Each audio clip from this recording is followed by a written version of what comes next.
the opening and closing of the payload door. We also transferred propellant between tanks inside the ship, which is a key test as we prepare for full ship-to-ship prop transfers in the future. Once we were into our coast, though, the ship gradually lost the ability to control its attitude or orientation, which is done with smaller thrusters around the spacecraft. As a result, the vehicle experienced some unplanned rolling. It still flew on the planned trajectory, but losing attitude control triggered the flight computer to skip a planned relight of a single Raptor engine while on orbit. And then the moment that we all had been looking forward to for so long, as you can see here, the ship's reentry from space. This was the first time that we were able to get real live flight data on things like heating and vehicle control during hypersonic reentry, of which we will talk more about later. Not having attitude control meant both protected and unprotected areas saw heating much higher than anticipated. But we were able to get live, high-definition views and real-time data during entry thanks to Starlink terminals on the ship, which itself was a widely successful test. This gave us confidence that we'll continue to get unparalleled insight into the ship's re-entry in order to rapidly improve.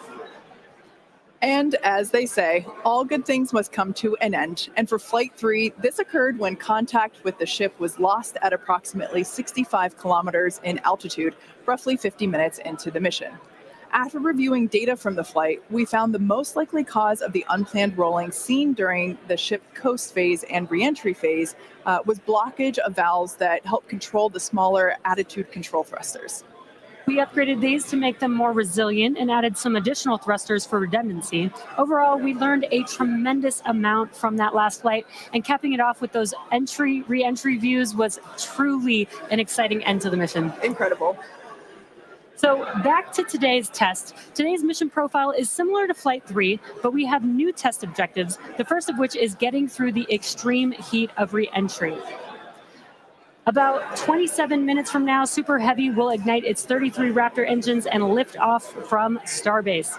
A little more than 2.5 minutes into flight, the Super Heavy booster will separate from the ship in a hot stage separation, meaning that it'll light its engines while still attached to a partially lit booster. The booster will perform a flip maneuver, followed by a boost back burn. About 2 seconds after that burn ends, we'll jettison the booster's hot stage. As it heads back to Earth, the booster will attempt a landing burn before splashing down into the Gulf. Meanwhile, the ship's engines will remain lit for just under 6 minutes during its ascent before shutting down for the coast phase. The ship will coast for about 40 minutes or so, reaching a peak altitude of 214 kilometers. And after its coast phase, the ship will attempt a controlled re-entry, including a flip maneuver and a landing burn before splashing down in the Indian Ocean. Now, we say attempting because, again, this is a test and nothing is guaranteed. As we mentioned earlier, the booster and the ship have to contend with some extreme conditions on re-entry. For this flight test, we do not plan to recover any hardware from the booster or the ship. With the exception of Falcon, this is no different than what happens to most rockets flying today that are expended or fall into the ocean after completing their mission. Eventually, we will land and recover Starship boosters and ships as we do today with Falcon 9 and Falcon Heavy boosters. And in fact, we've landed 316 Falcon boosters to date. Even though recovery is not planned, the telemetry and data we receive all the way to the end is what we're looking for, which will help us continue to build a rapidly reusable Starship for the future. In other words, the payload for this mission is data. It's also worth mentioning that the hot stage jettison is an off-nominal procedure that we're using as a temporary way to reduce the weight of the vehicle for its water landing today. Yeah, exactly. Future designs give Super Heavy boosters a lighter weight integrated hot stage intended for full reusability, which will mitigate the need to jettison the hot stage. Okay, so now that we have a handle on today's flight test, let's check in with Dan. Dan, how's it going? Hey, Jesse, and welcome everybody back to Starbase for yet another Starship launch. I'm coming to you live from the Raptor's nest behind the Mega Bay. I'm here with our Pad Red team and some of our flight controllers this morning. Everything has been going really smooth. We did have the red team going a little bit earlier to fix a ground side issue, but that was taken care of. That's why we slid a little bit later into our window. But as of right now, we are on track for liftoff at 7:50 a.m. Central Time. That's 12:50 UTC. As you can see, we are actively loading propellant onto Starship and Super Heavy. Those frost lines are ticking up as we load liquid methane, that's our fuel, liquid oxygen, that's our oxidizer, onto both vehicles. They're cryogenic, so they're subcooled to several hundred degrees below zero. Since Flight 3, we've made a few more upgrades, helping to bring Prop Farm 2.0 online. That's just going to help us to continue to shorten the amount of prop load time that we're going to need. We're also going to be using it for Launch Tower number 2, which is going to be coming to Starbase real soon. The faster we go, the less prop we're going to lose to boil off, and the better we can ensure things like temperatures are in the right range for Raptor startup. Now, those first 2 flights took about 90 minutes to load prop on board. That third, we knocked it all the way down to just 51 minutes. We're aiming for about 46 minutes of prop load time for today's op, eventually hoping to get that down all the way to 40, which for some context, that's just 5 minutes more than we take to load Falcon 9, but we're doing it with 10 times the amount. So this morning, ship prop load started at T-minus 50 minutes, booster at T-minus 43 minutes. We're going to pause the ship main tank prop load in just a couple of minutes to do the header tanks, which are going to do that attempted ship landing burn. We expect the ship to close out all of its prop at about 3 minutes and 20 seconds before liftoff, and then booster at about 2:50. Now, our final countdown sequence is going to look very familiar. It's going to be the exact same as it was on flights 2 and 3. So we'll light those engines, and then about 4 seconds later, we will actually see it lift off. But I mean, right now, we are just under 23 minutes away from launch. We're not working any issues either with the vehicle, the range. Weather is 95% go, so not dealing with any winds or weather issues today. If we do have to scrub, our next attempt would probably be about 48 hours from now. It's all going to be driven by commodities and just how far we get into the count. But everything looking good for liftoff just about 22 and a half minutes from now. I'll check back in with you guys in a few minutes, and I'll send it back over to Kate and Jesse. Excellent. Thanks, Dan. Flight tests like today are the fastest possible route for us to dramatically improve Starship's capabilities. The Starship flying today has already seen a number of changes based on what we learned from Flight Test 3 in March, which was only 2.5 months ago. Development moves really fast here at SpaceX. Let's take a closer look at the iteration of the vehicle flying today. Starship is comprised of 2 elements, the ship, which has 6 Raptor engines, and the Super Heavy booster, which has 33 Raptor engines. The current iteration of Starship is essentially an experimental vehicle flying for development. Starship 2 will be capable of carrying more than 100 tons to orbit, and Starship 3 will be able to handle more than 200 tons to orbit. Compared to Saturn V, the rocket that first took astronauts to the moon, Starship has more than twice the thrust. And with a few planned upgrades, Starship will have 3 times the thrust of Saturn V, plus the added benefit of full reusability. The amount of mass that we're able to launch per rocket is crucial to creating a self-sustaining city on Mars. Now, to get a sense of how big Starship is, let's start with the average-sized human, which is about 2 meters high. And towering over our average human is the length of the Millennium Falcon, which comes in at 35 meters. Our Falcon 9 rocket with the payload fairing attached is double the size of the Millennium Falcon at 70 meters, and nearly twice the size of that is the fully integrated Starship at 121 meters tall. The ship is about 50 meters tall, and the Super Heavy booster alone stands 71 meters. Eventually, the ship and booster will get even taller. Starship's first stage has a diameter roughly 2.5 times that of Falcon 9, and with 33 much larger Raptor engines, as you see there. I love this view because we don't have this view on our Falcon missions. This is looking up under the Super Heavy booster. Now, moving up the rocket, the ship features 6 Raptors, 3 sea-level engines, and 3 vacuum engines, which, as the name suggests, are optimized to operate in the vacuum of space. And Starship is designed for vertical takeoff and landing on any hard surface. The ship is also outfitted with 4 flaps to help aerodynamically control the vehicle's attitude during atmospheric flight and enable a precise landing. And in between the first and second stages is our hot stage, our newest separation technique, which we saw in action during flight tests 2 and 3. The body of Starship is wrapped in a heat shield made up of 18,000 hexagonal ceramic tiles designed to insulate the vehicle during atmospheric entry, where temperatures can be as high as 2,600 degrees Fahrenheit or over 1,400 degrees Celsius. Speaking of those heat shield tiles, re-entry was a pretty exciting first for our team, and Starlink allowed us to gather critical data about this stage of flight. Reusability significantly reduces the cost of space travel, and it's the key to making humans a multi-planet species. Starship is designed for rapid reusability, which means the booster and the ship need to re-enter Earth's atmosphere and land back precisely at the launch site. With each flight test, we gather more and more data to help hone Starship's re-entry capabilities. The more information we have from each flight, the quicker Starship development can proceed. One way to gather Good morning, everybody. IFT4. Sorry about that. It's the mini meets last day of school, so it's been a hectic morning. So yeah, we're looking at the beautiful Starship. IFT4 is a lot of things that they want to try with this ship that they were unable to accomplish with the last one. There's 3 different anomaly tracks that the FAA is not going to get super pissed about, so that's cool.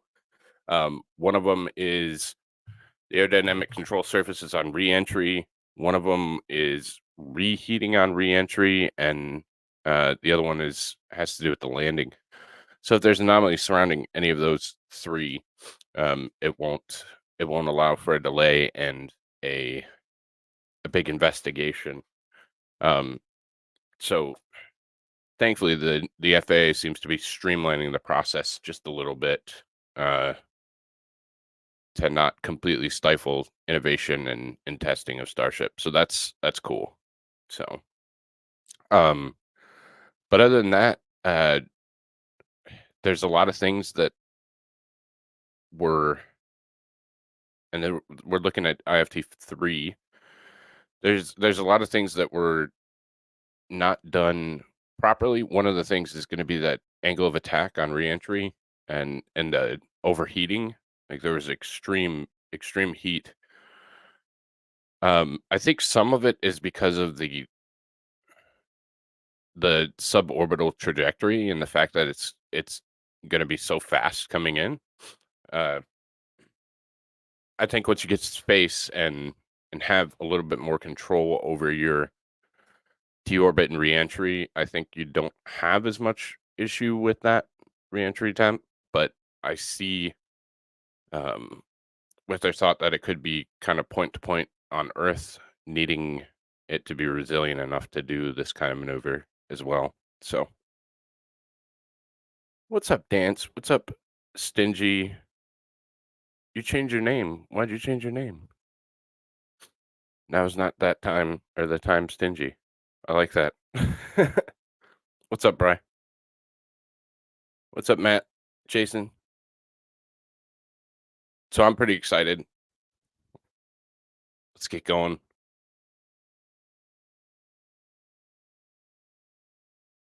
I'm going to go back to them and see what they're saying about the tiles. Hard.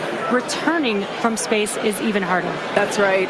No one has ever succeeded in creating a fully and rapidly reusable heat shield. So we could see some spectacular failures before we get this right. But with communications improving on each flight, we will continue to gather more and more data to inform our development. We're now about 15 and a half minutes until our next liftoff attempt. In the meantime, let's take a look at some of the technology we have in development as we prepare to head to the moon in future missions. Starship will be taking astronauts to the moon as part of NASA's Artemis program. Next year, we plan to demonstrate ship-to-ship propellant transfer, which will be important for our upcoming moon missions.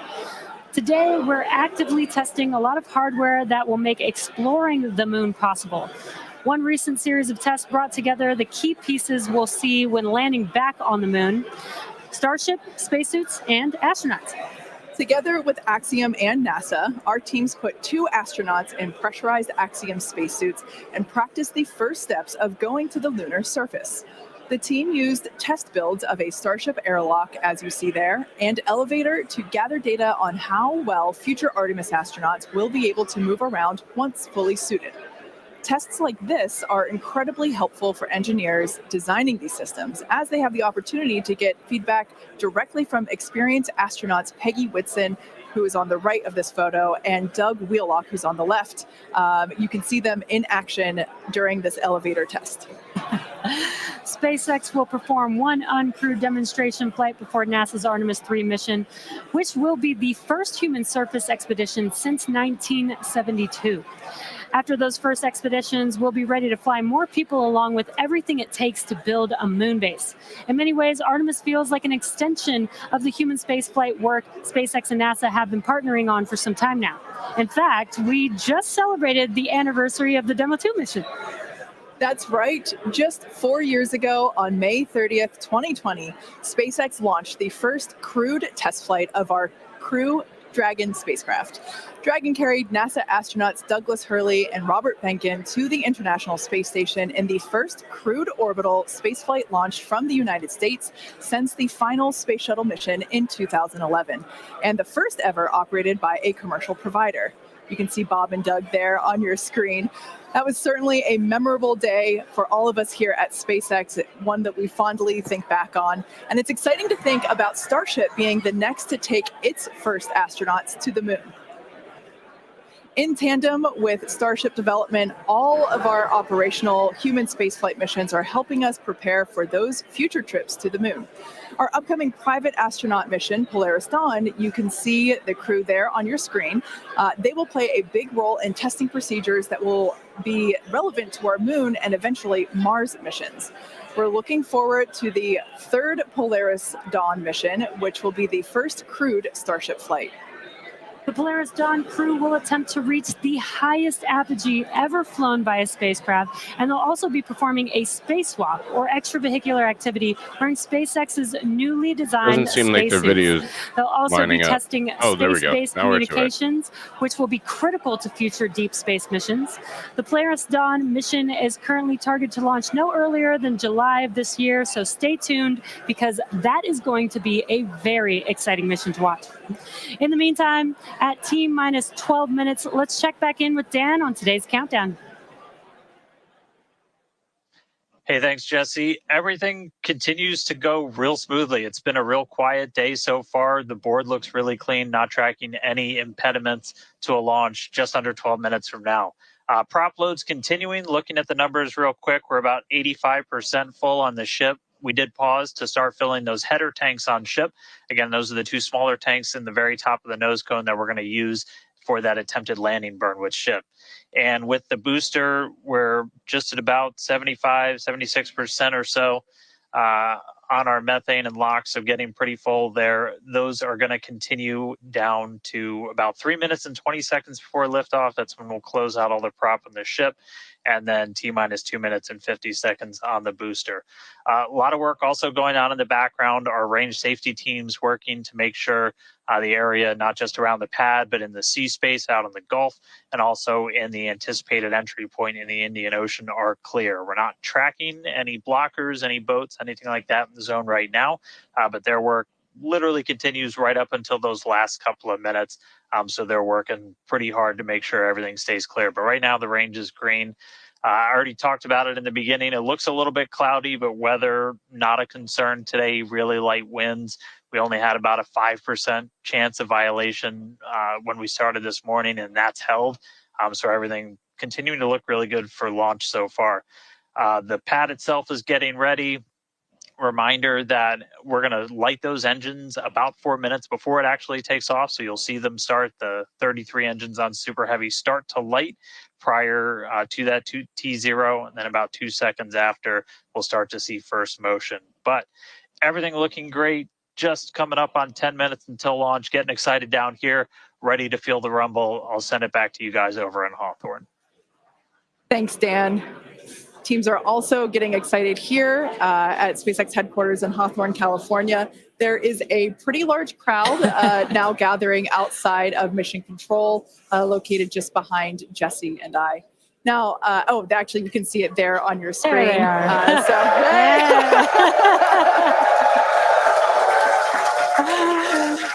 Everyone getting super pumped for our fourth flight test. Now, as a reminder on that note, today is just a test, the fourth of many future flight tests of Starship before it becomes fully operational. So whatever the outcome and however far we get, we can promise excitement. This rapid iterative development approach has been the basis for all of SpaceX's major innovative advancements, including Falcon, Dragon, and Starlink. Today, we've successfully landed Falcon 9 boosters 316 times, changing humanity's understanding of what's possible when it comes to rocket reusability. And even though we are not recovering the booster or ship today, test flights like these provide critical data through every phase of flight, which will get us closer and closer to full reusability. And we have a lot more tests planned for this year. When we start recovering Starship boosters, we'll want them to return to the launch site for a quicker turnaround, which you can see in this animation on your screen. And that's when the tower reveals its dual purpose. After launch, the arms or chopsticks on the tower will help guide the booster into position to ensure a precision landing. Yes, because people are idiots and don't understand that this is a incredibly... Sorry, I want to watch Chopsticks real quick, and then I'll talk. This is an incredibly ambitious project of the biggest launch vehicle ever. And people just don't get it and want to hate on Musk. But yeah, last time, for all intents and purposes, was pretty successful. So there's a high degree of likelihood that this one's probably going to blow up too, if we're being honest. They'll probably terminate it if there's any kind of anomaly. And with limited data, it's really hard to tell what is going to happen. Good morning, beautiful. Right.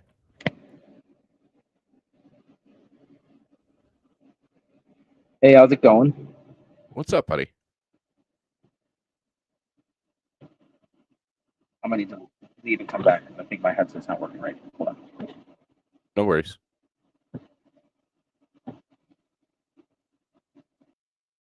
Look at that.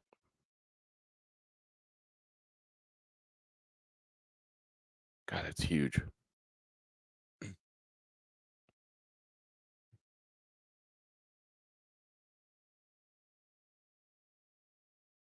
Oh, they've actually built a facility there now. It's been too long since I've been down there.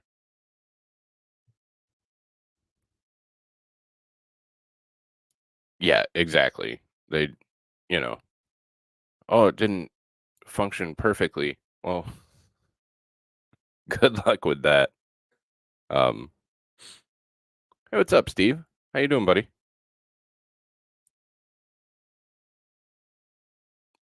So we are at T-minus 6 minutes and 10 seconds. Ship's almost full of fuel. Everything's still tracking for a go.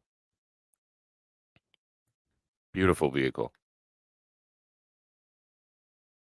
See if Brian's going to come back. Much, Stinge. Much. This thing's just, this thing's just absolutely incredible. Like, vehicle ever designed. It's such an ambitious vehicle. If we do hold, we have a built-in hold gate at T-minus 40 seconds. We can hold there for about 30 minutes or so today. If we need to wait for final pressure checks or for if we have anything on the range, anything like that. Did just get that the range is green. So we are coming up, What's up, buddy? 5 minutes and 20 seconds away. We are not planning to hold at T-minus 40 unless we trip some kind of hold alarm, something like that. So we could blow right through that gate and go right to launch. Don't be shocked if we hold at T40 though. And if we do, we can hold for a couple of minutes and then keep going. Our window is open all the way until 9 a.m. today. Now, once we pass through T Question: how far are they going to go today, and are they going to try and land it? They are going off the western coast of Australia is where the ship's going to land. Booster is going to land off the coast of Texas in the Gulf. They're not going to try to. They're going to try and simulate a landing. So they're going to try and do a simulated water landing. But they're not going to attempt to recover it, and it's going to ultimately drop in the ocean.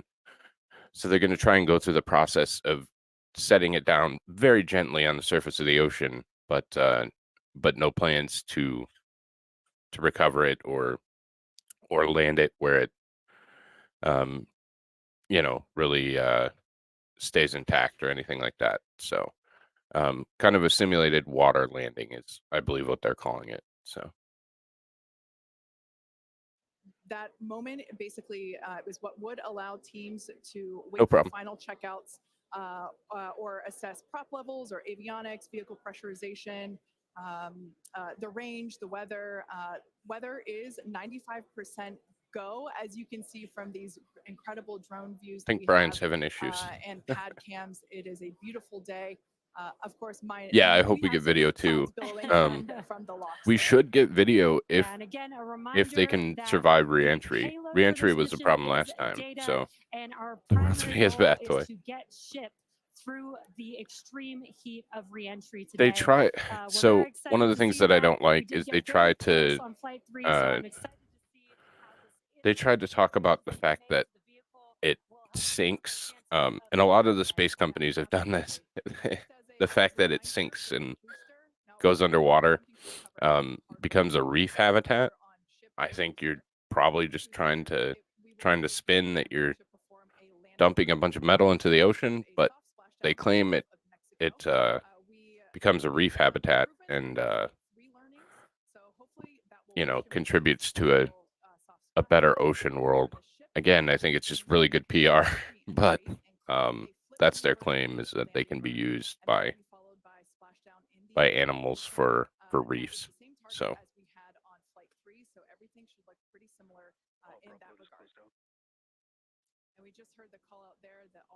metal is good for the reef to grow on. See, I don't know a ton about it, honestly, but yeah, that's always been their claim, is that they enhance the reefs.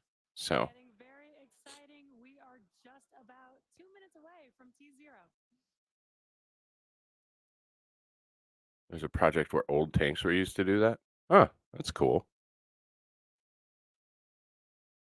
And as Jesse just said, we are under 2 minutes away. So prop load is complete. All the fill drain lines into ship and booster have closed. We are under 2 minutes. Pushback, so clearing out all those ground lines of propellant, and that'll be completed over the next couple of seconds. We're coming up on that T-40 mark. Again, not planning to hold.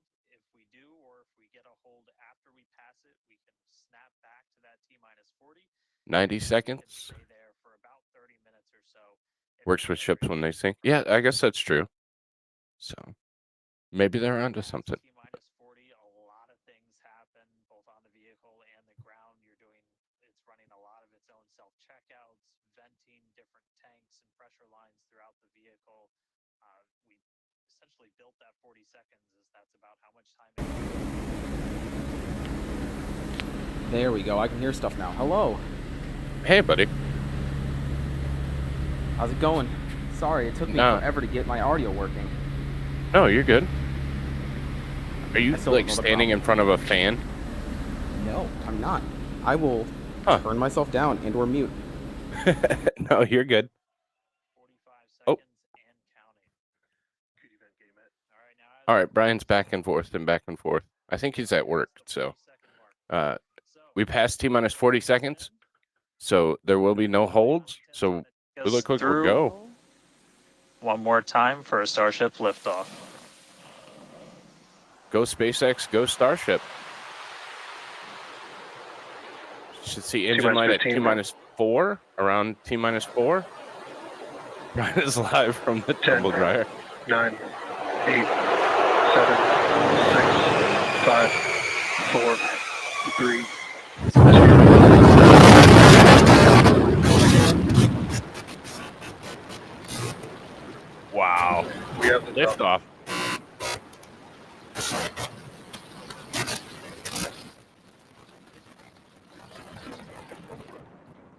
Vehicle is pitching downrange.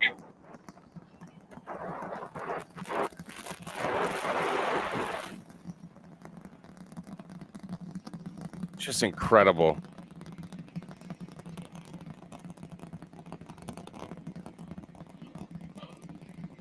All right, 30 seconds into flight. The rumbles are still building here in the Raptor's nest. We're seeing 32 out of 33 engines lit on the Super Heavy right now. Coming up shortly is going to be max Q, that maximum aerodynamic pressure as we go uphill on the vehicle. So we got 32 of 33. Oh.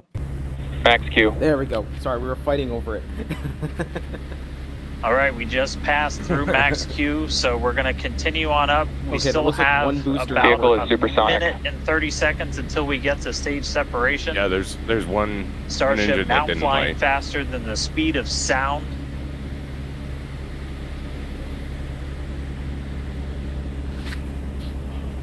All right, so you got a couple of views. You got some ground trackers in your top camera there. You're looking down from the top of the booster in the bottom left, and then a camera in the top flap of the ship looking back in the bottom screw right. you, So Boeing. getting a We're couple gonna- of different we're looks gonna as Starship do heads 3 uphill. cameras this time. Once we get the hot staging, a lot of things happen all at once but there's no Kerbal simultaneously. space, so it's not as We're fun. going to light the engines on the ship, starting with the RVACs first, and then the 3 center sea level engines before we're separated. All of that exhaust gets plumed out the side of the hot stage, and then the ship will separate itself. All but the 3 center engines on the booster are going to shut down. So the booster never stops its thrust while we go through this hot stage maneuver. After that, the booster is going to do its flip, start heading back, and then the ship will be on its own power on its way to space. So that should be coming up in just about 30 seconds from now. As of right now, still looking in like 32 out of 33 Raptors lit on the booster. And we'll start to see those stagger down. They're going to turn off in banks. So you'll see the lights on the bottom left screen of the engines that are active start to turn off in different groups. And you'll see those 3 center ones lit. Booster engine cut off. Stingy, so what? Anything over 4 Ship plus is ignition. successful? I mean, it's already successful. There's your hot stage. Stage separation confirmed.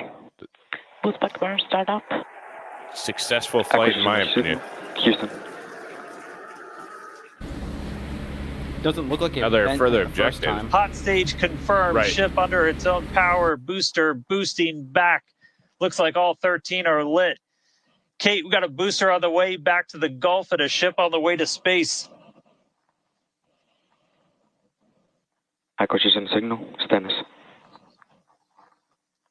Ship chamber pressures are nominal. So Stennis, Ship so power they and telemetry nominal. All right, Over the first stage Mississippi. currently performing the boost back burn. This is expected to last a little over 1 minute. This propels the booster back toward the coast, taking it to a landing in the waters of the Gulf of Mexico. As you can see on your screen in the bottom left-hand corner, we were only using the 13 center engines from here on. Boost back burn, shut down. Heard confirmation there of good boost back burn shutdown. Stage 2 tank pressures are nominal.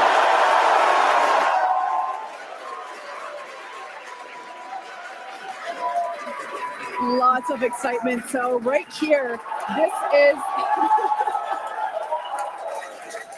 is our view Oh, of it's beautiful. the jettisoned hot stage. As we mentioned, this is a temporary fix to help reduce the weight of the booster, the Super Heavy booster. Future iterations will have a lighter weight integrated hot stage structure that won't need to be jettisoned.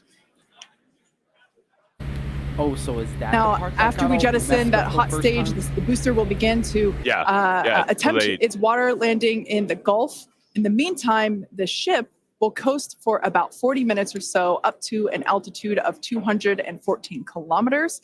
And after its coast phase, it will attempt a controlled reentry, including a flip maneuver and a landing burn just before splashing down in the Indian Ocean. But as a reminder, we are not Starship attempting. trajectory nominal. Good news there. Trajectory is looking good for the ship, which is on the right-hand side of your screen. Yeah, so it wasn't a robust enough design, so they made it a much stronger design. At this point in time, as you can see, increases weight. we have no engines lit on the booster. It is coasting back toward the Gulf of Mexico for a water landing and ship under power of all 6 Raptor engines. There's 3 sea level and 3 vacuum Raptor engines that are lit, as we can see on your screen. So for now, the temp fix is to jettison it, and they'll integrate something that's stronger and robust, but also could be. These views have been looking incredible. Super Heavy has been performing beautifully today, and you can hear the crowd is very excited about it. As a reminder for Booster, the primary goal today is to do a landing burn and a splashdown in the water. And we are just about 30 seconds away from that landing burn expecting to begin. And an incredible view from the forward portion of the booster. This is basically on top of the Super Heavy booster, where we have jettisoned that hot stage. So now we can see this incredible view of Earth as it's making its way back down to the Gulf of Mexico. Right now, the booster is using the 4 hypersonic grid fins to guide itself through atmospheric And this is where it blew re-entry. up last time. The booster did, I think. Yep. And we are expecting that landing burn here. Should be about 9 kilometers to start the landing burn. And we will be igniting 13 engines, and this is a great view. On your left-hand side is 3 views from the booster, and your right-hand side a view from the ship. And you can see those grid fins on your left-hand screen rotating and turning to guide the booster, and there's that landing burn. They got 12.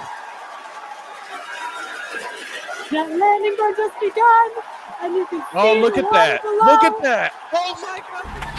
Yes. Holy shit. They did it. They act that was crazy. Look at that. It's just levitating in the middle of the ocean. Holy hell. Incredible sight. Congratulations to the SpaceX team. Ship has entered terminal, guys. Well, that's an improvement. That was absolutely incredible. The first successful splashdown of the Super Heavy booster. Loved seeing it just tip over into the water before losing that footage. Now the next milestone is coming up in about under a minute. The ship is going to shut off its Raptor engines, Ship engine cut off. which we see right there. I thought they were going As we 9 mentioned before, kilometers, today's 3 test engines, flight but they is went not an 13 in orbital 1. flight, but rather one that demonstrates the Starship's orbital capability.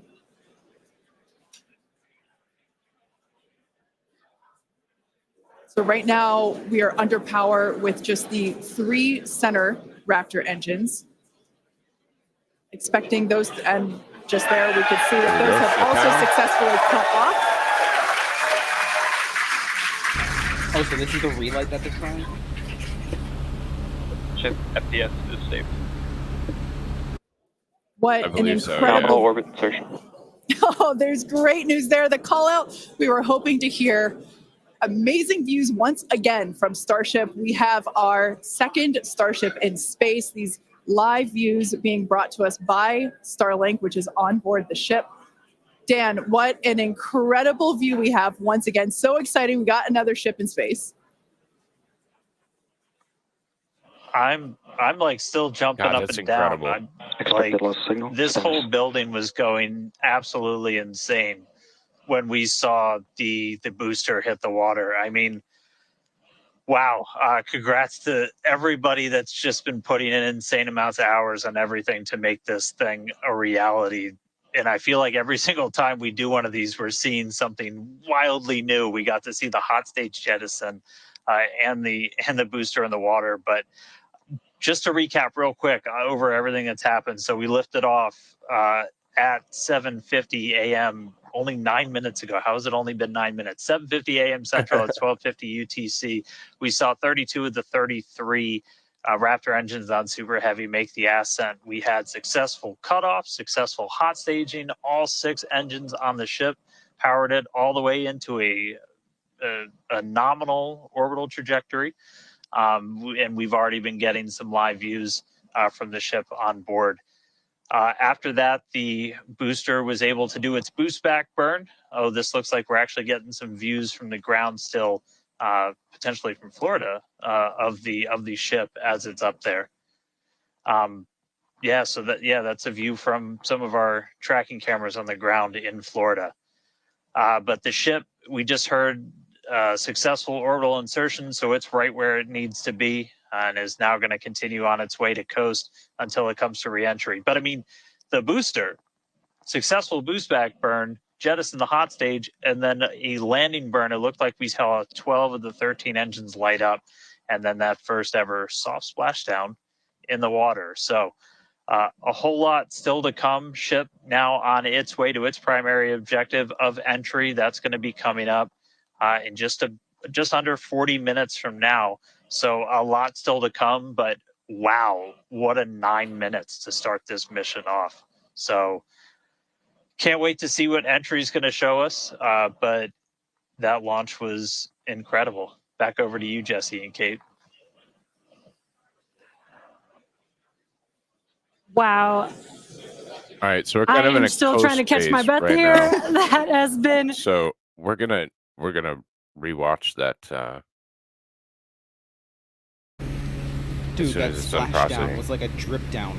There was no splash. It just went in. It was incredible. Like we'll rewatch that while we're watching Coast Phase. To guide the booster, and there's that landing burn.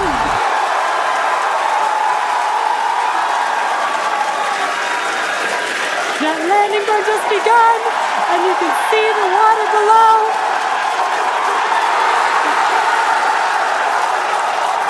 And we have splashdown.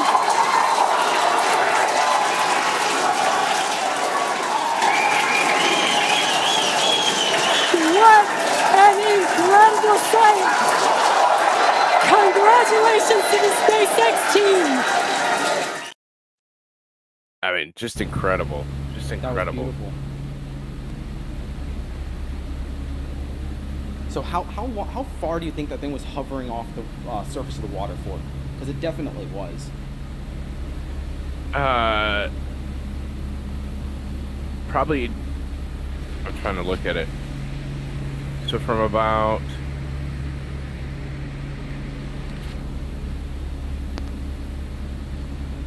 about 8 to 10 seconds, probably. That's crazy. Yeah.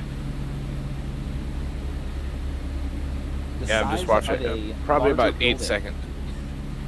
Yeah. hovering off the ground. 390 feet. 40-story building, almost hovering off the ground for 8 seconds. What a time to be alive.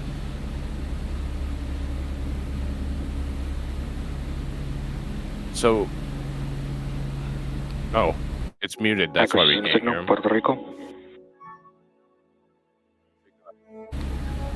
Wait, how'd they lose signal again?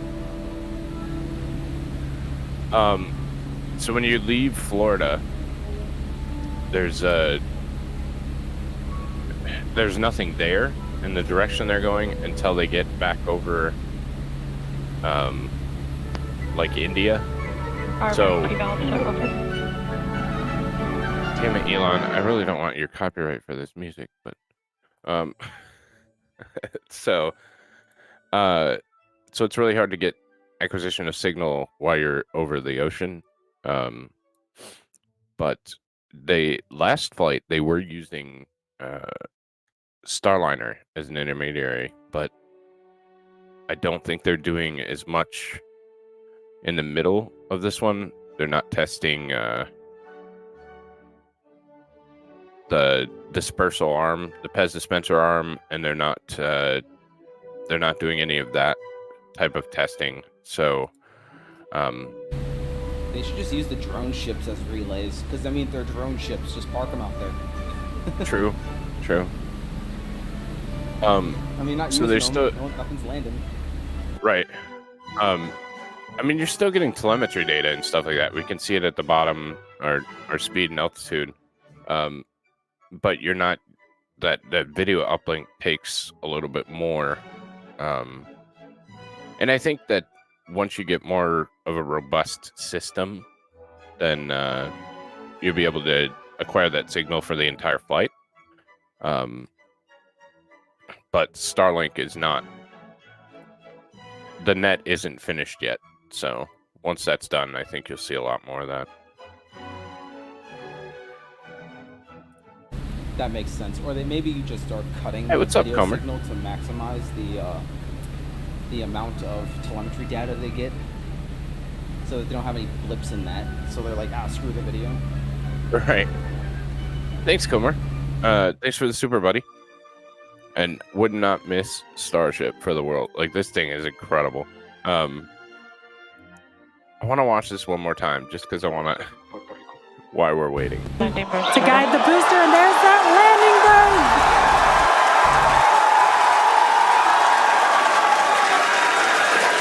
That landing bird just begun, and you can see the water below.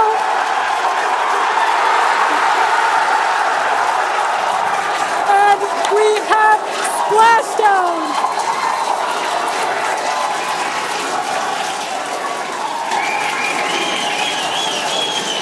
What an incredible sight! Congratulations to the SpaceX team! Yeah, it was about 8 seconds. So I counted 17, 18-ish seconds of the plume on the water, yeah, slowing them down. yeah, they definitely slowed down. When you saw that less than 10 kilometers per hour is, I mean, that's kind of your anomaly range. So that's where I started counting the actual stop. Of course, they slowed down way before that.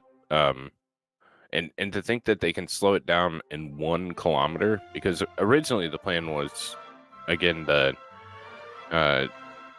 3 engines that start to burn a little bit heavier, like deeper in. And now they're doing 13 at 1 kilometer. To slow that thing down is incredible. Like,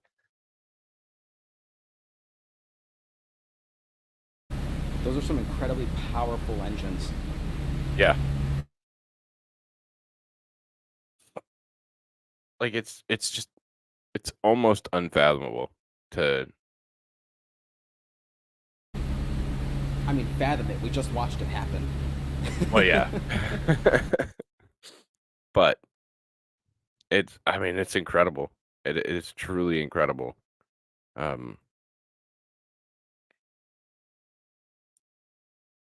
see. I wanted to I was looking at something real quick. I mean, you're literally talking about, so just the booster, 71 meters. So you're talking about a 23-story building hovering in the ocean. It's just unbelievable. Because it's 40 stacked, but to be accurate, the first one's only 23. 23-story building hovering in the middle of the ocean after coming back from space.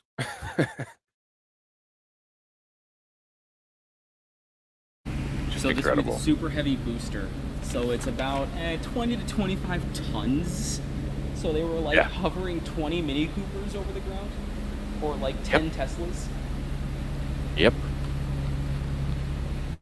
God, he should have put a Tesla on this flight. That would have been. Oh, he should have. That would have been awesome. He's got so many extra ones lying around, so who cares? Yeah.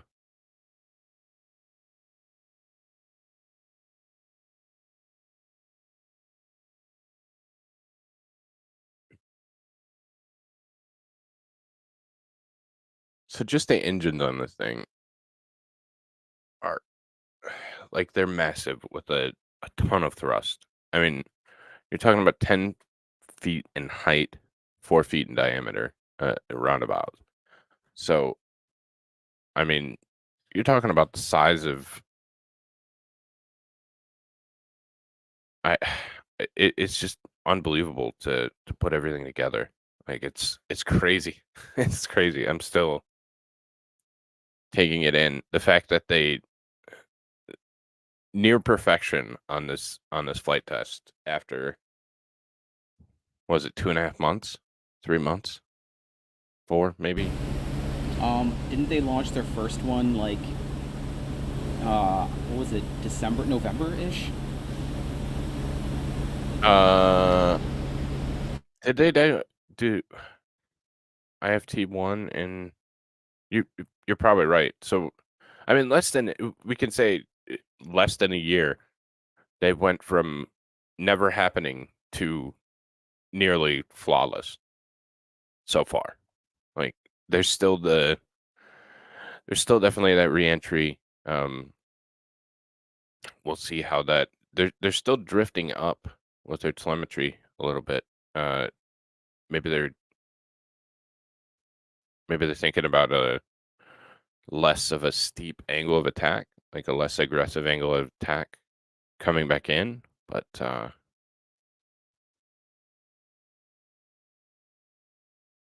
turn that baby around, hit those retro rockets, and come back home. So I guess I could. I did not look to see when they were coming back in.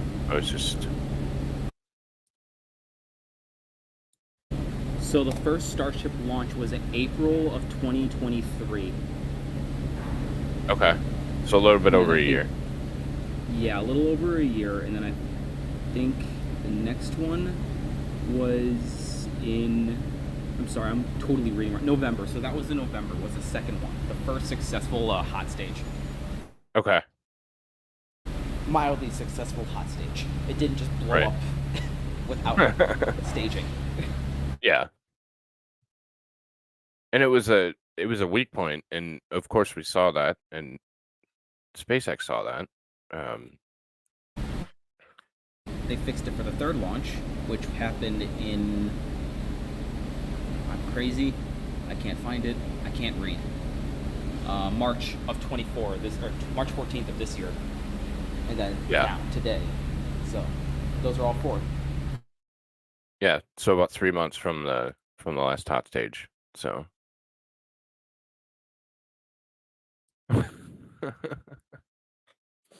I forget you and a painter have the same birthday. So Oh yes, I loved that painter. He should have stayed one. should have painted more masterpieces. Did less politics.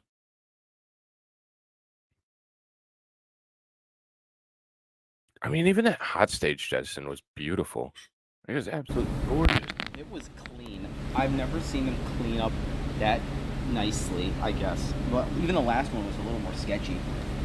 Yeah. Like, I don't know. They did really good. Hang on, I'm trying to grab all the videos off the tweeter.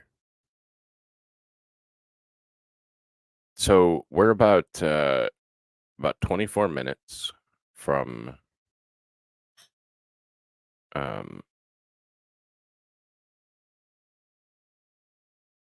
we're about 24 minutes from reentry. Morning, Fiery. That's true. There was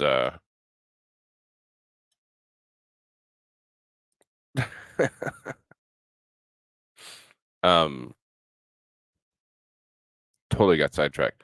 That, yeah, NASA, well, the FAA specifically halted flights for a significant time, or they probably would have had a much better chance at the timeline. So we have to take into account government killing things. I mean, the FAA could not have them launching a successful Starship before they did Starliner, I think was the one yesterday. Yeah. We can't have them showing us up. Come on, guys. Right. That would be ridiculous. Truly. Wait, did the thing ever dock actually? Like, what's the status on Starliner? I haven't checked. I haven't actually checked Starliner. It should be about an hour.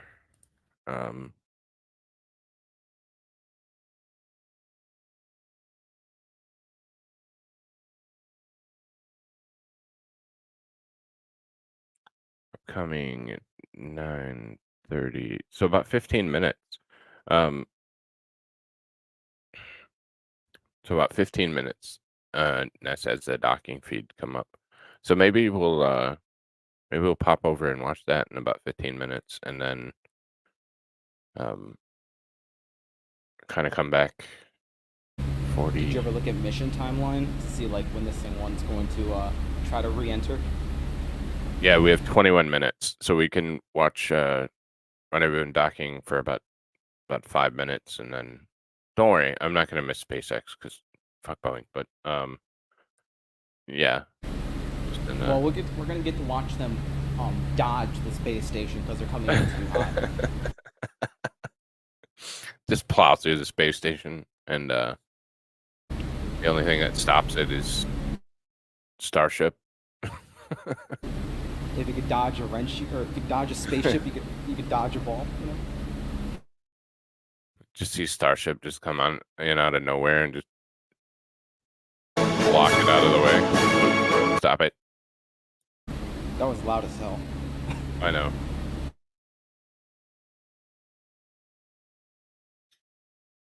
So yeah, we'll keep an eye on that. About 12 minutes here. My boss is now in the building. If I go suddenly very quiet, that is why. Okay.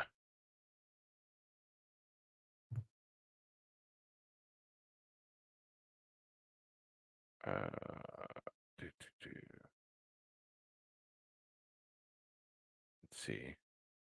Looking at mission just again. Flight test countdown. Why did they? Okay, so 47 minutes. T plus 47:25. So we have 20 minutes until Starship reentry.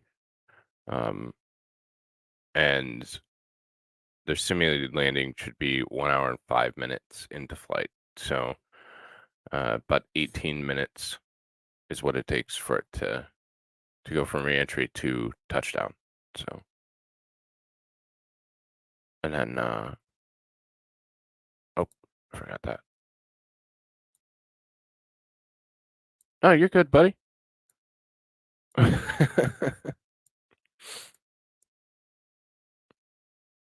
So we'll rewatch the liftoff. 9, 8,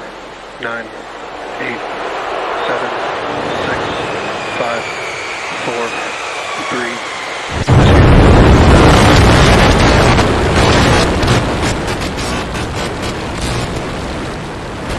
We have liftoff.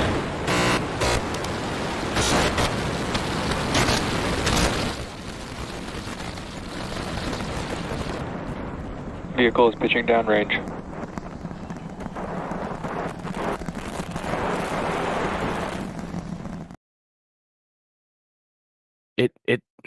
This is completely arbitrary, and I have nothing to base this off from, and didn't like look at timelines or anything. But this looked like it just jumped off the pad. Like it looked like it had more thrust. Well, you're looking at it from comparison to yesterday's, which went so slow compared to this. It's crazy. Well, that's true. I don't know. It just looked like it had more oomph than previous. Well, it did. About 40 extra Raptor engines. This is like the smart car to the muscle car, Camaro 2022, Yeah. So this is kind of what we're looking at now. We're in that coast phase. Starship reentry. They're still going to try this. I don't know. I don't get it. Well, it doesn't look like they're going to come in at that weird angle. Maybe. Because I don't know. I don't like It looks this. the same to me. It looks super steep. Yeah. Yeah, it looks like they're just gonna just drop it off. That's not a good idea, guys. Like you have the ability to change that trajectory, and the steeper you come in, the more obviously resistance you're going to encounter, and the more heat you're going to encounter. Are they afraid of doing like that weird atmosphere bounce that NASA was talking about that one time? They come in like at a weird angle. See, I don't know if it's bounce or yeah, I'm not 100% sure as to why they. I think that it's to demonstrate point to point. I think they want to engineer it and build it for point to point, so it has to be able to withstand these kind of temperatures and pressures. Ideally, I think it's incredibly ambitious and maybe just slightly one of those things where maybe they don't necessarily need to. But it's Elon. He wants impossible, and that's why we're here. So he's gonna get the impossible. As we've seen, he's landing rockets. Right. So it's gonna happen. It's just when. Yeah. It's just how many iterations of it do you have to go through. But Starship entry 4725, transonic, subsonic, landing flip, burn, and an exciting landing. So that's what we're kind of waiting for here. Yeah, no. This morning before the launch, I was watching like all those never Eloners going like, it's gonna be a debris field, it's gonna be terrible, everything's gonna explode, and it didn't so far. So we're good. Yeah. And I mean, even if it had, like, oh well, it's a test vehicle. So it is a test vehicle by design. It's for testing.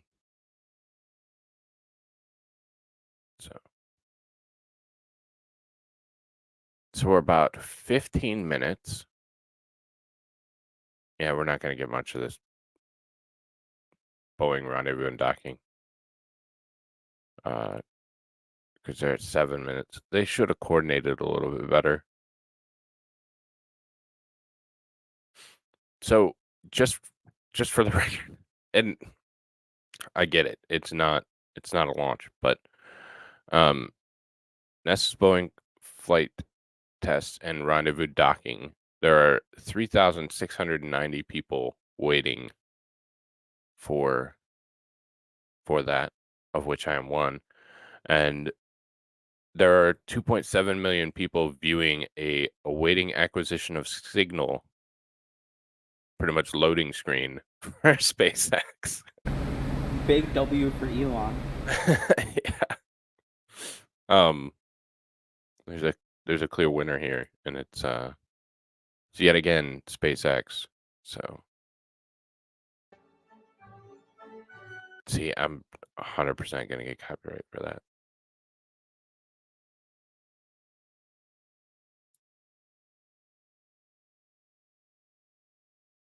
I'm looking through. Yeah, I mean, there's nothing to really break down. Like, it's yeah, like this was nearly perfect on this flight. So far. See, there's kind of an ellipse coming to it though. We had a peak of 210, and now we're at 183. So we're starting to come back in. So it's not, because before the last one, it was literally just drop it off just drop it straight off. And this one, there's at least an ellipse to our periaps. So it's a touch different. I don't think it's going to be crazy different, but it's at least a touch different. Hopefully they're just not going to have as much plasma crawling up their ship this time. Oh, I know. 'Cause that was freaky the last time. Yeah, 179. So we got about 12 minutes. All right, I'm going to put on music thanks to Brian S for maybe.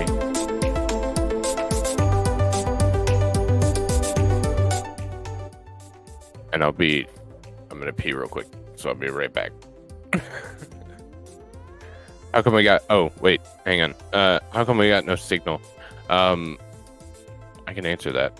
So, when you're talking about ground tracking, so we're getting all kinds of telemetry data that's in the lower right. You can see speed and altitude, that kind of stuff. But to actually get video uplink takes an enormous amount of resource. So you have to be able to get that live video uplink. There's no ground stations, so we lost it off the coast of Florida. And we should pick it back up, maybe over India, New Zealand, or not New Zealand, Australia, and then where there's more ground stations. But last time there was the Pez dispenser test, and because of the Pez dispenser test, we got a connection to Starlink, and Starlink provided some video feed for some of the duration of test. But it's just it's resource intensive. So there we go. We have it back. I think we're probably over India right now. So we'll go back to them actually. Oh no. We won't go back to their music. But I'm still gonna pee real quick. I'll be like back in like 2 minutes.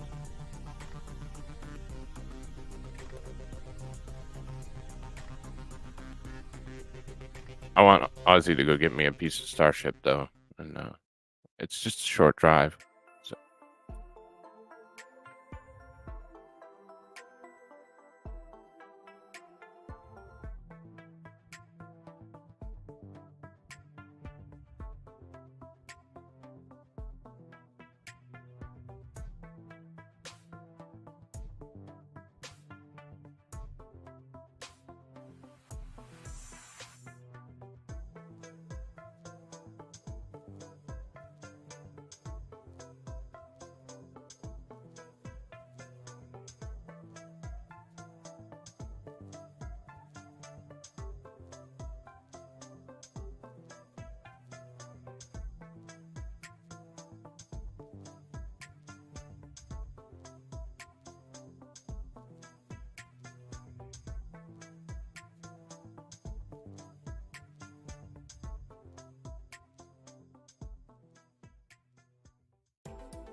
Yeah, Meat was definitely right. We are having a bit of a drop here.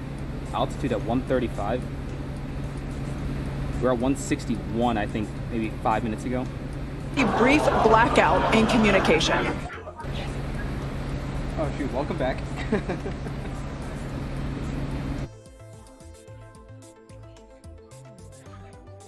To answer your question a little bit further, Comer, voice is that's right, Kate. completely different from video. What's really allowing us to capture as much data as possible, especially through this reentry. Updated animation, landing burn. I hope we get to see it for real today. But these live views that we're getting now. Let's turn them down so I can answer your question. One, where did it go? Called the president from the moon in 1971. They had relay satellites. I should probably turn off the music too, eh?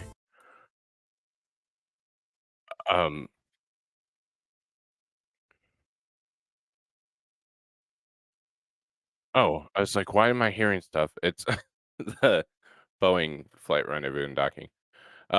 So one of the things is voice is completely different from video. The bandwidth to transmit that is different. Two, there were relay satellites between the capsule and Earth, and they were bouncing it to satellites in orbit around Earth. So that's why it was much easier to do. No, you're so much totally easier good. to do audio than video. Just think about it. You can do audio with 2 tin cans and a piece of fishing line. Right. And that's a long fishing line. And I wanted to, he won't do it because of the shocks. Sorry, shocks. If he told me it was because of the shocks and told me shocks, then it would be almost as good as getting a piece of Starship. So I would allow that. But he's going to have to tell me it's because of the shocks. Is that land? Are we seeing land? We are seeing land. We're only 117 Described kilometers off. it is with the forces, the flows, the temperatures. It's like pointing at a raging river in one spot and saying, tell me exactly what's happening right there. And like that's what a ship is experiencing as it goes through, as it's moving through the atmosphere at more than 5 miles a second and heating up to thousands of degrees. So just having visual representation, just being able to see what's happening is incredibly valuable. So these views are going to be through Starlink. We've got this one. This is in one of the forward flaps looking back. So if you see it rotating around, that's because, again, it's embedded in one of those forward flaps. So as we get through and we start to build up density in the atmosphere, this view is going to move around as the flap does. And then the other one we had a little bit earlier is looking at one of the other forward flaps on the other side. Eventually, we're going to keep adding more cameras to Starship, get a couple of different views from the outside of all the different areas, and then also eventually to be able to see payloads once they're deployed. So a lot more exciting stuff coming up in the future. But right now, we're getting closer to reentry. We're going to be moving at hypersonic speeds at more than 5 times the speed of sound. We're going to see that plasma start to build. So, Kate, Jesse, excitement coming up. There's our plasma coming in right there. Yeah, as you can see with that view on your screen again, high def brought to us by Starlink. We can see the plasma beginning to build as the ship is getting closer to the Earth's atmosphere. Now, let's talk a little bit about how Starship will survive reentry, hopefully, and control itself. Exactly. We've been talking about this entire flight test. There's 18,000 hexagonal. I want to just real quick. So once we get closer to Earth, your orbital speed increases. So that's why you're seeing the speed come up. And then when we start encountering atmosphere, that orbital speed should decrease. It's closer to Earth, your orbit's faster. Further away, your orbit's slower. That's one of the reasons why geostationary works, because blah blah blah. So last time, right when it blew up, we saw Those that the flaps orientation was starting to go moving crazy. as much as they were on Yeah. flight So three. right that next is to a the speed great altitude, sign, right? that's We going to had, move if it's about to blow up. unplanned loss of Yeah. roll So control we're on looking for flight three, stability. So we added some additional thrusters, and we can see that they're we'll working see. well, and we have a much more stable view. So those flaps, there's 4 of them, 2 at the top and 2 at the bottom. They're made out of stainless steel, And yeah, they help steer the ship, which, as we can see, the plasma continuing to build. Now, if the ship survives reentry, it will have to perform a flip maneuver as well as a landing burn. We saw this demonstrated in a couple of high altitude flight tests back in like 2020, 2021. Similarly, temperatures increasing on the nose within expected ranges. Great news there. It sounds like the temperatures that we are getting during this point, which again, we usually don't get during spaceflight because of this plasma. We're getting this live. This is a great news. So similarly to, for example, the serial number 10 test that we saw a couple years ago, we're hoping to duplicate that again today. Hopefully we will see it live. And basically the 3 center engines of the ship will reignite and gimbal or point to help flip the ship until those engines are pointing down so that it can land vertically using Raptor's thrust. And as you can see, even from the beginning of the program, we've designed Starship to land on Mars where there are no runways or other humans to help out. We also want rapid reusability, so we're doing... The vehicle is passing through 85 kilometers altitude. The flaps have control of the vehicle. Great news. Flaps have control of the vehicle. That's exactly what we want to hear for this flight test. Yeah. Again, we are going to be doing a propulsive landing instead of a more traditional means like parachutes. And we are expecting reentry to begin here in just about a minute. Reentry, an awesome view that we have here. Starship remains on a good entry trajectory.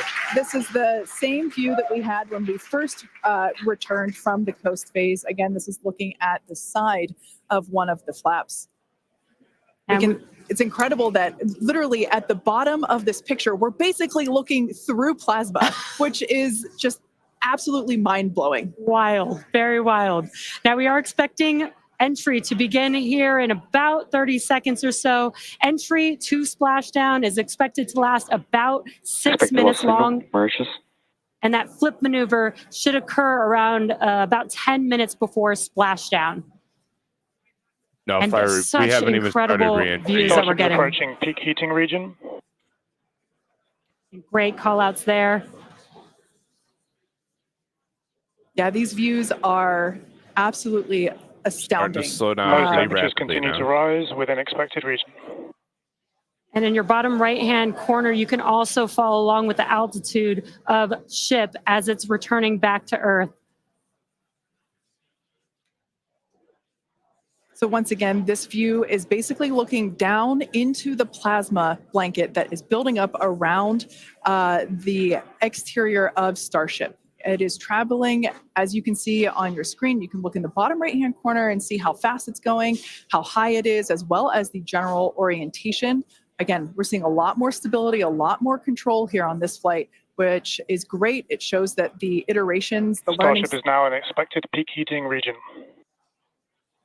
All right, great news there, telling us that this is basically the hottest point that Starship should get during its reentry. Now, the heat shield is working with the atmosphere for some like free braking, okay? The atmosphere is helping to slow the Starship down.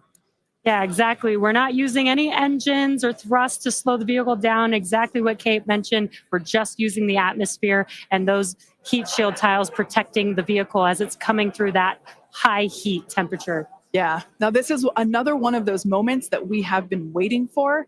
Right now, the ship is currently re-entering the Earth's atmosphere, and by all looks and all call-outs that we're hearing on the net, it is doing pretty well. Now, we do not plan to recover the spacecraft today, but rapid and reliable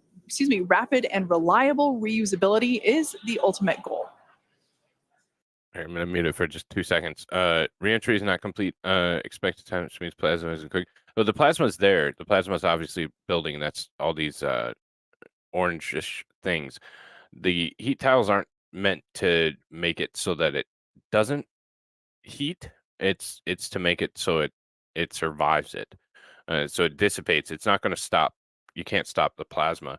And the reason why the peak is so high is because it's like Dan says, it's just like max Q. You have where the math lines up where you have the highest speed with the most atmosphere it's going to encounter. So the atmosphere will work to slow it down as we go. You can see off that top right, kind of some of that some of that steam, I guess, call it, really kind of dissipating around that flap. We're starting to see some plasma dissipate. I would imagine that's probably not a great thing. Seems like there's something up here. I don't know if it's critical failure or if it's just design, but watch this region here. I think it's actually coming from this joint. Anymore. Right. That's probably the thing. It's not crawling up, so that might be a built-in feature. It's just kind of like dissipating it up through the flap, maybe. Yeah. You just like to see this even kind of even flame. Those call them sparks. Those sparks are usually indicative of some kind of failure. As we've seen from other things, you can kind of see some plasma balls rolling off the front here too. Kind of makes me wonder if they didn't lose a tile. Like that's fine, that uniform, but when you're starting to see those hot balls kind of roll off, that's when it's concerning to me. What about that blue and yellow flame that's coming off, like right underneath or right between the plasma flying off the panel and the panel itself? Yeah, I don't know if that's that I would think would be more of a design issue. Those red hot balls, like you can kind of see them coming off a little bit. So those uniform flames, I'm not as concerned about as the little pieces of plasma. You can kind of see them over here too. So I wonder if they're getting some overheating, but we'll go back to them. Essentially, the flame buildup as we go through reentry. You've been hearing the call outs. They're tracking things like temperatures and the nose cone. Everything's great, man. We're right where we modeled them to be, which is really cool to see and to see in real time. But we're coming up. We're at about 67 kilometers in altitude. Our last signal with the ship on Flight 3 was at 65, so we should be making it past that point shortly. Obviously, as you guys pointed out, we're in a much better control this time. That's what concerns me. Re-entered in the right attitude. And our flaps have been steering the way so far. Once we get through transonic, that's when you've got essentially Raptor landing bird. Different areas around the vehicle where the air is either moving faster or slower than the speed of sound. We'll eventually get to subsonic, which we have some experience with. We did in our suborbital campaign. Starship will eventually get down to its terminal velocity. Above it now, it's very easy to see now. Floating down to the water. That's like just about 200 miles an hour or so. We are hearing that. We're starting to chill some of the engines as we almost looks like make it all the way down to the water. Still going to attempt to land burn, but still a ways to go. We're at about they just started chilling engines, so that wouldn't have been what we saw from before. But it certainly could be some of the fuel just basically boil off of the fuel. Could be, but that would make a lot of sense because it is white and not like black. Right, boil off of the oxygen. It certainly could be. And especially if we're having the temperatures that we're getting, it definitely would boil off stuff on the inside, maybe. Right. There's just a See, whole bunch of different areas that's concerning. That we're keeping a really close eye on as we react. Well, that might be hydrogen. Hydrogen burning is blue, yeah. Or copper, unless they have copper in something. Starship remains on a good attitude. Well, there's copper, but I didn't want to say copper because then it's an engine. Looks like we're still on a good trajectory. If you're seeing little it's not copper, it's not blue. It might be teal, yeah. Yeah, it's not copper, it's hydrogen. It's hydrogen in the atmosphere. And I mean, not just camera views, but we've got. I mean, it's holding up. It's holding up. We got past 65. It's holding up great compared to the last time. It would have blown up already. We had some intentionally missing tiles, where we've got some sensors looking at just how hot it's. I mean, it's the beginning. Something happened. Yeah, Benjamin. Tiles. We intentionally put those in essentially the least critical part of the heat shield, where if the beginning part of the flight was beautiful. Wouldn't be great for reusability, but wouldn't be critical for actual making it through the reentry into the landing. Yeah, it's getting beat up right now, pretty bad. We'll see if it should 58 survive. kilometers. We're continuing to descend. Again, right now we are. God, that was over a the Indian that was a Ocean. We're Valley actually, Girl question at the getting end of the closer and sentence if closer I've to ever that had one. expected Damn. Yeah, that was splashdown a point, little which is sketchy, just mate. You need to go to a doctor. off the northwest You're corner starting to of see more of that Australia. teal from this back section here that concerns me with the because your engines are unshielded in there, and of course your engines are built for the heat, but not for reentry plasma. And we're still at Keep an this. eye on our speed. The speed is Right, dropping. are more Right. built for We're heat hitting than the the thicker part of externals. the atmosphere now. Right. The speed's going to start Right. dropping precipitously.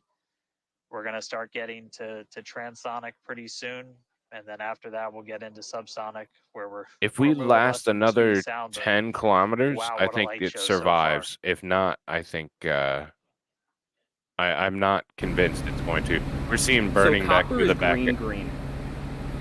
We're seeing burning back through the back. It's about to come apart. Starting to come down. Again, this camera Oh, view is looking right at You one can of see it the forward Burning flaps. metal here. This is an unshielded. And we're strategically Unshielded part putting of the some flap. cameras around the You see vehicle it? to just look at the different areas. Yep, look, it's come apart. It's completely come apart. Looks like we got the flap starting to come apart a little. A little. Yeah, it does appear that we have a little bit of burn through there. We can see pieces of the vehicle flying off. What a show it has been. It's been like watching Interstellar or something. Yeah, This it's not is going to survive. wild to see this, but the ship The is ship still itself? coming down, which is incredible to It see. might be able to stop burning. How far can it go? That is the question. Keep your eye on the altitude in the bottom We need, right-hand like, corner. 5 We're more at 54 kilometers. kilometers right now. Now, I think if we ultimately, get 4 the more data is the kilometers, we're payload today. safe. We've been saying it multiple It'll make times. it. It'll make it. I believe. Our teams are sitting, Come on, hold up, reviewing baby. this data live, learning where the hot spots are. As you can see, there's an obvious hot spot there with the flap, and learning how we can improve this design. The goal was to get as far through this high heat reentry as possible. Ideally, we'd love to make it all the way down and perform that landing, burn, and flip maneuver, but we may not get that far today. We will see. Again, this is a test. The next question is, when does FPS and we come into are play? gathering as much It's data as not under possible, control. visual data as well, which we can see here. We are getting a lot of debris covering the camera on your screen, but we can still see some of those sparks and flames from that high heat as ship is making its way back down to Earth. Ship now at 50 kilometers and closing.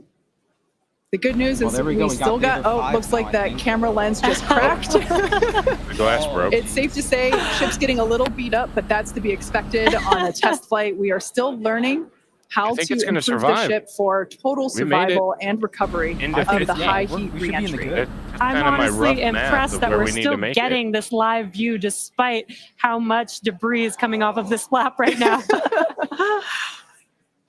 The fact that we've got it is good news.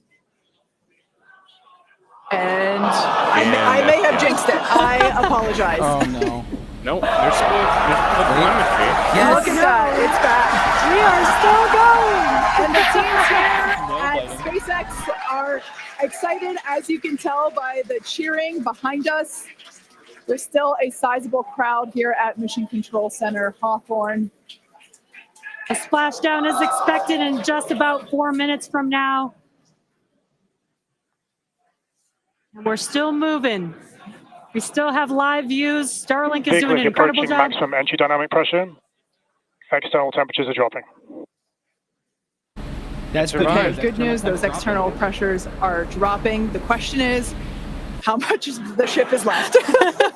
We can't really tell. We can still see some of that particulate coming off. And unfortunately, we do have a cracked camera lens.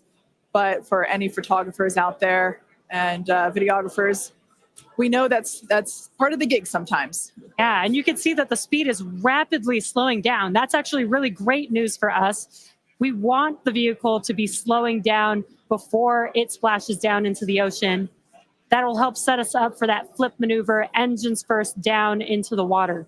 Exactly. So we have seen this flip maneuver demonstrated on previous high altitude flight tests like serial number 8. Oh, more views. or I should say, more light coming through the view that we have through that cracked and dirty lens there. But yeah, so we're hoping that this flip maneuver, that we can pull it off as soon as we get those views back. If we can get them, if the ship is still around, we will bring it back to you. Vehicle has passed maximum dynamic pressure. Okay. That is great news. Maximum dynamic pressure being the moment in which the vehicle experiences the greatest amount of aerodynamic pressure. We still have telemetry. Speed still dropping. We're now at 37 kilometers above the ocean. Just like Flight 3, we are targeting a splashdown in the water in the Indian Ocean. With that missing flap, we don't have a live view right now, but because we're still getting data and telemetry, that does tell us that ship is still doing okay, at least. Yeah, ship's going to survive. Like I said, that was the critical. Like there we got that live view back. was critical. The crowd very excited to see that view, despite not being able to see very much. The fact that it's there tells us the ship is still alive. Yes, and collecting data, continuing to collect data as we get closer and closer to Earth. Yes, now 30 kilometers, now 29 above the Indian Starship is Ocean. at 30 kilometers altitude, Mach 2. Sounds like the vehicle's traveling, as we just heard, here in about Mach 2, which is 30 seconds. Oh, looks like we Probably a little bit longer. Might. I thought maybe it might clear up. It is a little bit. Now at T+1 hour, 3 minutes and 13 seconds into Starship Flight 4. Hoping that the ship can hang on. It's probably potentially hanging on by a couple of bolts and threads. We're almost there. But it's still going, and that is excellent news. That deceleration is looking incredible. We're about to go under 1,000 kilometers per hour. Yeah. Starship is at 20 kilometers altitude. Now, keep in mind that even though we can't see anything, the data itself is what we really are. Starship is subsonic. Subsonic, they're telling us it's traveling below the speed of sound. Transit to subsonic. That movement means the flaps are actuating. I think we can see something. See it? This is a nail biter. But we are, unfortunately, we can't see through the lens, but we're still getting the feed. Starship is now 11 kilometers over the ocean. There. All this data is incredibly important, even if it breaks up right now. Look at that! Oh, it's beautiful. Okay, we can see that flap actuating through the glass. Starship is passing through 10 kilometers altitude.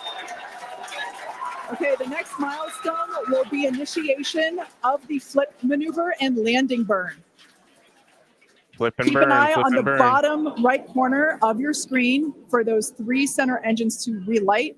They will gimbal or angle so that the ship flips itself back up vertical and hopefully lands in a vertical position. 4. And the crowd is very excited to get this view of that flap still maneuvering. Starship is passing through 5 kilometers altitude.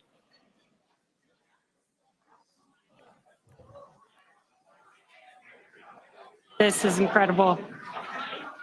We're getting very close to splashdown. These fireflies are such a good sign of life right now. We wish we could see more, but we'll take it. Starship is at 2 kilometers altitude, terminal velocity.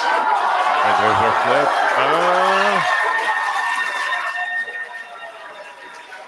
Landing beam started for Starship. All right, good news there. Holy shit, they did it.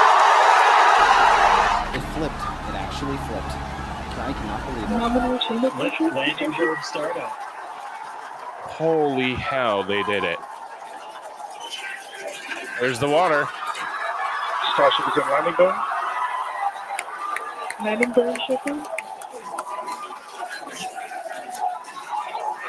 The landing burn shutdown was commanded. Oh my God, that was incredible.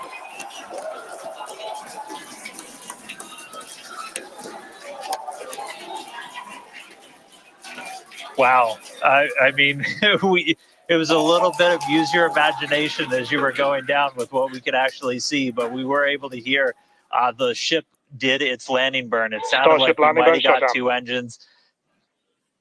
And there's the final call for landing burn shutdown, but we'll go back through all the data, but we did get confirmation that a landing burn took place. Starship made it through reentry and did its first ever landing burn. From South Texas to the other side of the earth, Starship is in the water. What a day. What a day, guys. Yeah. That was absolutely incredible. We got views pretty much the whole way down. Analysis said it could do it. We weren't sure if it was going to be able to happen, but Starlink powered through. We were able to get signal. We started to get some debris on the cameras and everything, but we were able to see it. So, I mean, what a day. Just recapping, everything started off today. We lifted off from here in Starbase just about an hour ago. It feels like a lifetime.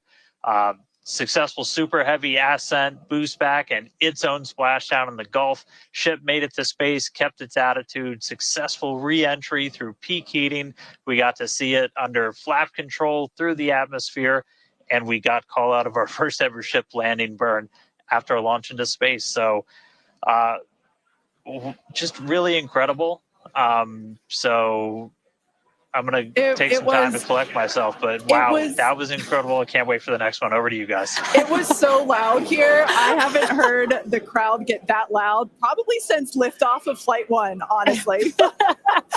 That was incredible. Congratulations to our teammates, to everyone who supported the Starship program. Thanks to all of our future customers for your support. And we'd also like to thank the people of Cameron County, Texas, as well as the Coast Guard, the Federal Aviation Administration, and the government of Mexico. And since Starship got a little bit toasty from that extreme heat of reentry, and we've got our very own Starship right here, let's have a toast of our own. I've been waiting all morning for this. Okay, may I? Light me up.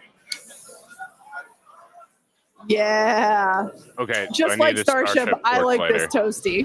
I also need a I'm keeping this. Now, we've got more Starship test flights coming to you soon. Be sure to follow the SpaceX account on X for more updates. Hey, thanks, from Jude. today's test Thanks for the flight super. and Woohoo, 5 future for flying. Starship tests. Yeah, Thanks I mean, for watching, and we will see you next time. I mean, that was just incredible. Oh, I know. It's great. Just incredible. And the resiliency that it was able to hold up is impressive. Like, incredibly impressive. Tape and dreams. Tape and dreams, and not even. And it just unbelievable to see just the resiliency that chip had to keep broadcasting, to keep the flap together, to get all the way to the burn. They shut down the burn prematurely, but it looked like we got all the way down there anyways, so it didn't really matter. Like, had it held up, I'm sure it would have landed successfully, done that soft water landing. Seems like it, and I kind of want one. It flipped with a broken fin, so this thing's crazy resilient. Incredibly resilient, and oh my god, they do sell it on their website. It is fucking expensive. How much is it made?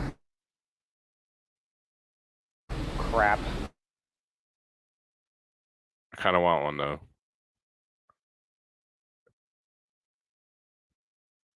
Start revealing on orbit. Light some cigars with it. Yes. Look at that thing. That's so cool.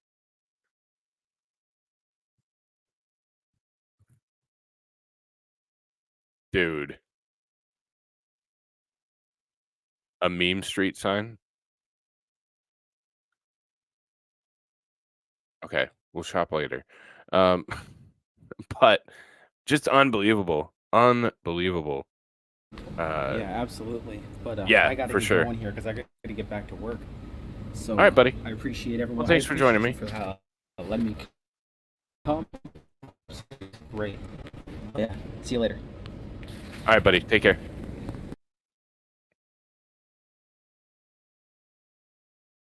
Oh, I read it. it's incredible. But yeah, so man, I mean,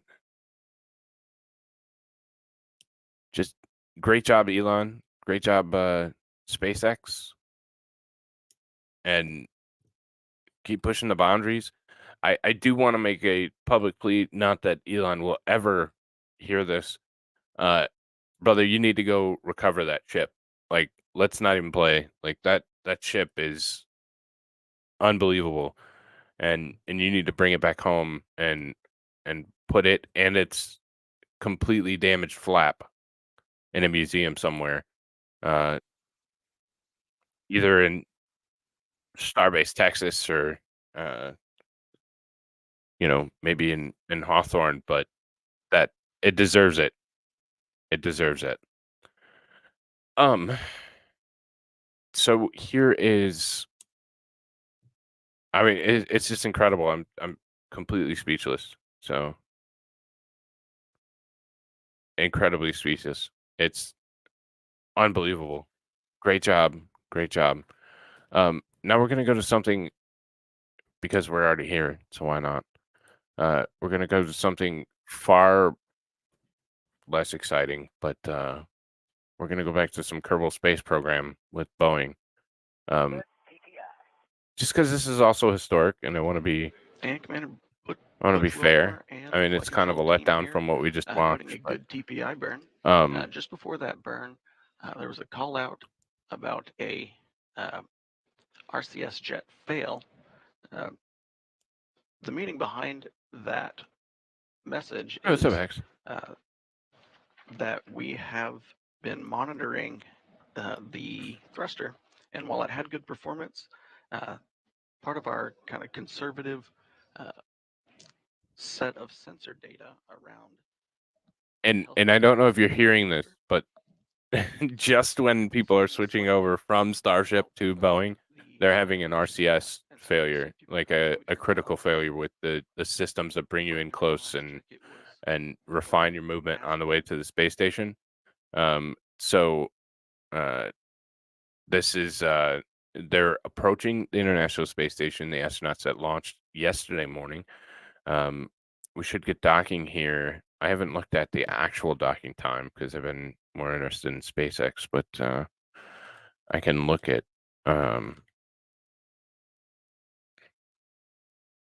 but they're having a critical failure with the RCS. So they might have to abort because the International Space Station is very protected, because running into it would be critical. When we're not close to a burn coming up.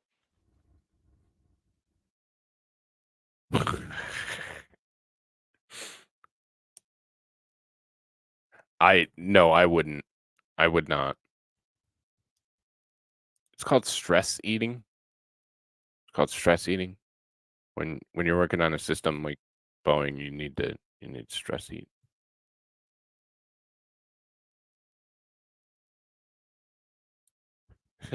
Same. I'm not a little dude, but he's a good sized brother.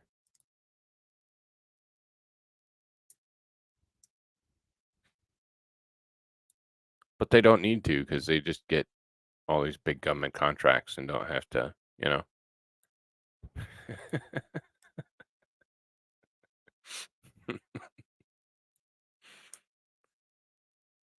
So they aren't supposed to dock for approximately 2 hours, and we probably won't stay with them that long because it's just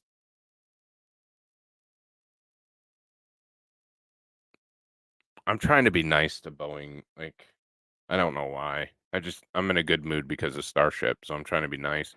Starliner is approximately 7 100 kilometers away from the International Space Station.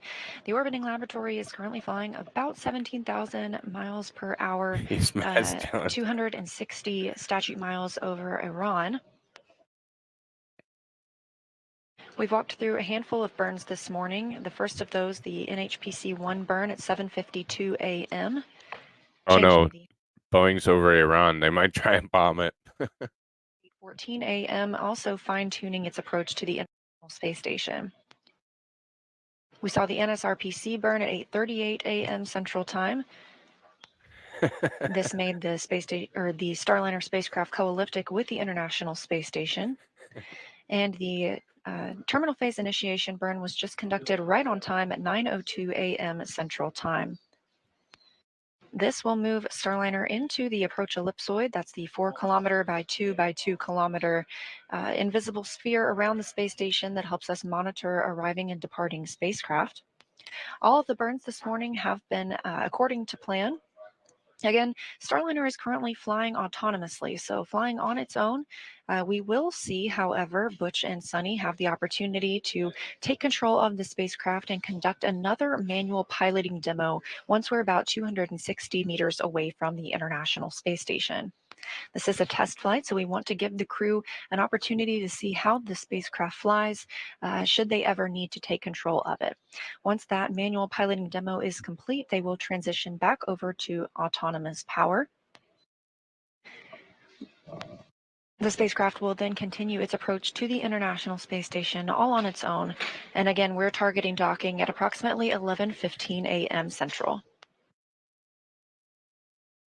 Yeah, so 11:15, so about 2 hours from now. So, it just the difference, like you guys said, just the difference in energy level between SpaceX and Boeing is just unbelievable. SpaceX, you have crowds and cameras and just there's just an excitement around it. Boeing is just, I mean, these terrible animations, some data, and a bunch of stuffy guys. Flying a Boeing jet, sack of bricks. Yep. If Palestine can run some of these rockets with sugar, I should be able to. Yeah. No. Oh, they're absolutely behind schedule. And we're talking, when you're talking about budgets, like the Boeing's budget is enormous compared to anybody else. So there's no reason why they shouldn't be more advanced. So I'm depressed from watching them. Me too. That's why I'm saying there's no way in hell I'm doing a whole 2 hours of it. But we tried. We gave them some due diligence and tried to check in. So, but it's just like the Zer and the corner here is laughing. Gonna get terminated after for. We're coming up on the Houston, on the big loop.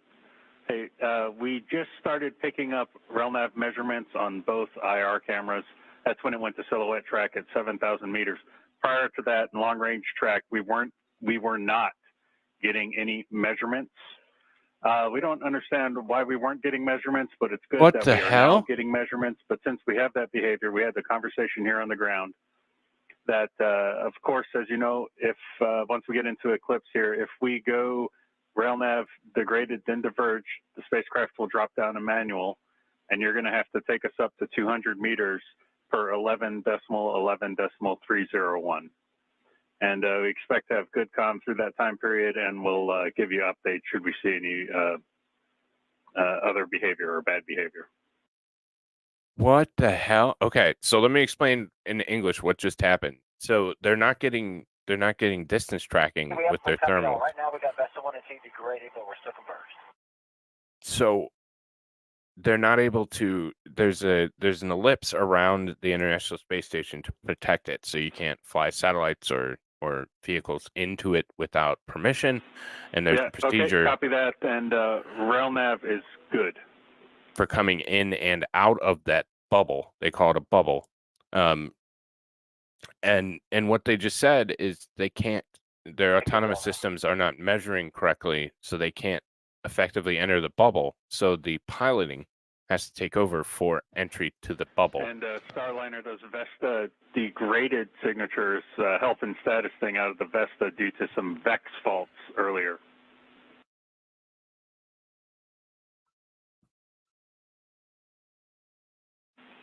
And RNAV is still converged. Houston Station on 612, the Yedave, backup Yedave swap is complete. And I guess that means that the compressor hose is disconnected. We'll go to initiate transfer. So a couple things. Reform conflict. There was a helium leak. There's been a helium leak in the manifold, the cooling manifold for the thrusters in the Starliner system. It's been a concern since the beginning. They had a temporary plug of the leak, I guess it's the best way to say it. The leak was nominal, so And they were the able Starliner to. is approaching station, getting closer to its IF1 or inbound fly around 1 maneuver coming up in about 35 minutes. You've heard some back and forth between Commander Butch Wilmore and Capcom Neil Agata.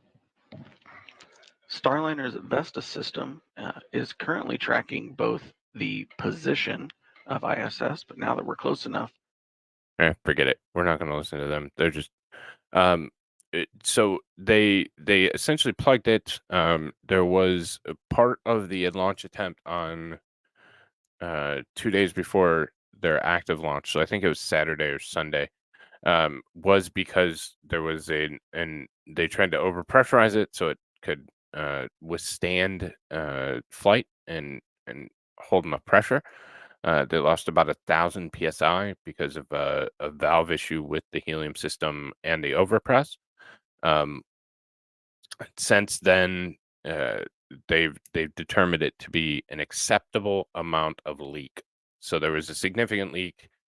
They made some changes and then they deemed it to be an acceptable amount of leak. Again, the helium is for cooling the manifold of the reaction control thrusters, the engines to line it up to the International Space Station. So now that we're having RCS errors, is it connected? I don't know. I'm not in their systems, thank God.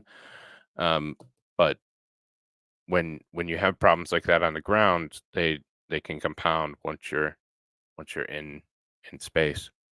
So no, ULA is very archaic. They don't 3D print anything. They don't. Other people on board this? Yes. Sunny and Butch and Sunny. I wanted to call him Bob, but I knew that wasn't right. Butch and Sunny, Boeing test pilots, both accomplished astronauts, both been to space previously. But Butch and Sunny are on Boeing Starliner crew capsule. Sounds like it. Helium, again, helium is an inert gas. So when they use hypergolics, so they use a 2-part hypergolic fuel, and to keep that manifold cool and to keep fuel flowing through that manifold, they use liquid helium. So they use helium for kind of cooling systems for that RCS system. So it's an injector into the manifold for the hypergolic fuels. So.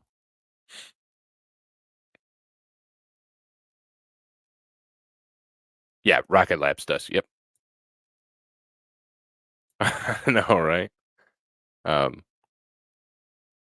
I know. I'm kind of curious as to how they're going to enter this ellipse because so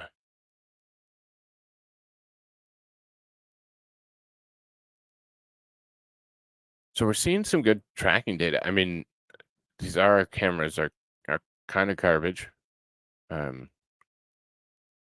Especially when you, again, I hate to do it, but it's just such a contrast that you have to. The SpaceX with their laser telemetry and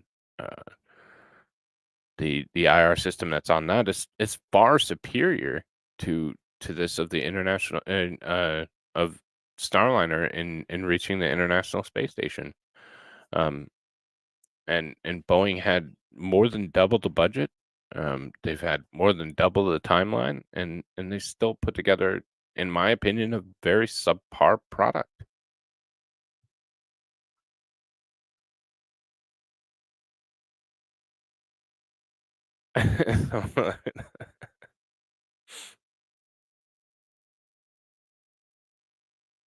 I would never I would never encourage switching from chatterbait, Alex.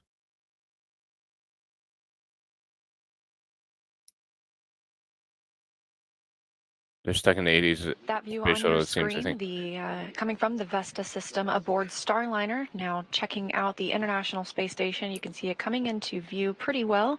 And of course, we are monitoring Starliner's journey here in the White Flight Control Room at Johnson Space Center in Houston, Texas. But over across the hall in the International Space Station Flight Control Room, NASA's Gary Jordan is continuing to monitor the station side of today's operations. Gary, can you tell us how things are going? Hey, Leah, things are going very well. We're following along every step of the way with you down the hall in the White Flight. Okay, so this guy needs to be a politician because we know this is bullshit. So, Brian, we're watching the Boeing Starliner attempt to mate with the International Space Station. Recap of what's going on. There's a critical failure in the reaction control system. So they're having response issues with RCS. Could be because of some of the helium leak that we talked about a little bit ago. The second major issue is with their tracking. They lost data or were unable to capture data of how far essentially the International Space Station was away. That caused them to not be able to enter the ellipse for the International Space Station or the keep out sphere. So they are switching to manual piloting to bring Starliner into the ellipse for connection with the International Space Station. So, as normal, it is a complete and utter train wreck, and I'm concerned for the safety of Sonny and Butch.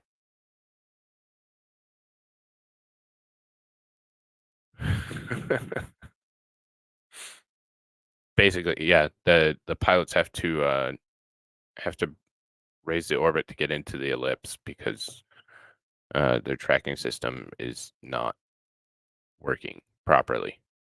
So The control room will work with the teams down the hall in Starliner Flight Control to walk through the hatch opening sequence and operations. The 7-member crew that we just talked about will be there in the Node 2 forward hatch, ready to welcome Butch and Sonny, the first crew members to fly Starliner to the International Space Station, and we'll conduct a welcome ceremony from there. Here in the flight control room, we talked about Vince LaCourte, the flight director. Next to him is the Capcom, Will Vu. You'll hear his voice relayed up to the crew aboard the International Space Station.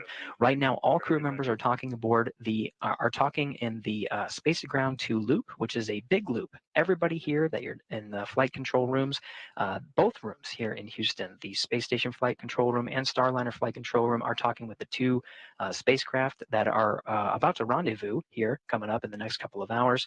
Will Vu there is responsible as the voice from the control rooms here to talk with the crew aboard the International Space Station. Most of the communications you'll hear from him will be relaying to Matt Dominic, who again will be overseeing the rendezvous operations. Neil Nagata on the left there will be responsible for talking with Butch and Sonny in Starliner. Everything is coordinated as part of the integrated operations, very carefully choreographed procedures that you'll hear to make sure everybody's talking and the rendezvous operations are going swimmingly. Also, that man right there is just nonstop eating for whatever reason. And there were a lot of fat jokes. So he has been nonstop eating this entire broadcast. Ellipsoid. From once we're inside the approach ellipsoid, we operate by these joint flight rules and count down towards these next sequence of burns to get ever closer. It'll be very interesting to see some of the great visuals for some of the free flight demos that are necessary to verify all of the different capabilities of Starliner as part of this flight test. Again, station is ready to receive the Starliner. We're tracking no issues at this time. Attitude and solar configurations aboard this station is ready. And so really, we're just following along every step of the way with the teams over there in the Starliner mission control room. So that'll be it for us for now. We're continuing to follow along, and we'll be with you every step of the way. Leah and Jim, back to you over in the White Flight control room. Thanks, Gary. And yes, we continue to monitor the arrival of Starliner to the International Space Station. And if you're just joining us, a reminder, this is the very first flight of Starliner with crew members aboard. So we'll be bringing the space station total number of crew members up to 9 upon their arrival today, again, targeting approximately 11:15 a.m. Central Time.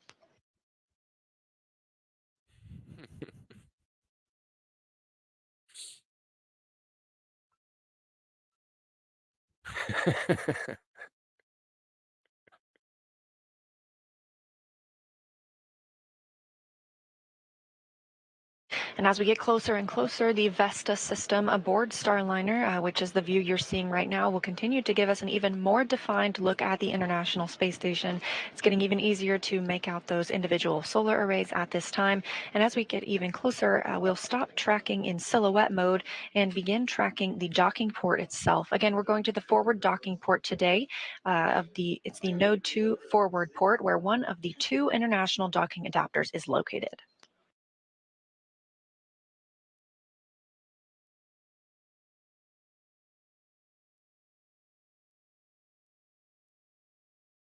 Wow.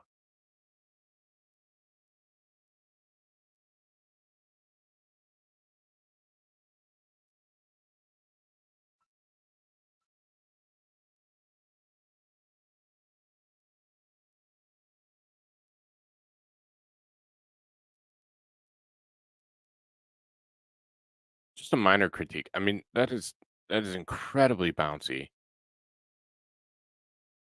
Like, that is uber Let's take a bouncy. look at the rendezvous and docking profile today. We've had 2 height adjustment and plane change burns already. Those are the NHPC 1 and 2 burns occurring at 7:52 a.m. and 8:14 a.m. Central, respectively. Those were both good burns. We then came up on the NSRPC burn. This was a co-elliptic and plane change burn at 8:38 a.m. Central, another good burn, before moving to the terminal phase initiation burn.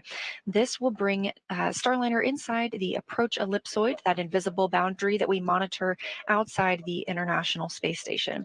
And we are coming up next on the inbound fly around 1. The inbound fly around 1 maneuver will swing Starliner out in front of ISS in the direction that ISS is flying in orbit. Then the IF2, or the inbound fly around 2 maneuver, will slightly alter Starliner's trajectory to hit a peak altitude in front of the Node 2 forward docking port. From there, Starliner big loop for tablets. We can take another receipt on the tablet that's charging, and we're also curious on the battery status of the tablet you're using for centerline camera.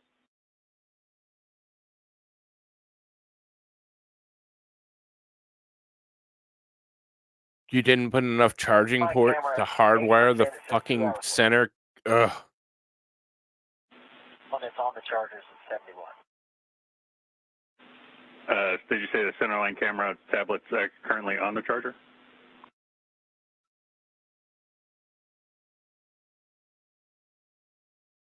What the f? Watching it right now, the centerline camera is now going on the charger. The other tablet, which I have in front of me, says bold, is 71. Copy that. So your centerline camera. And can you tell what the centerline camera battery state of charge is?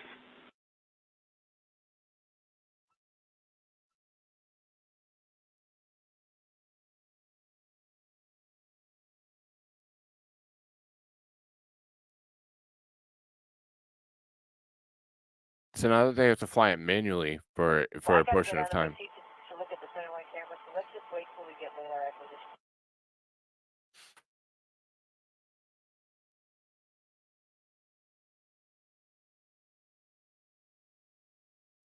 So the dedicated tablet may be dead and may not have any battery Starliner, charge. expect radar acquisition in about 400 meters. Plus fully charged at 190 minutes. Okay, copy that. Fully charged in 190 minutes. So that thing is dead. That tablet is dead. On the Starline camera tablet. So the tablet that's going to guide them in.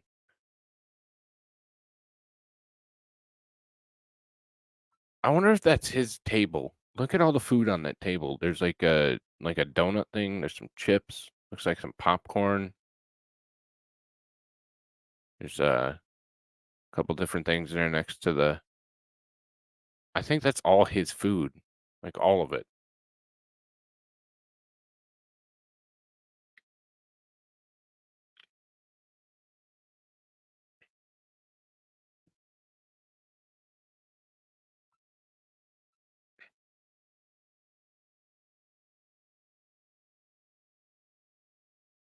I'm really almost interested in some of the this communication train wreck going at this between point. Capcom and Commander Butch Wilmore and pilot Sonny Williams is about making sure that the battery of the Starline camera and the batteries on the crew tablets are topped up. Part of the use of those two things is when we begin our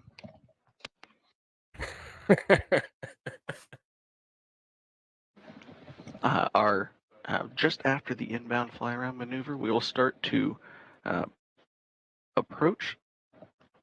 Maybe that's the ISS. reason. We'll start in the corridor approach, where then the crew will do one of their manual piloting demos, where they will do a hold out around the 250 meter mark out in front of station in the approach corridor. After about 5 minutes of that test demonstration, Starliner will then go back to automated mode. We'll hold around the 200 meter mark out in front of station, and then they will get approval to go inside of the keep out sphere.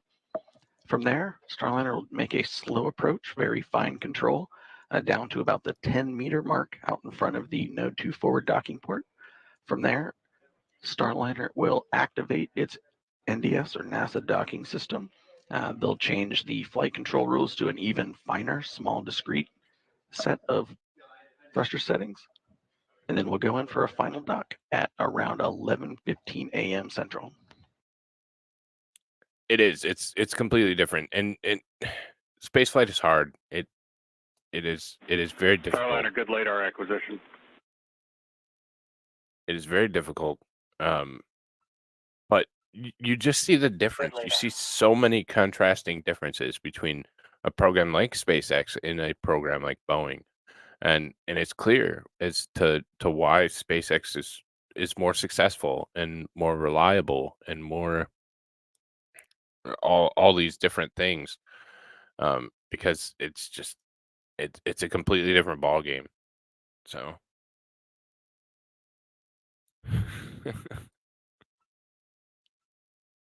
yeah, SpaceX has Dragon, and a much more robust system. They've flown. Hang on.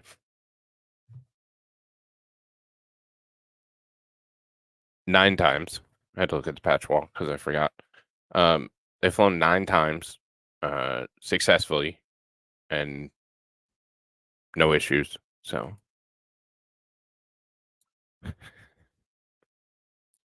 very, very likely, probably.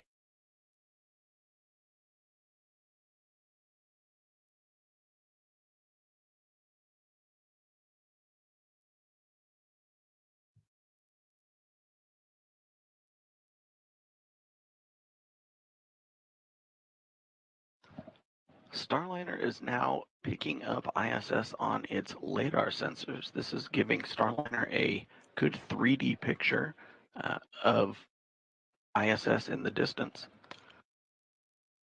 I gave a brief overview of the burns that are coming up, but let's take a closer look at the full docking profile for Starliner as it approaches ISS. At this point in the mission, Starliner is racing towards the International Space Station. The goal? Successful docking. But there's still a long way to go. On this flight test, Starliner will have to prove itself every step of the way.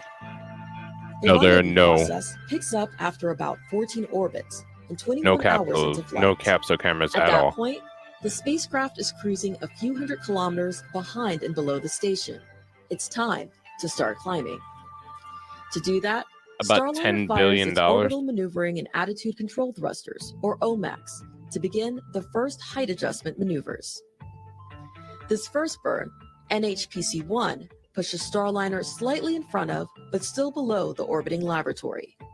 Then, the next burn, NHPC-2, fires the OMACs for a few seconds. This move puts Starliner within kilometers of station, but now Starliner is back behind it.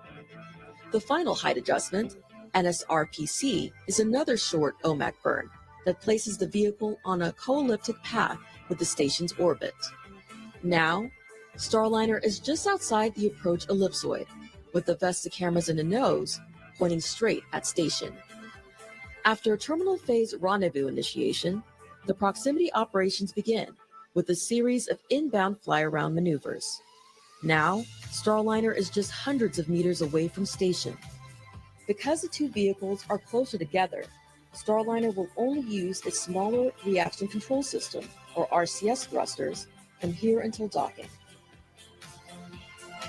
The first inbound fly-around maneuver, IF1, swings Starliner 550 meters ahead of station and raises it another 300 meters. This maneuver accelerates Starliner to about 17,500 miles per hour, nearly matching the station's velocity. Inbound fly-around 2 raises Starliner further, moving into position 300 meters directly in front of station. Now, it's time for the initial approach. At approximately 250 meters, space station crew will manually command the Starliner to stop.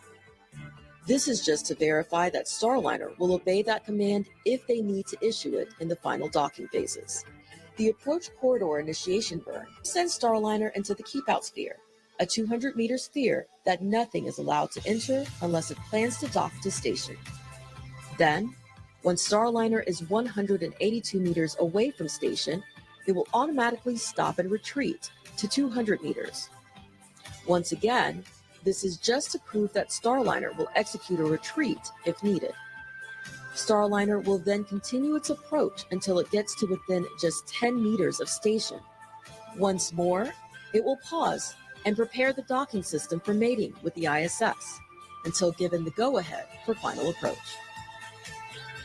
Finally, after hours of this perfectly choreographed orbital dance, Starliner will perform its final approach initiation maneuver. The vehicle will slowly close the final 10 meters until its docking system makes contact with the Boeing-built International Docking Adapter on the Harmony Module's Node 2. Then, Starliner's docking ring will retract, hooks engage, locking Starliner and station together, signify a successful docking procedure.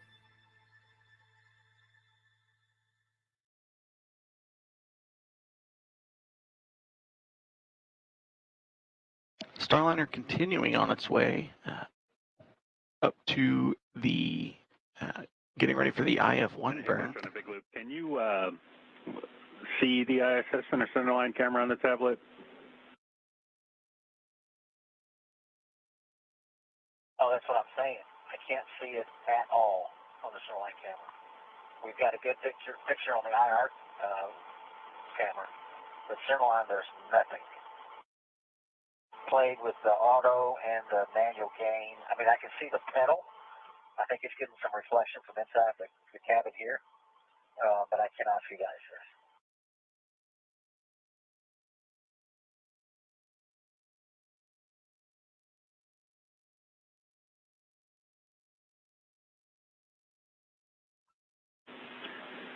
All right, yeah, copy that. And Spanky reminded us that you can take a picture or screenshot on the tablet.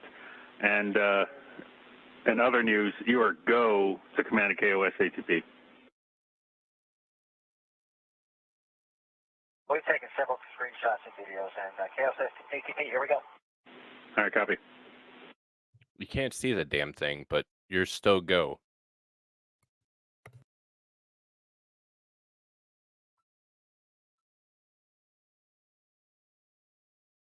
KOS ATP is enabled. Here's your copies.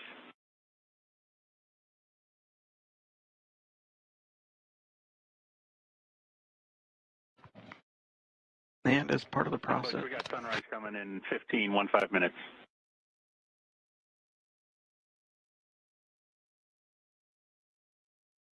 Okay, yep. Hey, actually, just look that up. Thank you.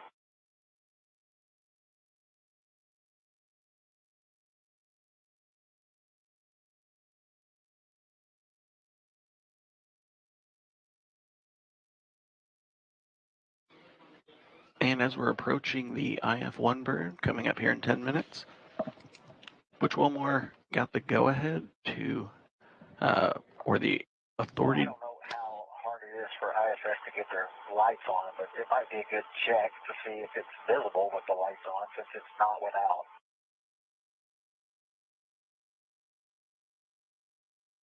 Yeah, we're checking, Butch.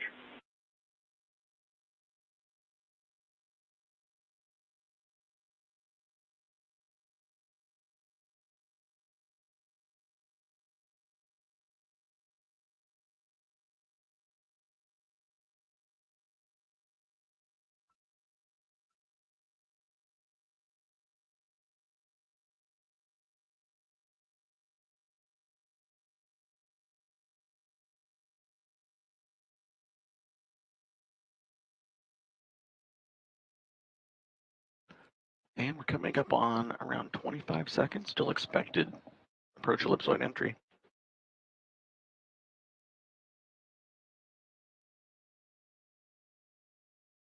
Again, the approach ellipsoid is a 4 by 2 by 2 kilometer invisible boundary around the outside of the International Space Station.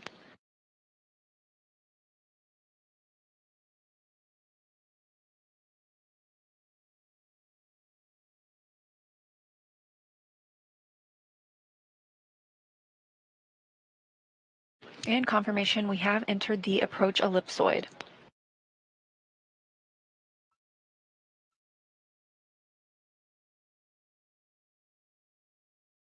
As Jim was saying, we also heard the authority to proceed to the keep out sphere. Turn the light on because I can now see there is a speck out there.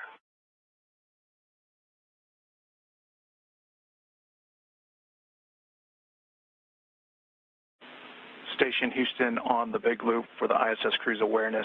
Starliner is inside the approach ellipsoid. Station copies.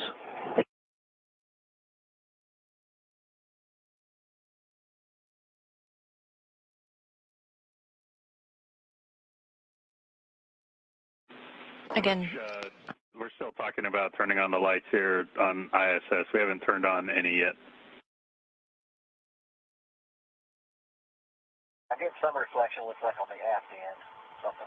This is just. This is Might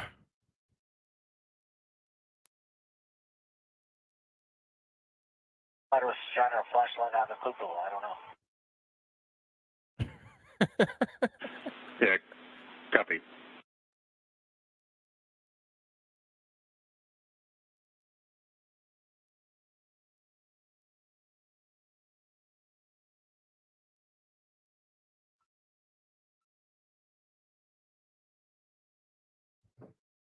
wow.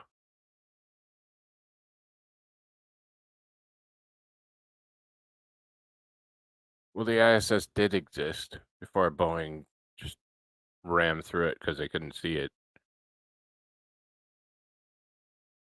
as we were saying, we have recently heard the authority to proceed to the keep out sphere. We expect the Starliner spacecraft will enter the keep out sphere around 10:35 a.m. Central Time, so a little less than an hour from now. That keep-out sphere is another invisible boundary, this one with a 200-meter radius around the International Space Station. To enter the keep-out sphere, we must agree that the spacecraft could, for some reason, lose control of its thrusters and still not enter that boundary for 24 hours. Turning on the CO lights.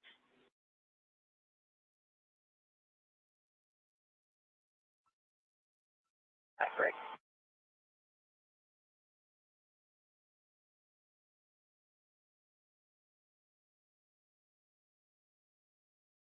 However, before we enter the keep-out sphere, we will do a hold at 260 meters at approximately 10:24 a.m. Central Time for another manual piloting demonstration.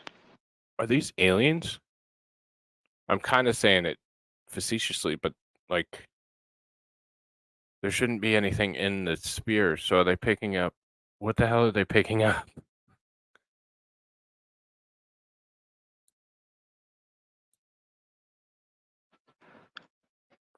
And while Starliner's Vesta infrared camera is able to pick up station, we're currently still in a period of darkness.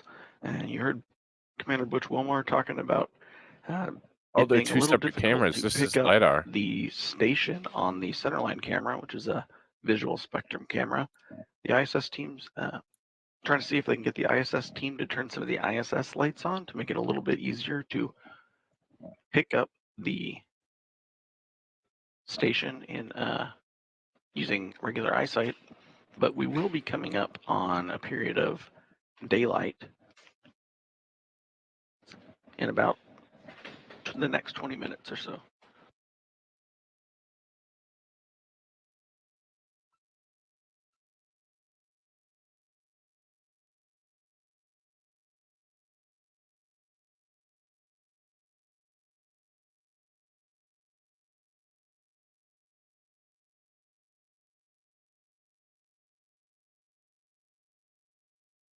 We are now about an hour and a half away from our scheduled docking time this morning, again targeting 11:15 a.m. Yes. Central. Yes, they are. That comes after launch yesterday at 9:52 a.m. Central.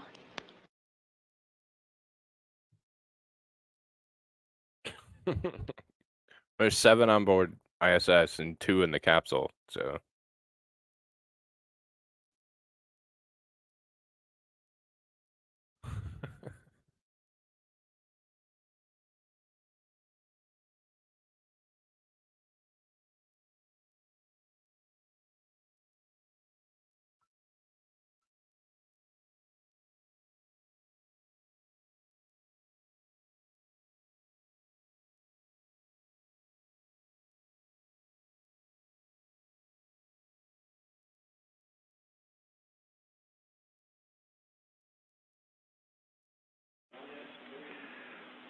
And Butch Houston on the big loop.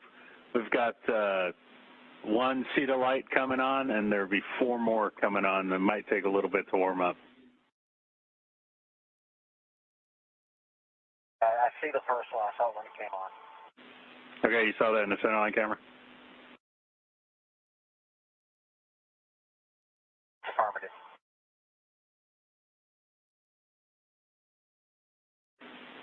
And you know what's coming. We're going to want some centerline camera screenshots of that.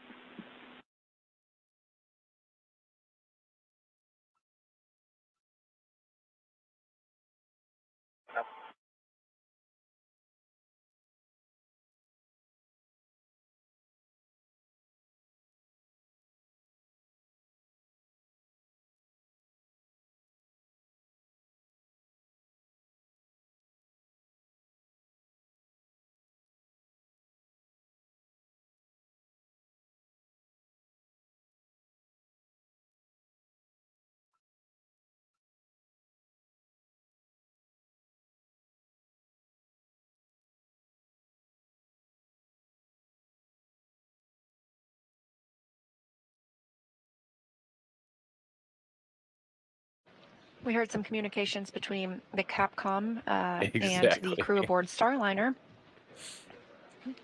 They are turning some lights on the International Space Station. This will give the crew a better visual of the station itself as they continue to approach. We are standing by for the IF1 burn in about 1 minute and 30 seconds. This is the inbound fly around burn.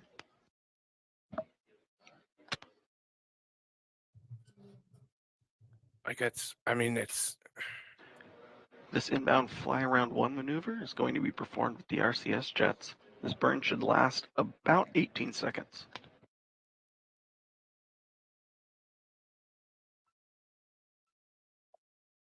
like, again, this is what the engineers are looking at, and this is what you're. The RCS jets that'll be executing this burn are on the service module Why? portion of the spacecraft. And if you look in the top right corner of your screen, that is what it looks like is facing you, the service module portion. This part does not return to Earth. It is disposed after the deorbit burn nearing the end of the mission. The only portion that will return to Earth is the crew module. That's where Butch and Sunny are seated right now. It'll parachute to a landing in the southwestern United States. Yeah, we'll see about that. I have genuine serious concern about the health and safety of these astronauts. And we're coming up on 10 seconds to the IF1 burn.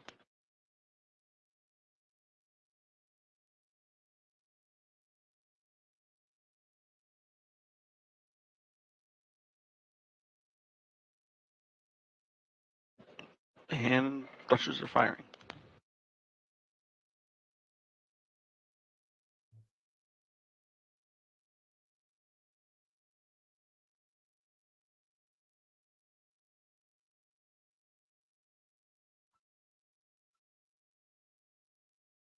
And thruster cut off.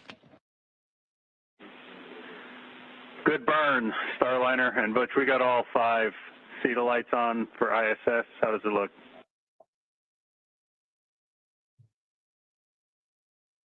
Yes, we can see it.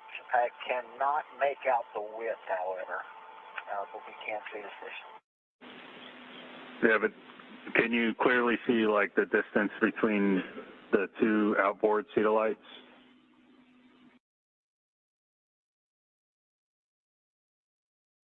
You can see the one that's on the port side. I cannot see the one on the starboard side. It might be blocked by something. Roger.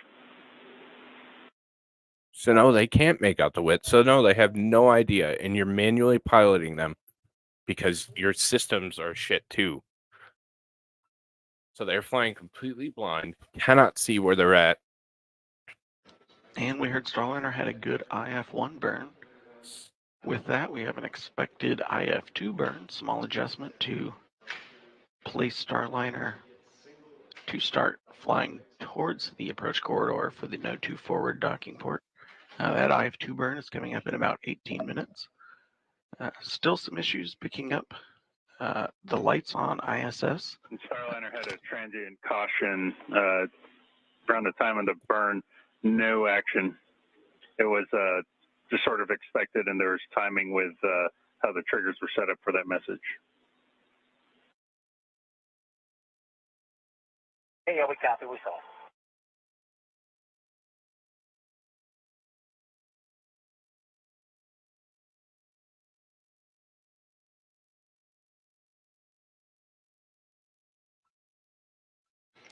That IF1 burn coming right on the timeline at 9:47 a.m. Central Time. We are targeting docking with the space station at 11:15 a.m. Central.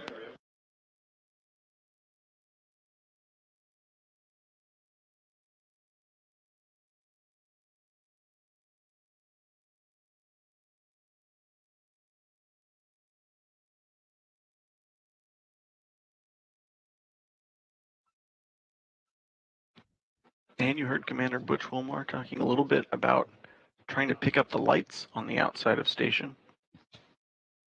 We should be coming up in a period of daylight soon, and that should hopefully help them see station without the extra lights, but also. Roger that. Inside 2 minutes, sunrise.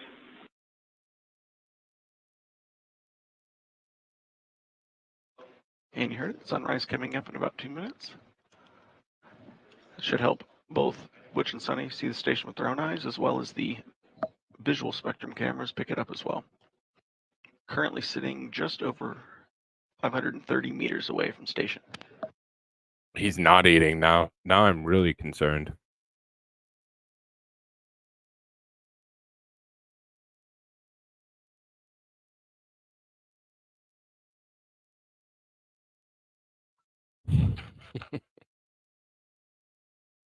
Now, we do not have views currently of the crew inside the Starliner capsule. However, we will regain views of Sunny and Butch once they dock to the International Space Station.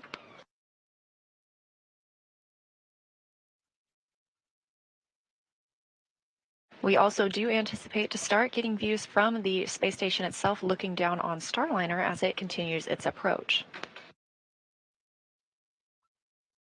Again, the next major milestone this morning is the IF2 burn coming up in about 15 minutes. That places us on the docking corridor. That means we're directly in front of the docking port. And today we are targeting the Node 2 forward port, which is where one of our 2 international docking adapters is located. He was pointing out to the delivery guy. That's what he's doing. He's like, yeah, over here, brother.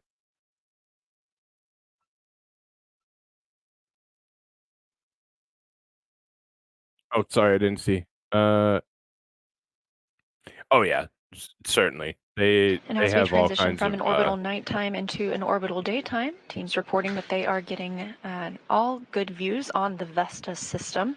This is the system on Starliner that allows us to track the space station, and as we get closer, will help us align with the docking port. Yeah, they certainly have all that kind of stuff filled out. And there's that there's a risk of not coming home. So they prepare for all those contingencies.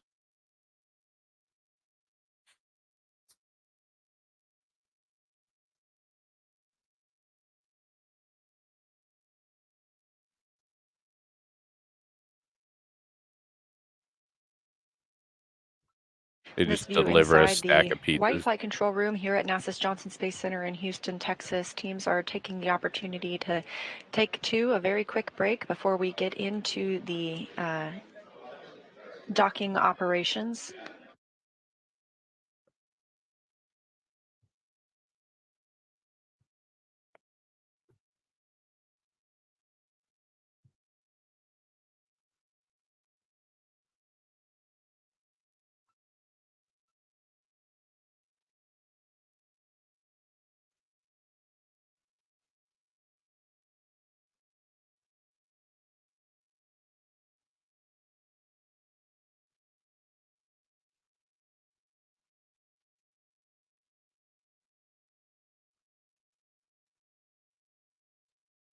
Oh, I know, it's just packed. And with good views coming in on the Vesta system, let's learn a little bit more about the eyes of Starliner. Vesta is a brand new and highly complex navigation system designed by Boeing.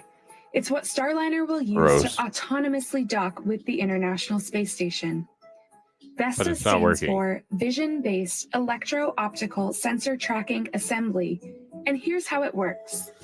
The system consists of 2 laser ranging sensors, 2 wide-field sensors, and 2 narrow-field sensors, all of which work together to guide Starliner slowly and safely to the station. Early in the rendezvous process, the sensors operate in a long-range tracking mode, monitoring the International Space Station from afar when it still resembles a bright, star-like spot in the distance. As Starliner gets closer, the sensors pick up more details and are able to see the ISS clearly enough to determine its outline. This phase is known as silhouette mode.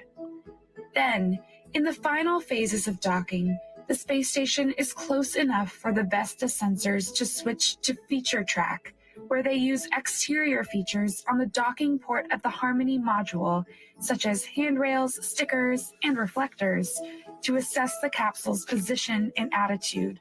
Starliner's Vesta systems are programmed to recognize these features as relative points of navigation, enabling the spacecraft to determine exactly where it is and execute its docking procedures with great precision. Vesta also gives the ground teams a highly accurate understanding of Starliner's location relative to the space station, as Starliner autonomously makes its way to the orbital laboratory.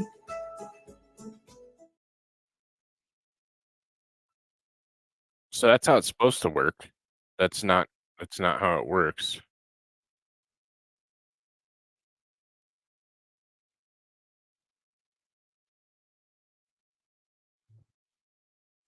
Bit of retro.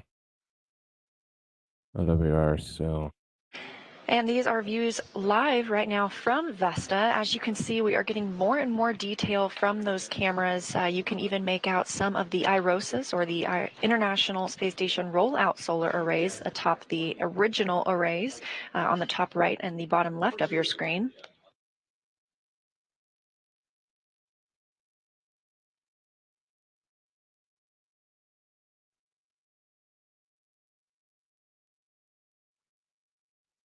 Skynet took its first step when it took out ISS with Starliner.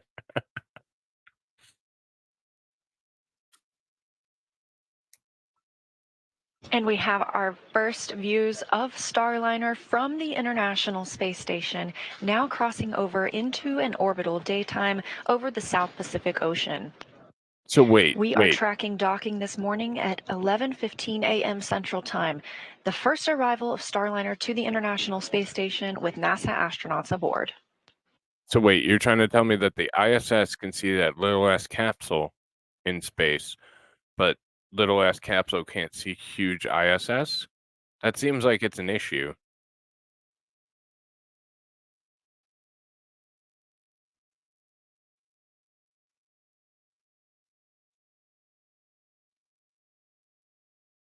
It's also kind of ridiculous that the 40-year-old International Space Station has a better suite of cameras to be able to see something than the brand new multi-billion-dollar Houston on the Starliner. big loop. Just letting you know, now that we have light outside, we're going to turn off the cedar lights just in case. Concur. Thank you.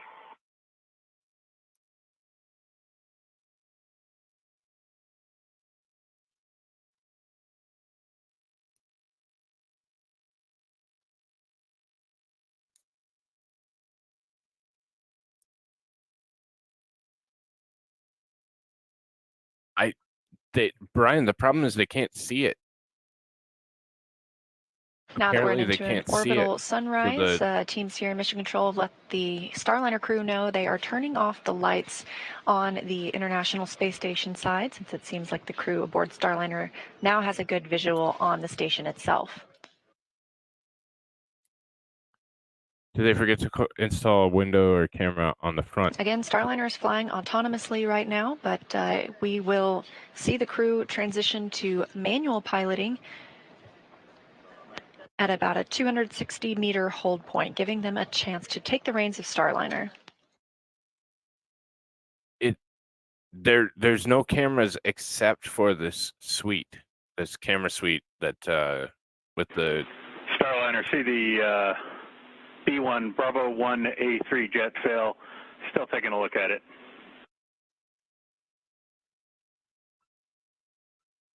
Bravo and jet fails. Yeah, so they they're failed off.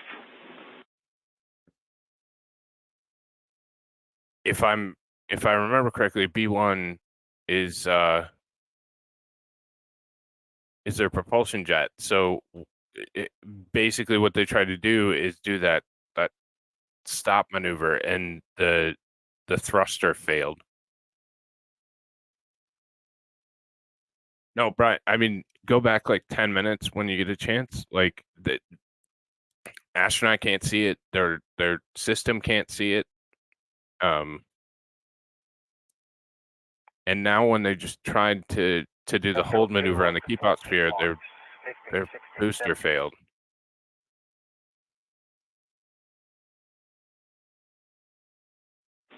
Okay, copy.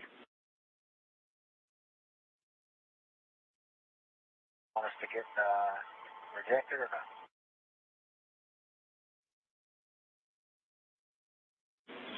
Yeah, don't need to reject it yet. Butch Ray's looking at it. Reject it. They're talking about rejecting the entire, which would be a 24-hour hold. So they'd have to hold until they maneuvered and fixed if they do a reject. Roger. You're looking at a live view of Starliner as it approaches the International Space Station on NASA's Boeing crew flight test with NASA astronauts Butch Wilmore and Sunny Williams aboard. I'm NASA's Leah Cheshire, joined by Boeing's Jim May, and we are continuing to track the first flight of crew aboard the Starliner spacecraft. Starliner lifted off yesterday at 9:52 a.m. Central Time. Since then, the spacecraft has made several maneuvers up to the International Space Station, and it is now on the docking axis following the inbound flight. And again, let's be honest, like problems happen, like issues happen. Spaceflight is incredibly difficult. But when it starts cascading and everything that you're doing, you're returning an error. Like that's the third maneuver that we've heard them try to attempt with 3 straight failures. So and pretty critical failures. So I'm with Brian. Just come home and try again later. You got some valuable data, but your systems are not working properly. And yeah, can you limp it in? Maybe. Is it worth it to the health and safety of the astronauts? I don't believe so. I don't believe so. And I would say the same thing if it was any other company. Like I think this is a dangerous situation to get into, and at some point somebody's got to call it if we continue to get significant failures.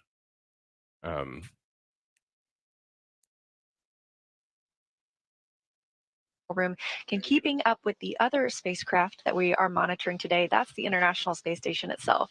Gary, how's it going over there?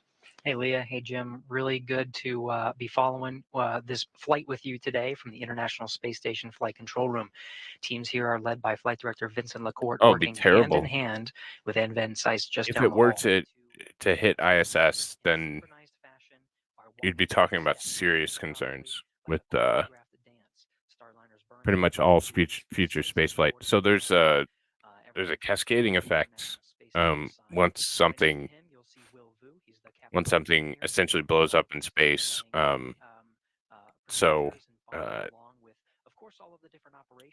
it could make it so we couldn't go into space if it was big enough, because it makes a chain reaction because you have particles moving very quickly. So that's why there's keep out sphere. That's why there's these procedures and policies going into the space station. You just can't just ram it up in there. You gotta take it slow and really work her in. So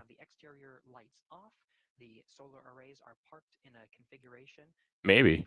And the attitude is right on track. So we're just counting down just minutes away from the inbound fly around to burn.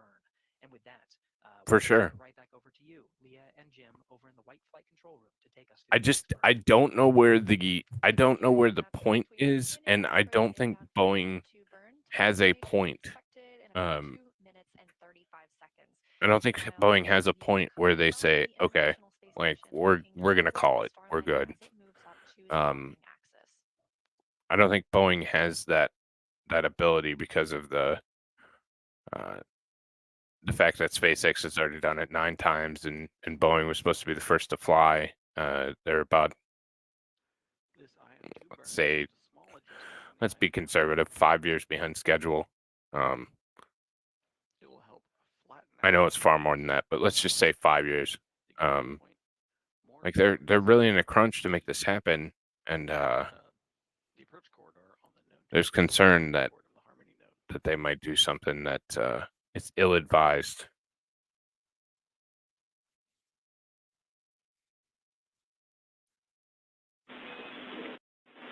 Starliner, go for the IF2 burn. Go for IF2.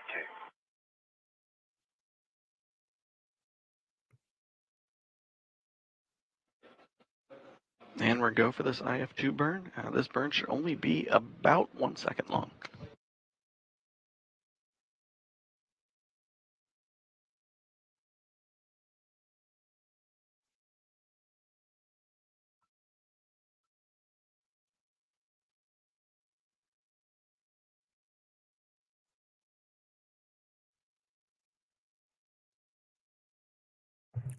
Just for all you flat Earth idiots that say there's, no stars in the background, those are all stars. Those little dots there.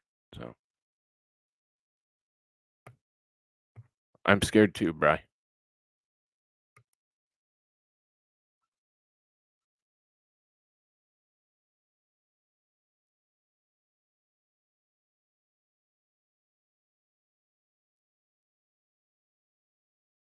I don't want them to fail. Like I don't want Boeing to fail just for the health and safety of Sonny and Butch there. And I think that Data flashing on the flight over dredge. I think this is important that we continue to raise spaceflight, not revert it. And coming up, 5 seconds to the burn.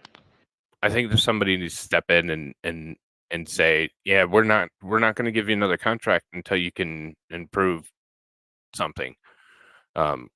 When you show us, then we'll send you more money. Then we'll send you more. And you saw the thrusters fire for the IF2 burn. But for them to just, for NASA and the government to just keep pouring money into a company that obviously is not there. Boeing just hasn't had to prove anything for a very long time.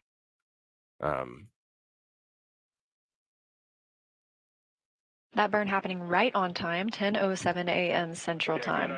Burn There's and stars all Butch, over it. again for data flashing on warp dredge. They're not that bright. Clear, the white converged, and then 4.02, then inbound fly around, and then the destination A and B in the ARD region. Not all flashing at the same time. Different ones would flash at different times. It's steady now, but it was still a lot of flashing. Go away, come back. Go away, come back. Okay. Yeah, that was my next question. Hey, Linda. So you missed a highly successful Starship flight, where they hovered a 23-story building, essentially over the ocean for 8 seconds after returning from space, which is beautiful. Then Starship took Starliner, we're curious extensive. with that flashing on the parameters. Are you comfortable enough that you can command a destination A or B? The ship took extensive damage and was incredibly resilient, and did a soft landing off the coast of Australia. And the reason I called you, I know it was right before the burn, because I was hoping to call your attention to it in case it was still doing it, you could see it. So my apologies. Yeah, no, appreciate it. Sorry, we just didn't copy the whole transmission right before the burn.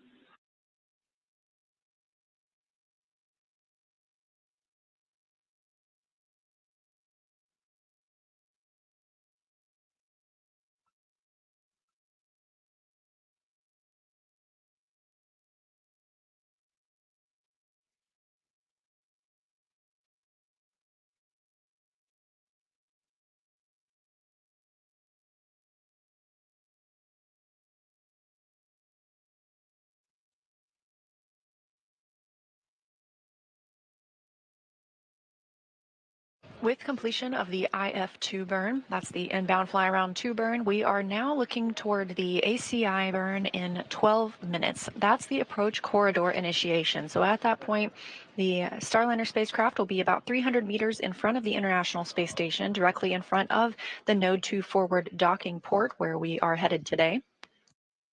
Once we get to the 260-meter mark, the crew will take manual control of the spacecraft and do another manual piloting demo. This time looks like we will have good visuals from the space station to see it. We've now stepped into a satellite handover. The space station uses tracking data relay satellite systems, and we periodically experience these handovers as we switch from one satellite to the next, but these are tracked and, as you can see, usually very quickly regained. So sorry, we got caught up. Linda, so successful flight test and all intents for SpaceX. And now we are watching Boeing attempt to dock the only issue, there's a rocket fair they amount launched of, yesterday I to think the it's RCS International debt Space Station. residue on the window, outside the window. Okay.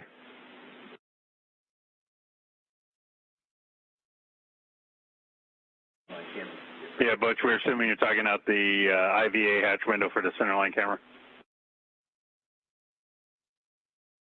That's affirmative. I mean, all of our windows have it. It's pretty much covered, but yeah, that one, it's not objectionable. I'm just letting you know it's there. Okay, copy.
And Starliner continuing its slow approach as it gets near the box to start the ACI burn. Starliner is currently 451 meters away from the Node 2 docking port, currently approaching at about 0.22 meters per second.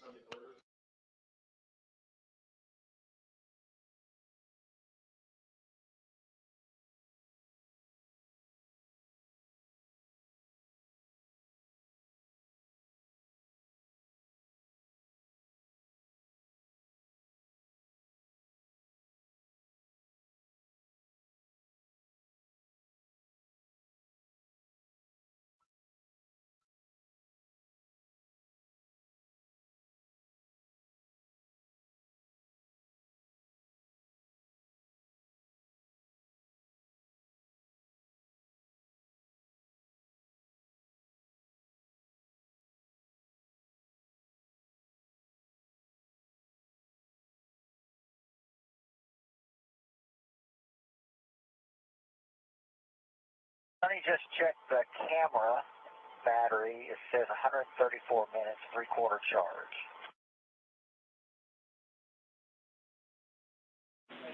Okay, yeah, copy that. And but you should have the battery charge on the tablet overlay itself.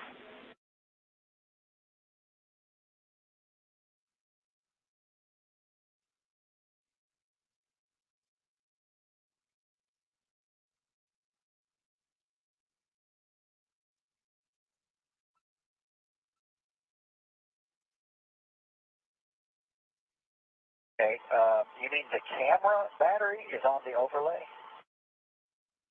Yeah, should be on the tablet.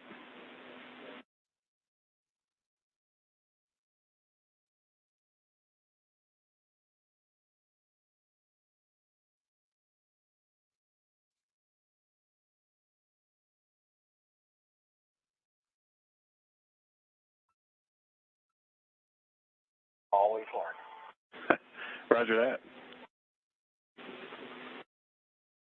There are two in the capsule. There are only two in the capsule.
Sunny and Butch, yes.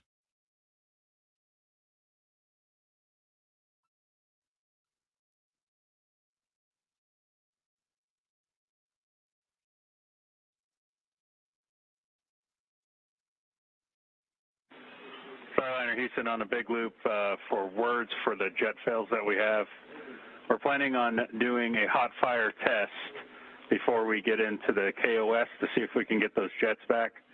And big picture, what that means is that once we get to 260 meters, you're going to go ahead and press through the procedure and put the Starliner in the station keeping inside the corridor. But we're not going to do the manual control demo. You're just going to station keep for us.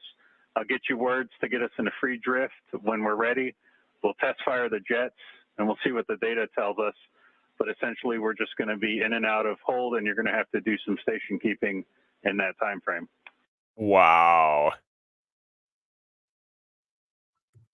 Okay, so at 260 meters, you're going to want me to take manual control and station keep at 260 meters and just hold it there.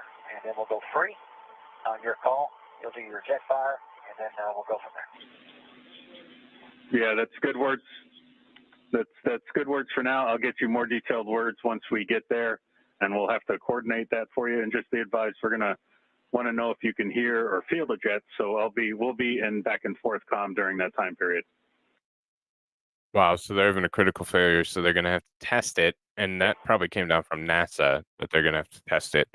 Dazzer, to answer your question, the bottom portion of it with the engines is a trunk, so it is a separate piece, so the heat shield is going to be underneath of that trunk.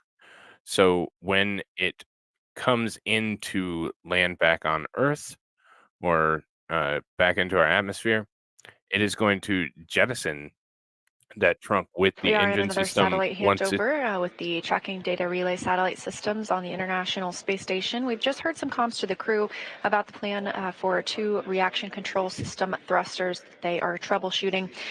We have an upcoming ACI, that's approach a corridor initiation burn in 3 minutes, 18 seconds and counting. And after that occurs, we will reach our 260 meter hold point. We anticipate that hold point around 1024. This is originally where we were planning to switch to manual mode and go into the manual piloting demo. We are still going to switch into that manual mode and troubleshoot those 2 reaction control system thrusters on the service module by conducting a hot fire test. After that is complete, the crew will have the opportunity to conduct their manual piloting demo.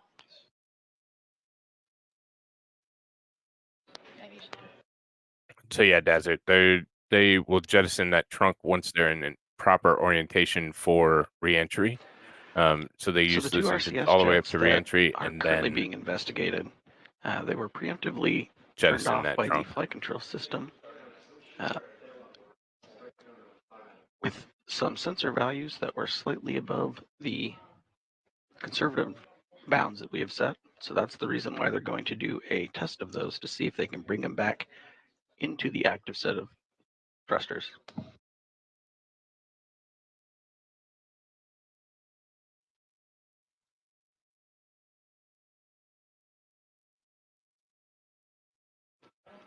Looking at the Vesta views on the screen, the upper right camera, or the near field Viz Now camera, we're in 2. is currently in feature track mode. You can see some cyan light blue outlines around different features of the station.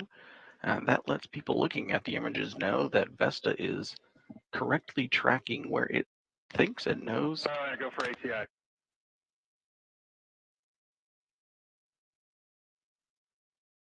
Go for ACI. Those outlines letting people on the ground know that Vesta is accurately tracking the outside of station. We also heard a call up to Commander Butch Wilmore that the crew is go for the ACI burn.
Funny guy, And that dance. ACI burn just started and stopped.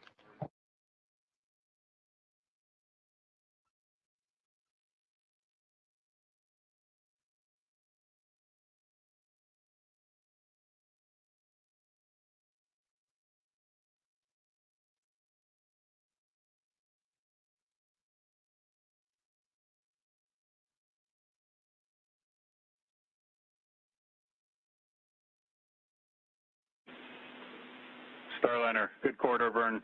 Go for station keeping at 260 meters.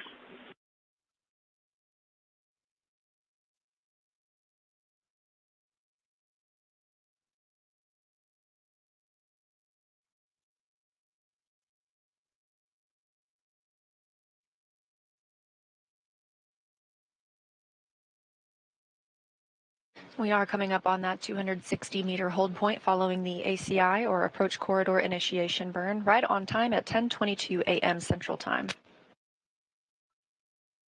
Again, we are tracking 11:15 a.m. as the earliest opportunity for docking today. However, it is a docking window, so we can hold. Big loop, good corridor. Go for station keeping at 260 meters.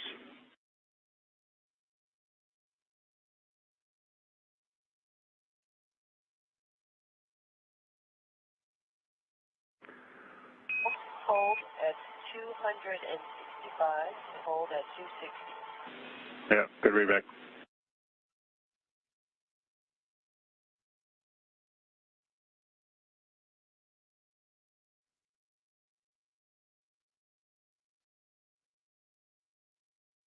Starliner coming up on 260 meters. Bush and Sunny are going to begin the hold at 260 meters.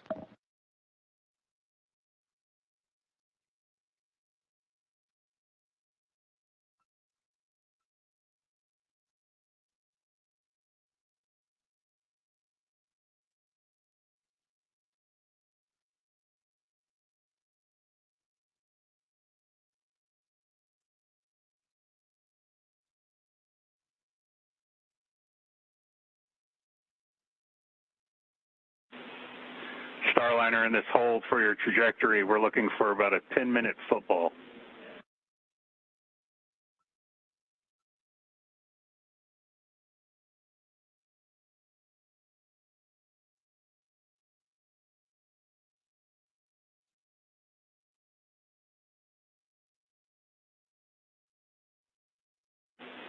Starliner getting ahead here for the hot fire. I want you guys to go ahead and pull up 12.10.218, 12.10.218, step 2 for the hot fire procedure.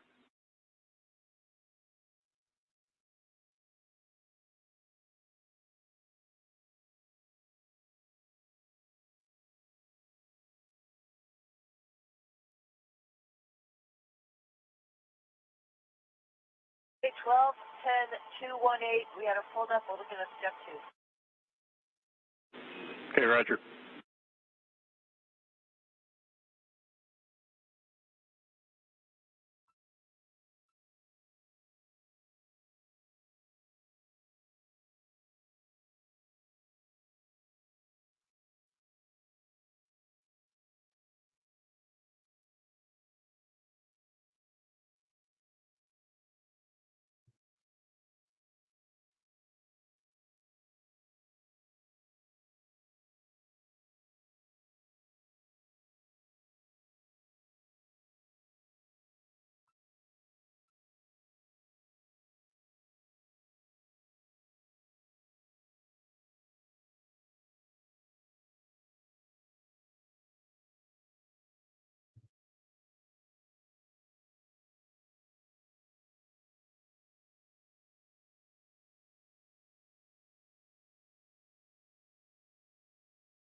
This is a view of Starliner from the International Space Station. The spacecraft is now aligned with the International Docking Adapter on the Node 2 forward port. That's its intended destination today. They are currently holding at the 260-meter mark. This was a planned hold, however, it is being extended to troubleshoot 2 reaction system thrusters. It was planned, but they're going to make it longer.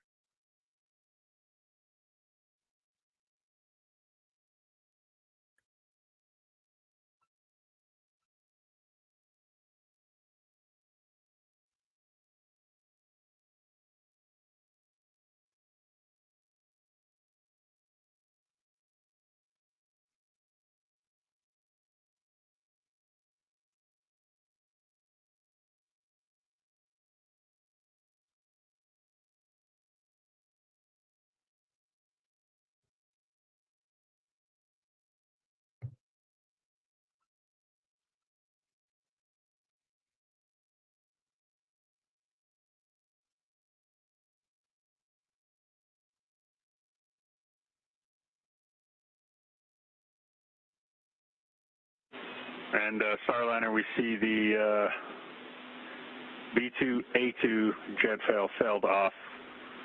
Still talking about it, still good for control.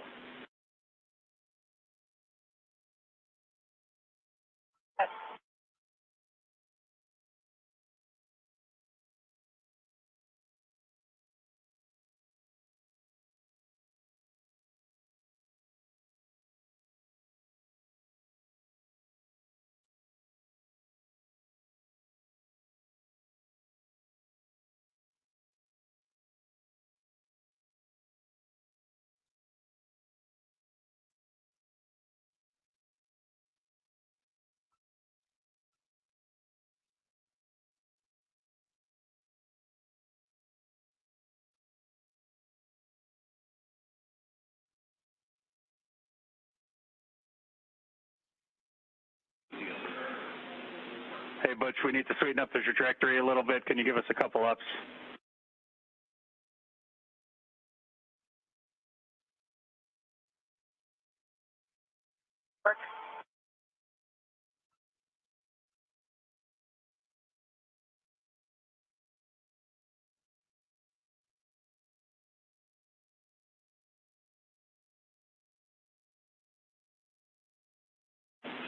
And Sonny, confirm you've got the procedure pulled up.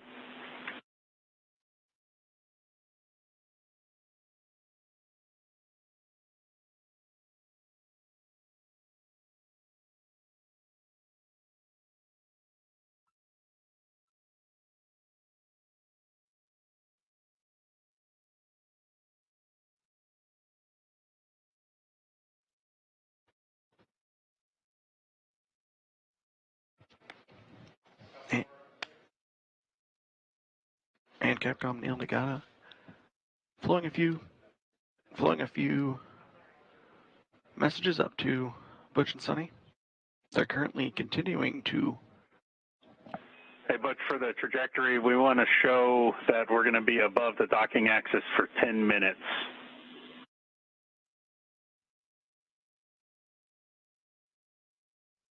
See that?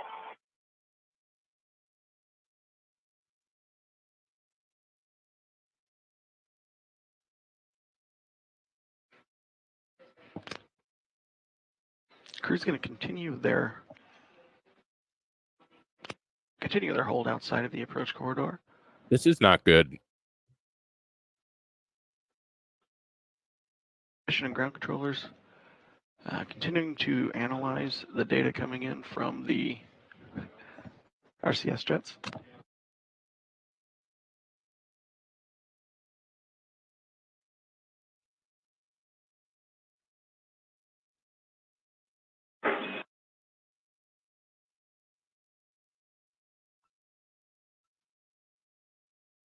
Hey, what's up, greedy bloke?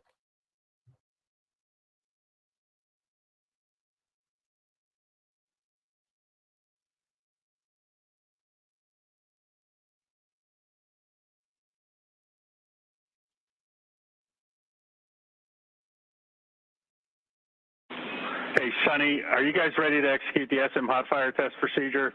We lost another jet, S1A1. Holy shit, they lost another jet?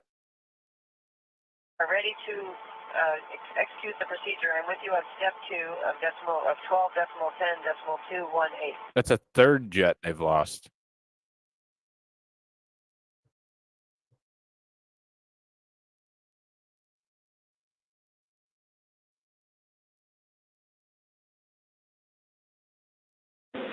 Okay, you guys are go to execute step 2, and in between the hot fires, please damp rates.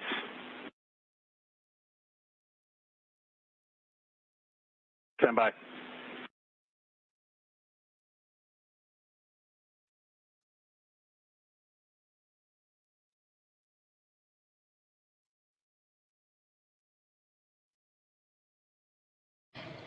The crew aboard Starliner is preparing to conduct a hot fire test of the thrusters that are currently down.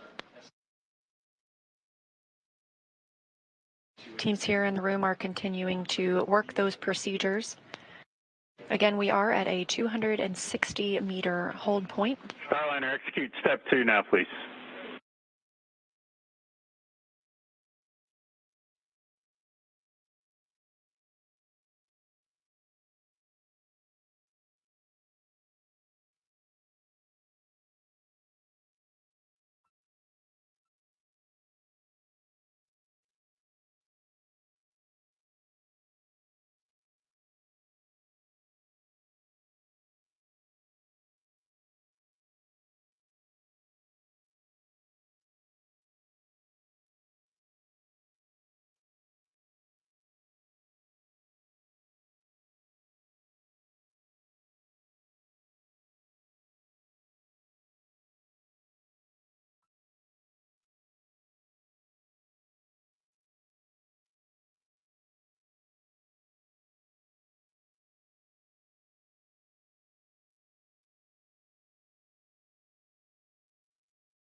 Starliner, we see step 2 complete.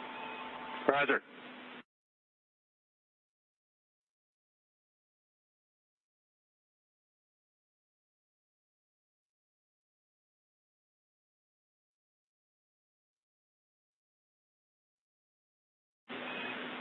Okay, Starliner, we're about to hot fire S2A2. Stand by.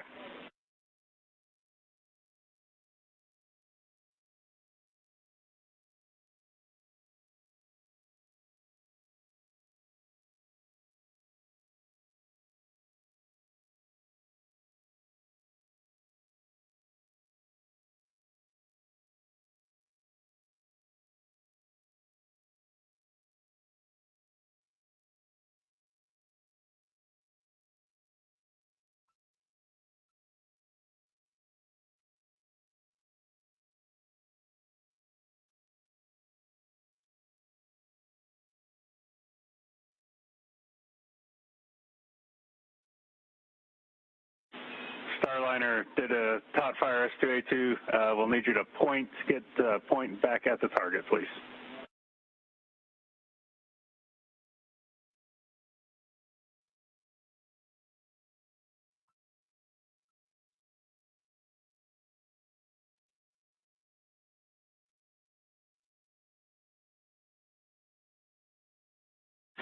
And Starliner, curious if you heard or felt anything for that test fire. We did. Roger. All right, we're going to go for the next one now.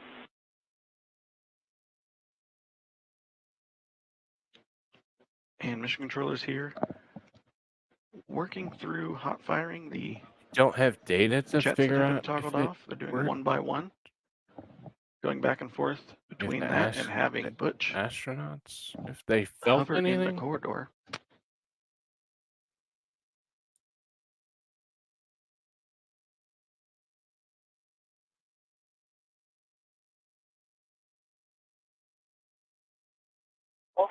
for hot fire. Okay, B1A3 was just hot fire. Did you feel or hear anything?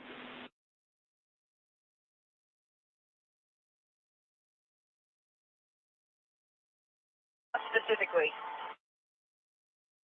Okay, we're gonna. Right again. Well, we're gonna set up for the next one now.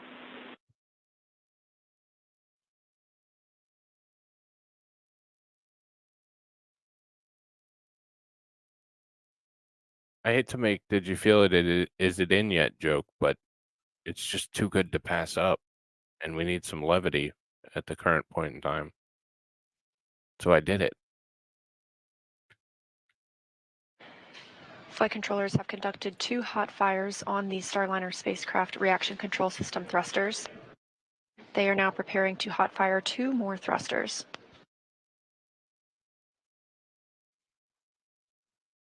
Butch Wilmore continues to manually pilot the spacecraft. Okay, copy that. We'll be on air to ground 1. ISS is in the handover.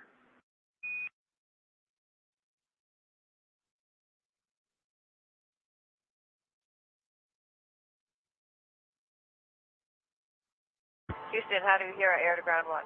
Yeah, loud and clear. B2A2, we just hot fired. That was the one you felt.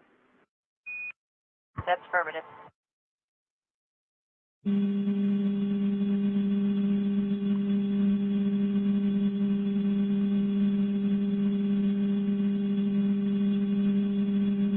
We'll take talk listen on space to space. We'll go back to the big loop. It works, changing. Okay, about to fire S1A1. Stand by. What is going on right now? I am so confused. I mean, I know what they're doing. They're trying to test fire the engines to see if they have. Heard it. But Roger. If you don't have data coming back that there was a successful engine test, and you have to ask an astronaut if they felt anything, seems like a concern. That completes the hot fire test at the 260-meter hold point. Teams on the ground hot fired 4 of the reaction control system thrusters. These are located on the service module. The crew was able to report they felt all but one of those, or heard all but one of those hot fires. And the engineering teams here in Houston still analyzing the data they got from the hot fire tests.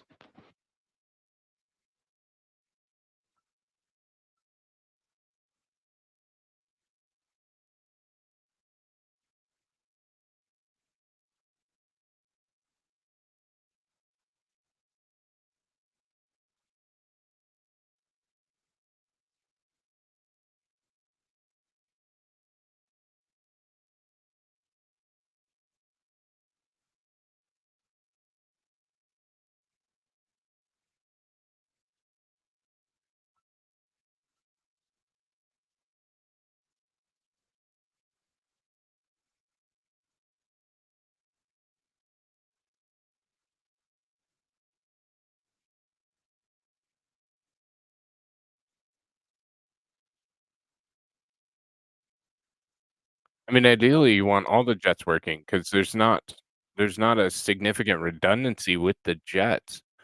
You'll have one that's pointed in essentially each direction to be able to control it coming back into ISS. So Starliner saw good burn performance on B2A2 and S2A2. We're going to inhibit, fail off, and get those back into the set. That'll restore 6th off control. And we're still assessing the other 2 jets.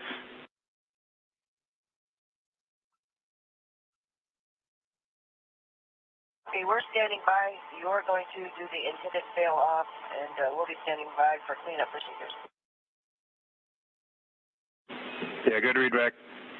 Drifting out to 265 looks like. Do you want me to fly forward and maintain closer to 260 or just let it drift?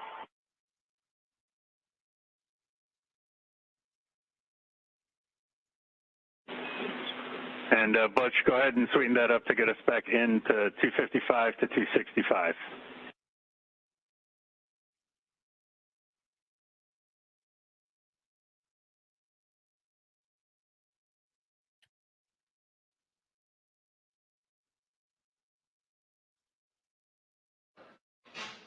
And during the recent hot fire test of the RCS jets that had been temporarily deselected,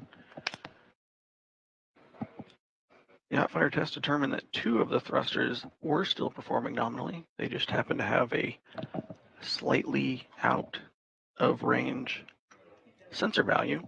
We have sensor value ranges set fairly conservatively, which is part of the reason why we do the hot fire test, to verify that they are still working.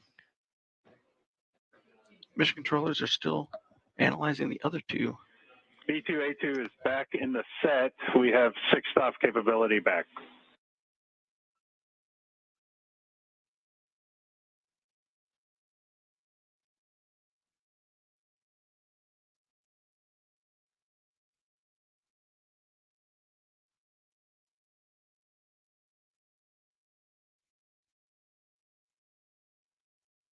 So if they have 1 thruster, that should be enough. And we do have Butch Wilmore continuing to manually hold the spacecraft at this 260-meter point away from the station.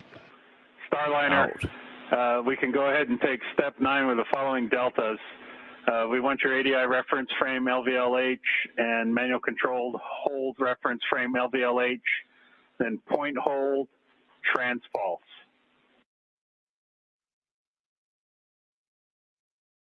I think they're about to delay docking. Point hold, transpulse. If I had to guess, that would be my. That's where I would put my money. And once you're there, go ahead and sweeten up your pointing to get it back at the target. But maybe not.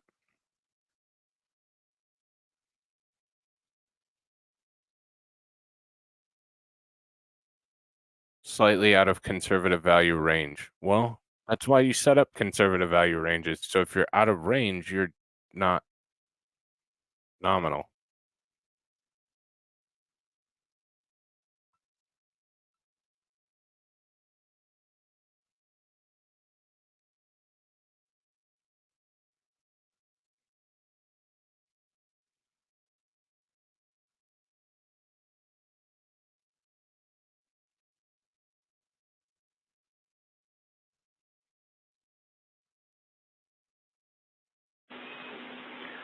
S2A2 is back in the set. We're looking at the data for the other 2 jets. Say again, Sonny? You want us in transpulse point hold, is that correct? Or auto? No. Yeah, point hold, transpulse.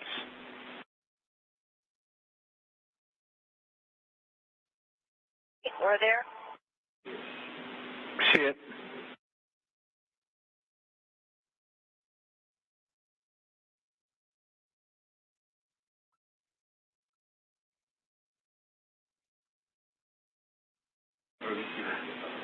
All right, Butch and Sonny, we're ready for the manual piloting demo at your leisure. Oh, so now they're going to try the manual piloting demo. I think I got all axes there, Houston. I'm good with manual piloting. As expected, except for when we didn't have the full 6-stop.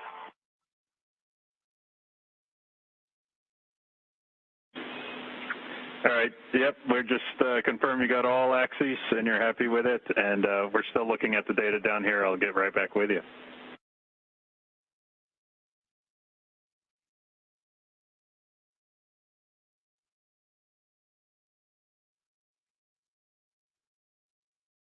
And as teams continue to analyze the data they've received from those hot fires of the 4 RCS or reaction control system thrusters, they gave the crew the opportunity to conduct the manual piloting demo. They are still at that 260-meter hold point. This is where the demo was initially intended to take place, and due to the station keeping that they've already been performing during these thruster firings, Butch Wilmore reports back that he feels like he has a good idea of control of the vehicle, and he feels that the manual piloting demo itself is complete.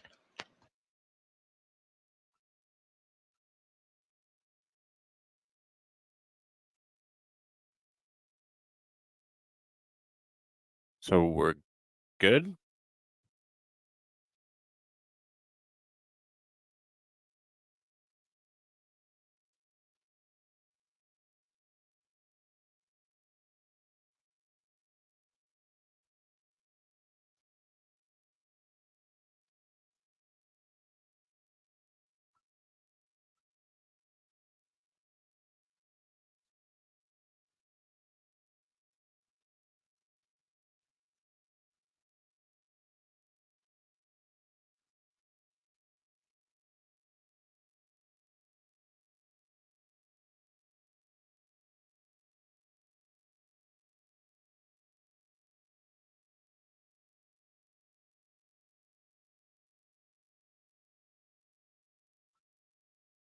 Just the whole And we have thing, been it tracking a just docking at seems to be 11:15. thrown together. To get back, enable 1. Enable 1 is good. I'd like you to configure backup for enable 1.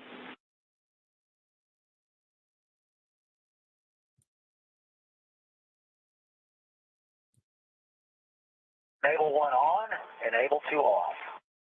Roger. We were tracking an initial docking time of 11:15 a.m. Central Time. However, that is a window. That was just the first opportunity. So even this extended hold, we still have the opportunity to make that first docking window.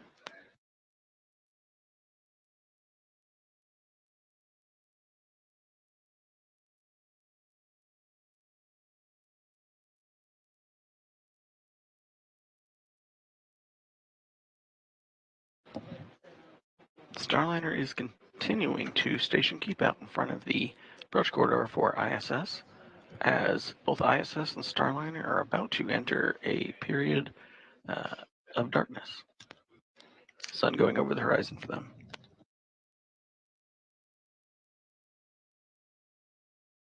I feel like I could do better on 1%. And just as expected, they have entered that orbital nighttime. The International Space Station sees 16 sunrises and sunsets a day, and the orbiting laboratory and Starliner are currently flying approximately 258 statute miles over the Seychelles.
Starliner Houston on the big loop. So here's the deal right now. We are zero fault tolerant to 6th off control, so we cannot technically get into the keep out sphere. However, we would like you to go ahead and fly us in to 200 meters and station keep at 200 meters under manual. And for reference, the attitude that we're targeting is going to be roll pitch yaw 179, 173, and 4.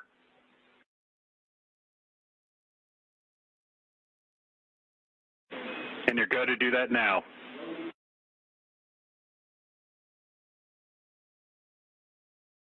Copy, coming in 200 meters.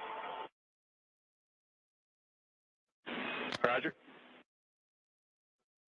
There's still some discussions here in mission control with engineers looking at the data from the hot fire test. In the meantime, they're having Butch and Sonny move Starliner to a slightly closer position as they await the results of the analysis from the hot fire test.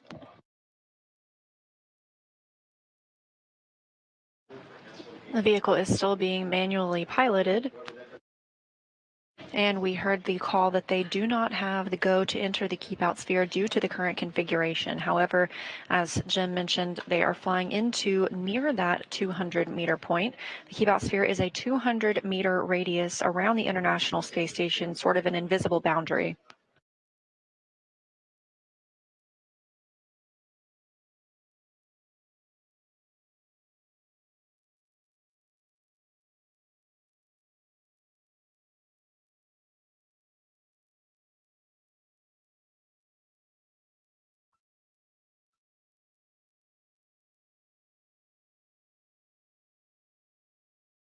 The keep out sphere and that 200-meter radius, again, it's a way to govern the arrival and departure of vehicles.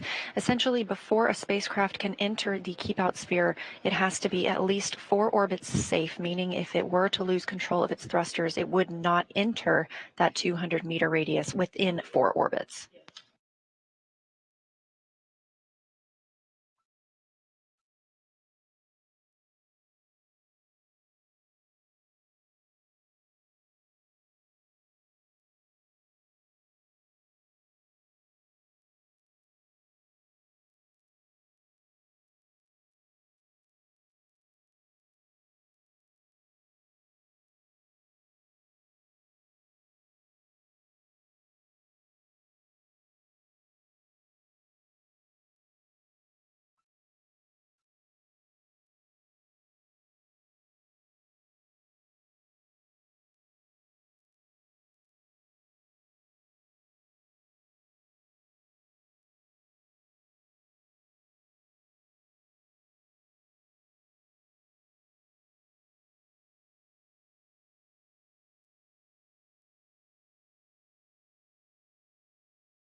It certainly seems like they don't have clearance to enter, so we'll keep an eye on that and see what that means.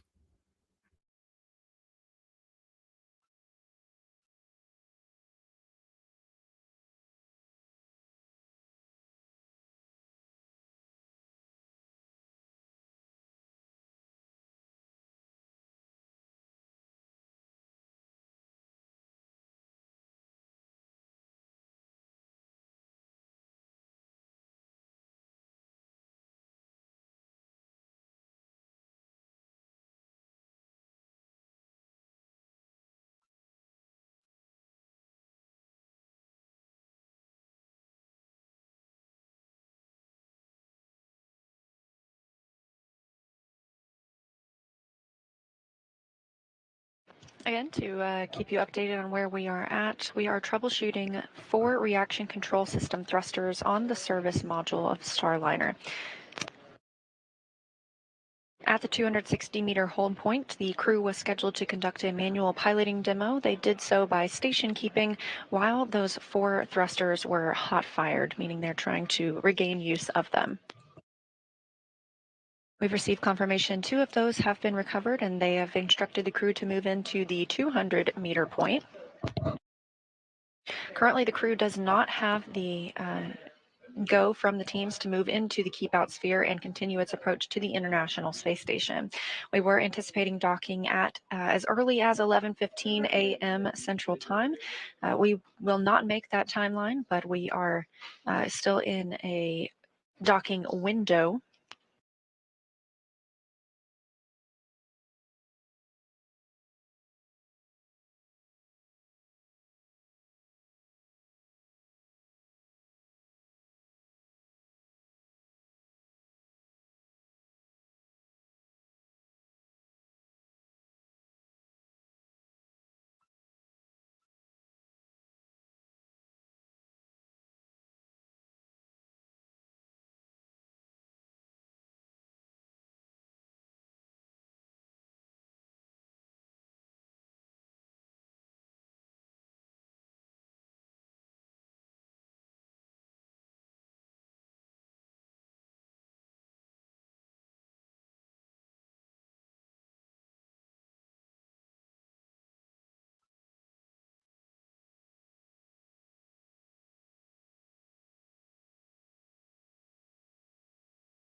To recap the last few minutes of what we've been seeing here in the Starliner flight control room.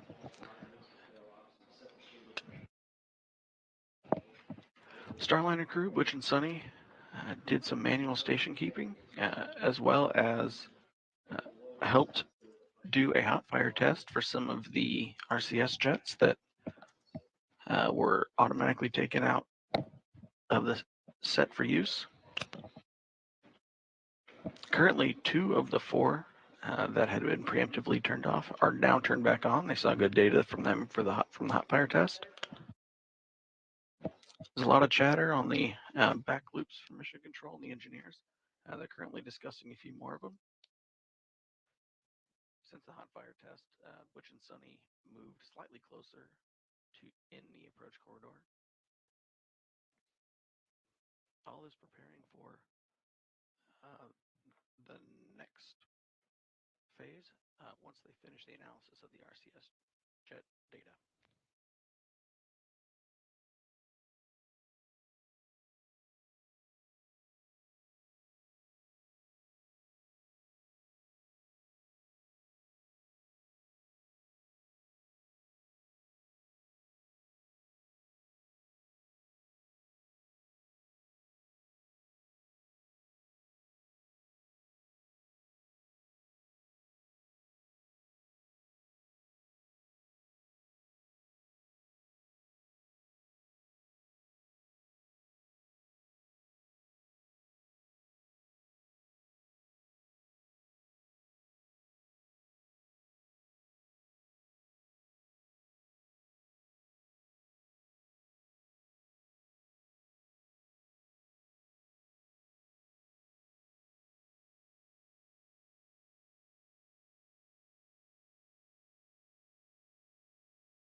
Houston on the big loop.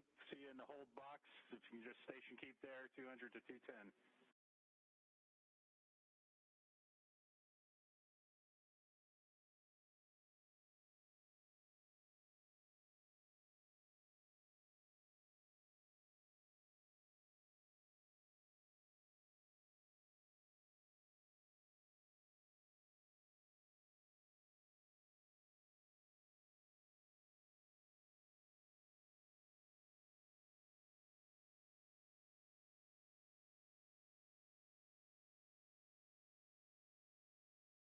If you're just joining us, we are covering the first flight test of astronauts to the International Space Station aboard Boeing's Starliner spacecraft. This is NASA's Boeing crew flight test. The crew lifted off yesterday at 9:52 a.m. Central Time and is currently about 200 meters away from the International Space Station and holding.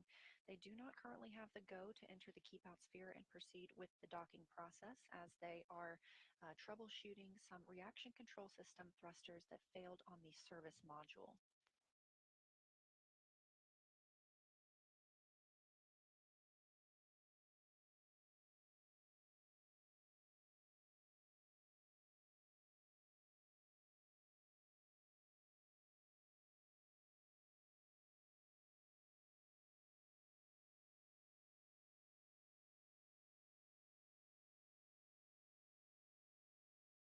Aboard the Starliner spacecraft are NASA astronauts Butch Wilmore as commander and Sonny Williams as pilot.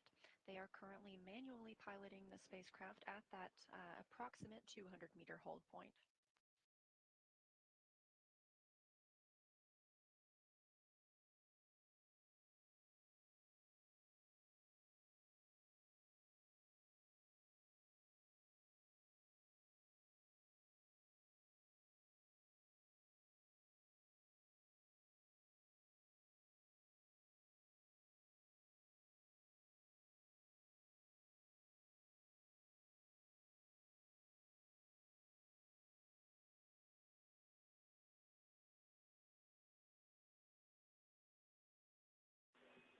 Re-enabled B1A3, talking about our next approach. Just give us a few minutes.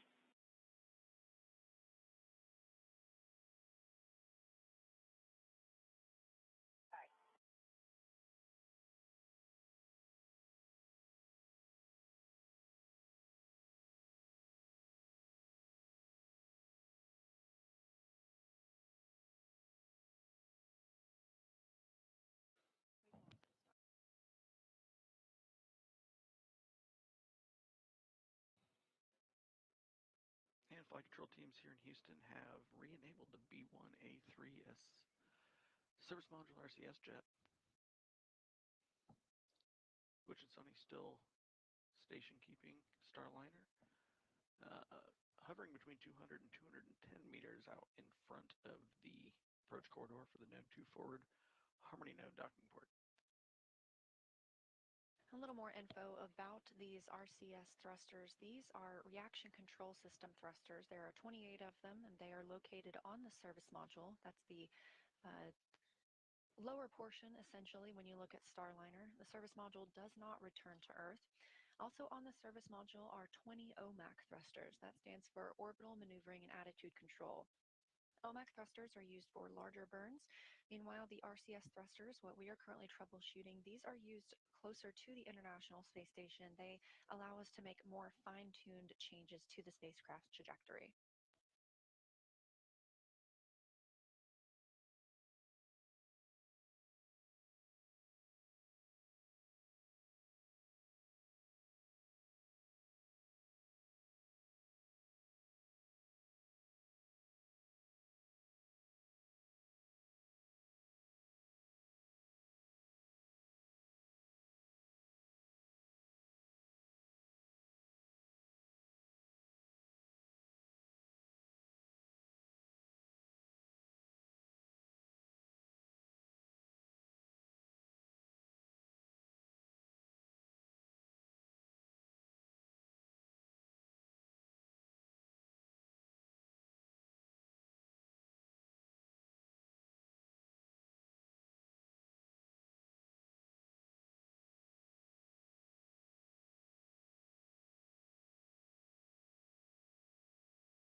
analysis being done on the data from the hot fire test, as well as determining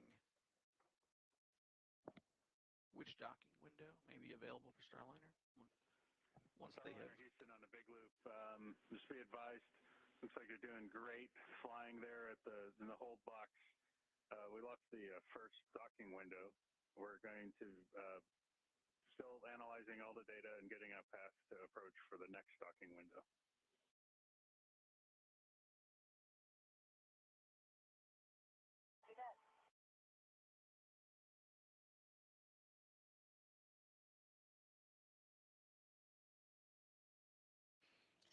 That call to the crew from Capcom Neil Nagata here in the White Flight Control Room in Houston, Texas at the Johnson Space Center. We were anticipating the earliest docking today for 11:15 a.m. Central Time, but with that call, we will not be making this first docking window. The second of those windows opens at 12:33 p.m. Central Time. And just so you're aware, we deactivated Mustang to help out main B power margin.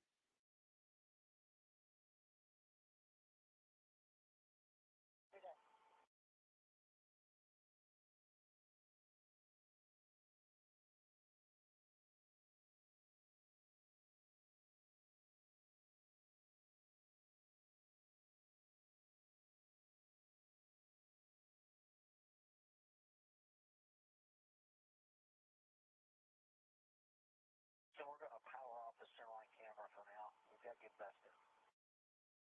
Yeah, we're good with that.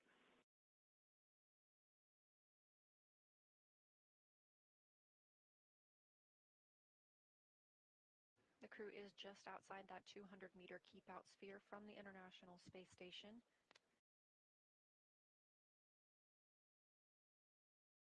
And Butch Wilmore continues to manually pilot the spacecraft.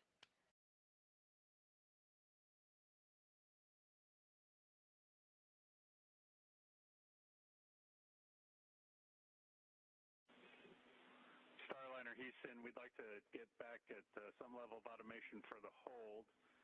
So we'd like to take a destination B, retreat 200 meters, then trans auto and point auto. And we're just sit tight here for a minute. Okay, you want to do that now or sit tight? No, I'd like you to take those actions now. Destination B, Bravo, then trans auto, point auto, and then what I was saying is we'll sit tight at 200 meters while we're taking a look at the data and getting a path back in. Okay, we copy that. We're going to go destination Bravo, retreat to 200 meters. Then we're going to go point auto first, and then trans auto. Yeah, sounds great.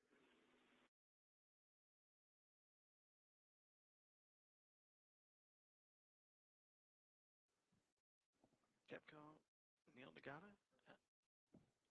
pulling up some information to Butch and Sonny. They're following a short procedure to get Starliner back into autopilot mode.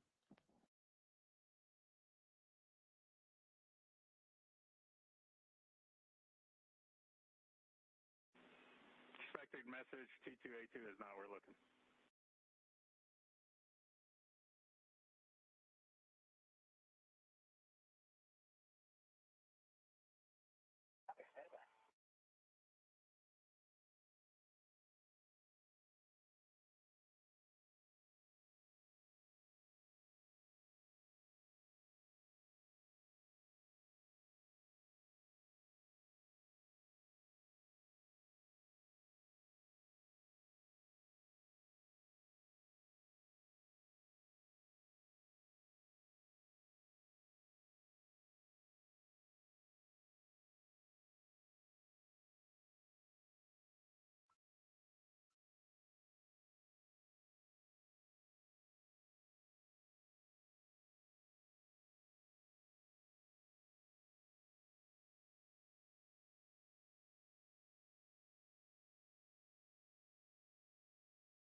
Starliner, yep, T2A2 failed off, still have fault tolerance fixed off control.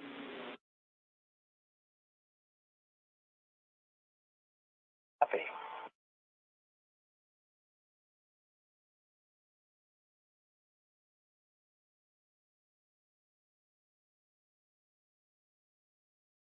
I'm not going to try to figure this out myself. Are we still good at enable 1? Backup control? Stand by. My apologies. I had a quick meeting, so I had to turn it down just a little bit so I could take that meeting real quick. But yeah, it seems like we are.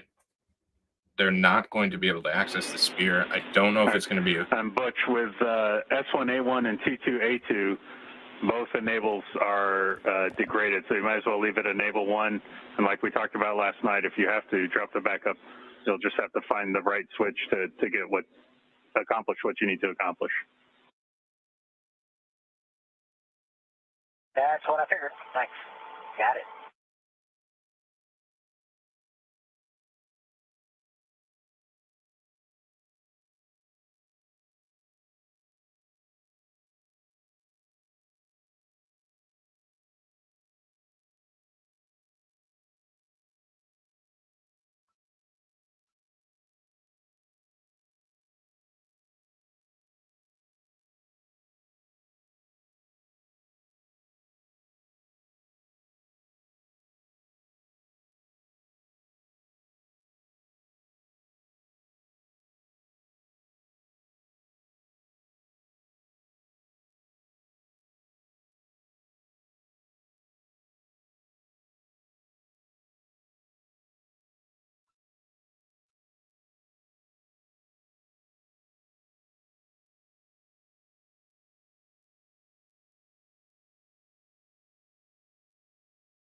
You're watching live coverage of NASA's Boeing crew flight test to the International Space Station with NASA astronauts Butch Wilmore and Sunny Williams aboard the Starliner spacecraft.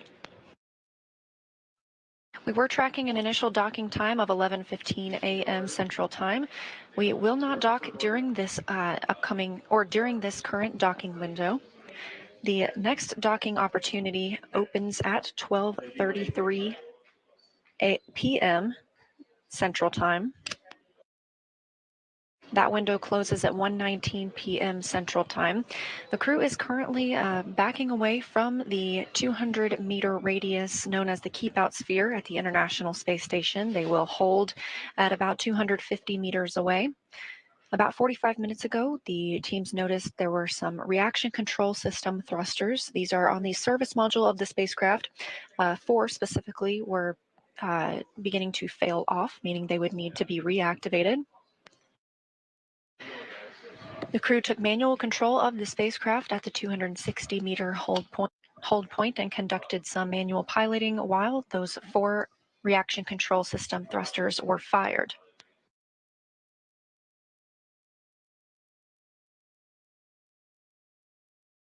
With the current configuration, the teams have not currently given the go for the astronauts and the spacecraft to move inside the Keep Out Sphere. That Keep Out Sphere is a 200-meter invisible radius around the International Space Station, and the spacecraft must be considered 4 orbits safe, meaning it would not move into that radius within 4 orbits if it were to lose control of its thrusters.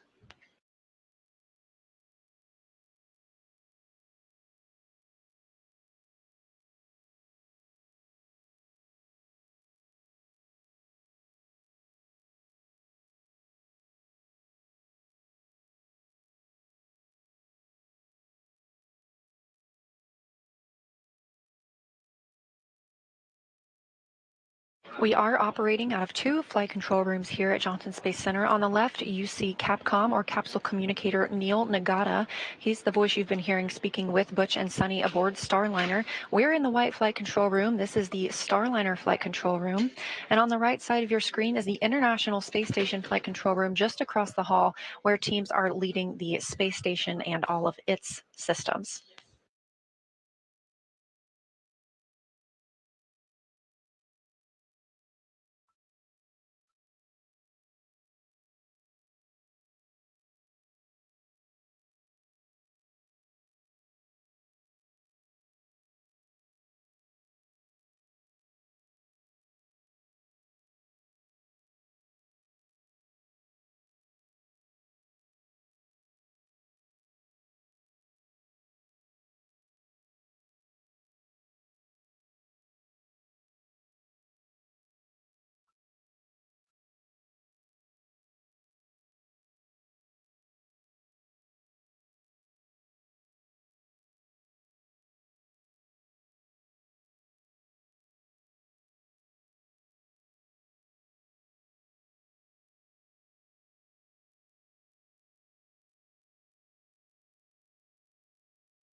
Starliner and Station Houston on the big loop.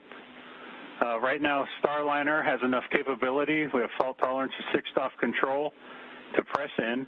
However, we'd like to do that press in about 17 and a half minutes from now. Given that, we're going to go ahead and perform another hot fire to see if we can recover the T2A2 and S1A1 jets in the intervening time. So for Starliner, once we get into insulation here and get our optical cameras back for Vesta, we're going to get back into the SM hot fire test procedure. Starliner copies. He's pulling it up. Station copies.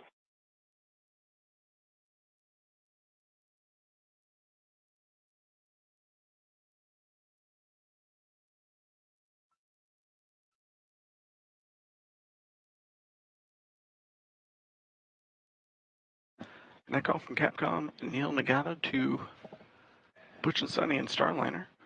They have analyzed the data from the RCS switchers they've gotten back, the ones that have been enabled.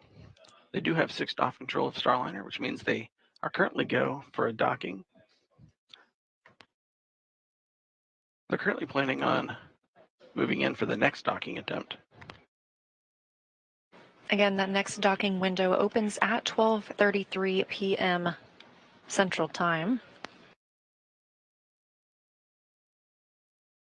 In the meantime, they are going to conduct a couple more hot fire tests to continue attempting to recover 2 of those RCS, or reaction control system thrusters.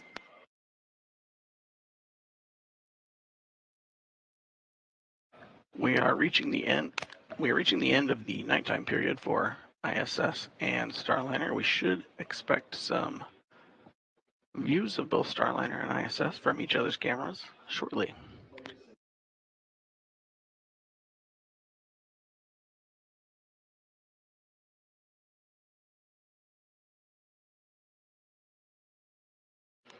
There is a possibility to hot fire some of the jets again during this time period.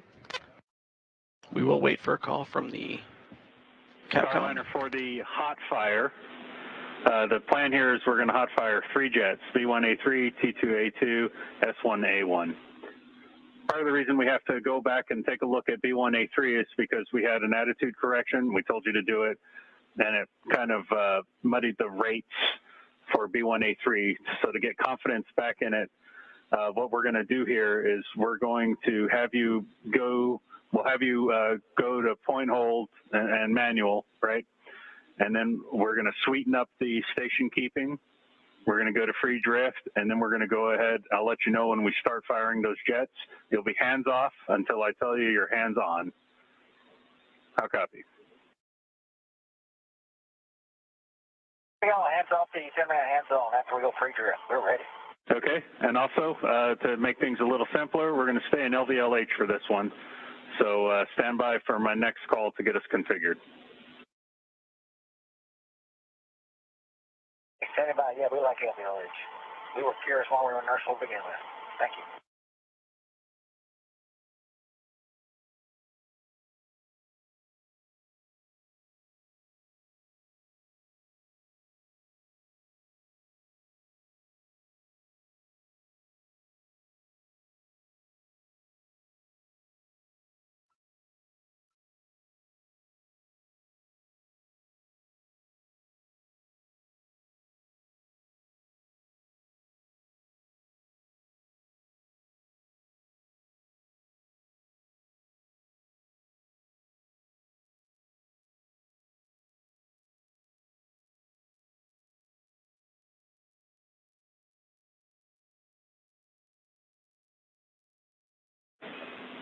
Starliner will take a point hold transpulse when you get there. Stand by, Ray will give us some words to sweeten up the station keeping.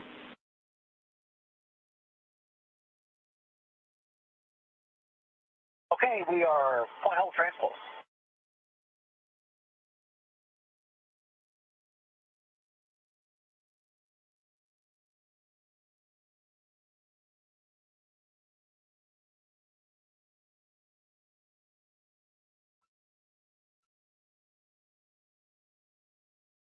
This view coming from the International.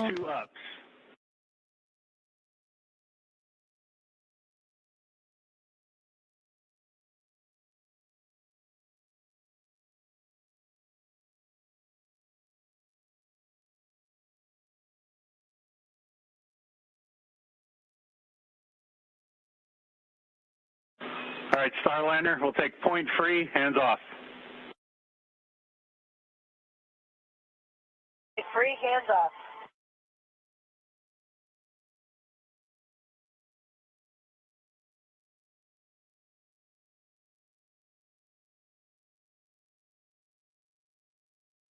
Again, this view live from the International Space Station, and you can see Starliner still at that approximate 220 to 250 meter point. The space station and Starliner are entering into an orbital daytime, currently flying 259 statute miles over French Polynesia. Of course, we've been keeping you updated with all of the Starliner updates here in the White Flight Control Room, but my teammate Gary Jordan across the hall has been keeping tabs on everything space station. We'll go to Gary. Heard a jet fire on board. Roger.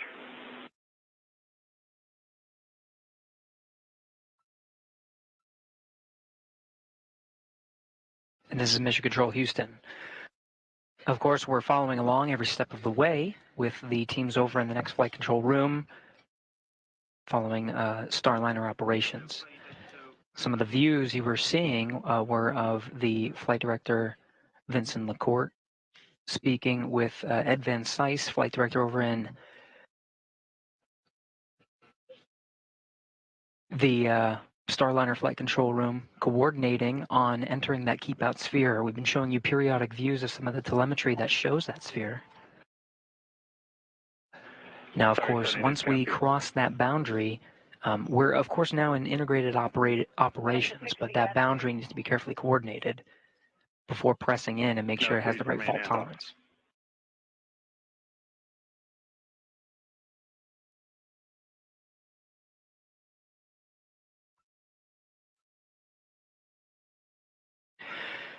Outside the keep out sphere now, Butch and Sunny remaining in a hold position. That go to proceed inwards has been given by the teams confident enough in the configuration of Starliner with the necessary redundancies to back away if needed once inside the keep out sphere. Lots of coordination happening on both sides before giving that call. But from the International Space Station flight control team, there is enough confidence in the configuration to go ahead and press in.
And we're following along with these views from the International Space Station.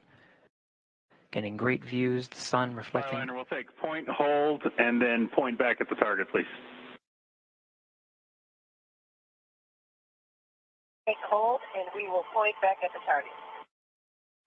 Good read back.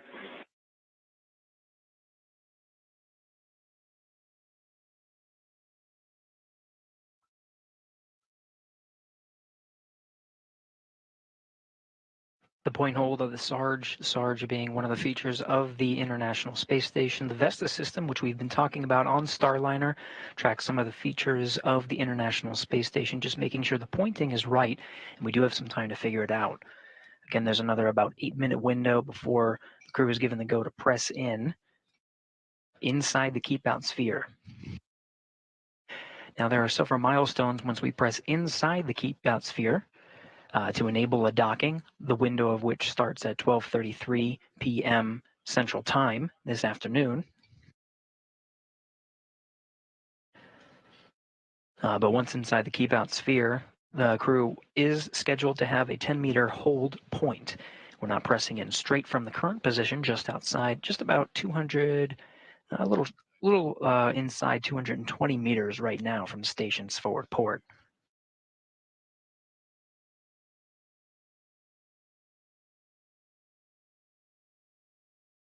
If that's okay with you, and otherwise it's good. Good with the attitude. Point free, hands off.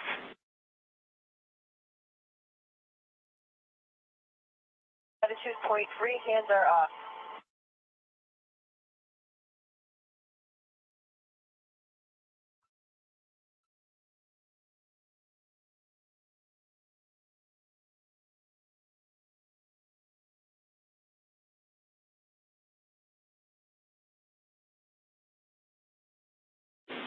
S1A1 fired. Jet fire. Roger.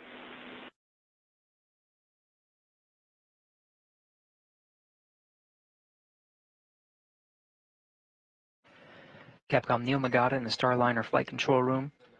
The voice you're hearing inside Starliner is Sonny Williams, confirming that when the ground teams enable the thruster firing for that hot fire test, which had been reported to the crew. We got a pretty good yaw rate. Let me fix this. Negative. We're firing B1A3. Stand by. These numbers you're hearing are the specific thrusters. And we heard it. Roger that. We're looking.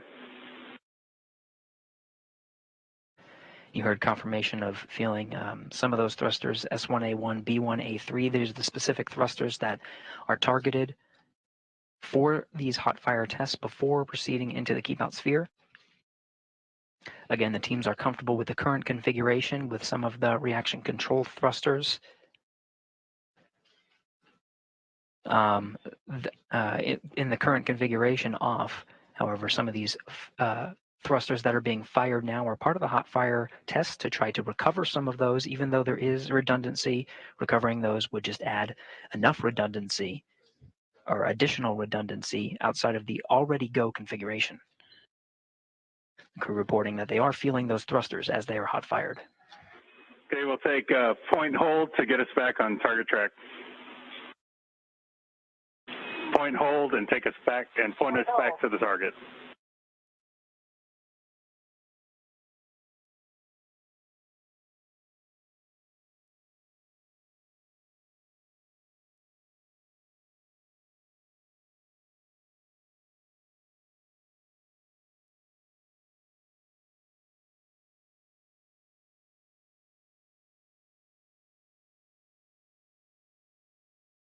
Okay, we'd like to do translation.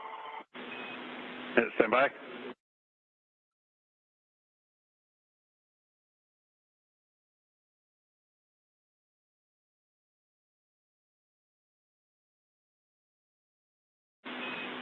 Starliner, your go to translate back to the hold box manually.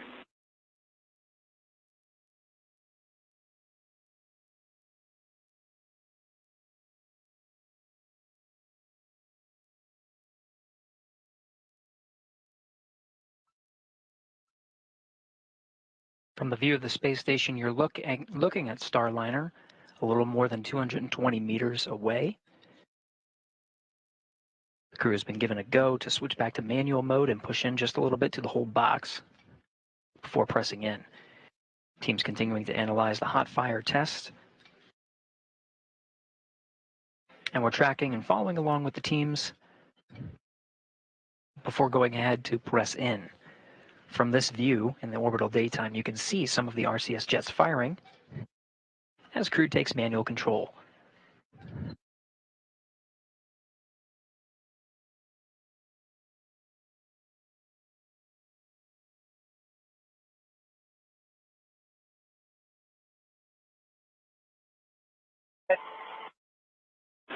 Say again, Tony. Back in the box.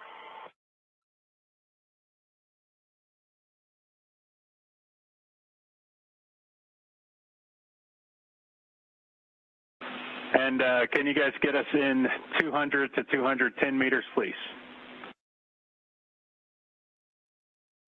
200 to 210. Starliner crew confirming. From the ground, they just need to push in just a little more from where they are. An extra 10 meters or so should get them inside the box, the planned hold box. Again, and they'll continue to hold there. Right now, the crew on manual flight and continue to hold there until given the go to press inside the keep out sphere. We're just a few minutes away from the scheduled time that the crew is scheduled to depart inside the keep out sphere. We'll follow along with the teams as they give that go.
This is Mission Control Houston. You're getting live views from the station of the Starliner, Butch Wilmore and Sonny Williams inside, manually piloting the Starliner in a station keeping hold position.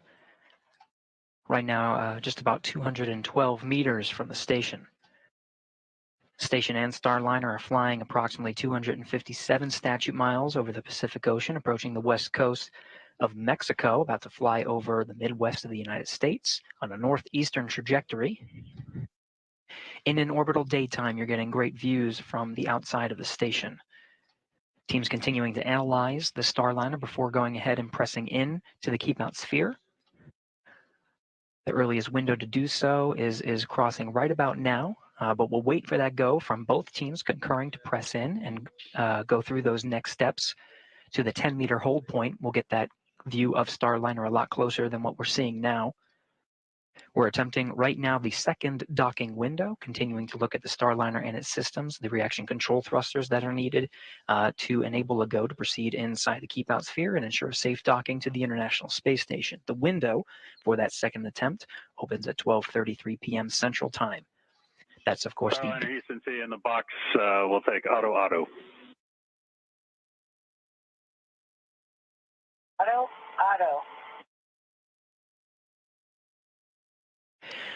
the crew manually flying again and station keeping within the hold window inside, right now inside 210 meters. Given the go to switch to auto hold mode, giving Butch and Sonny a break from stick time, holding in that position before proceeding inwards towards the keep out sphere. Again, we were talking about the windows. 12:33 is the beginning of that window. 1:19 p.m. Central Time is the back end of that window.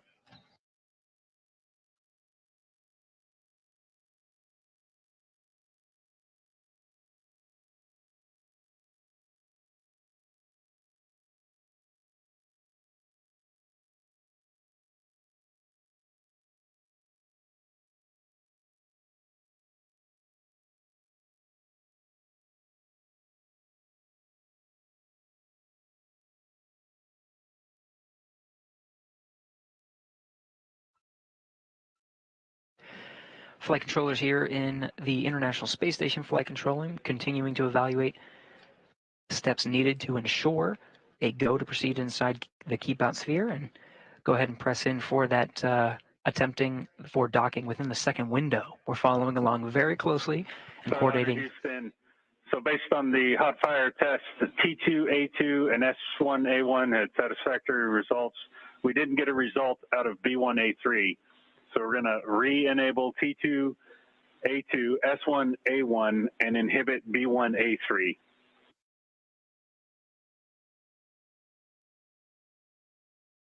We copy all. You're going to inhibit B1A3. The other two, we see one of them back online, and it felt like the rest of them to us. I'm not sure what your data shows, but okay, copy all. Okay. Just read that back. You felt all three. Yes, we felt all three. Roger.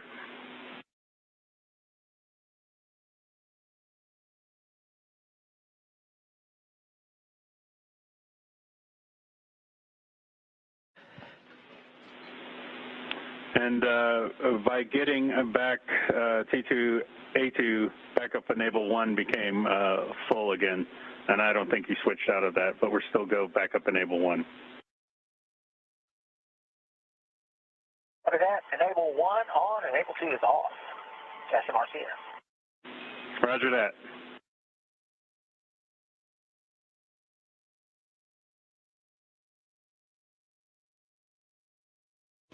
So again, holding outside the keep out sphere, Butch Wilmore, Sonny Williams inside the Starliner spacecraft, working hand in hand with the ground controllers here, or the flight controllers here in Mission Control Houston, specifically the Starliner flight control room and the room next door to the International Space Station flight control room.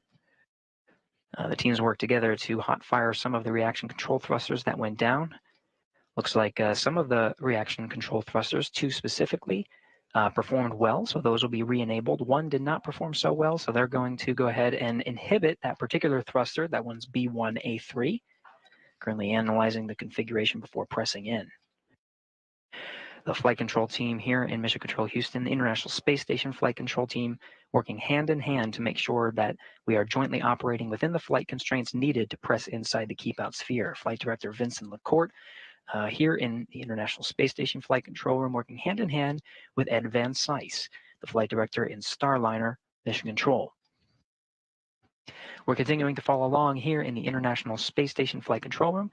Let's go ahead and head over to the white flight control room with the Starliner teams following along. Starliner, Leah and Jim. Go to recover. It's an orb traj tab stop 8 for recover.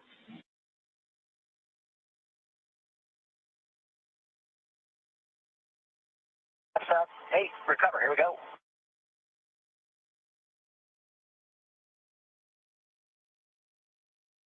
Thanks, Gary, and welcome back to the White Flight Control Room here at Johnson Space Center. Yes, we are monitoring Starliner here in this room, all teams continuing to analyze the data from the recent tests. And as you can see, Starliner in this live view from the International Space Station, it is essentially parked at about 200 meters away from the station. Again, we are waiting to move into the keep out sphere, that 200-meter radius around the space station. We are targeting the next docking window that opens at 12:33 p.m. Central Time.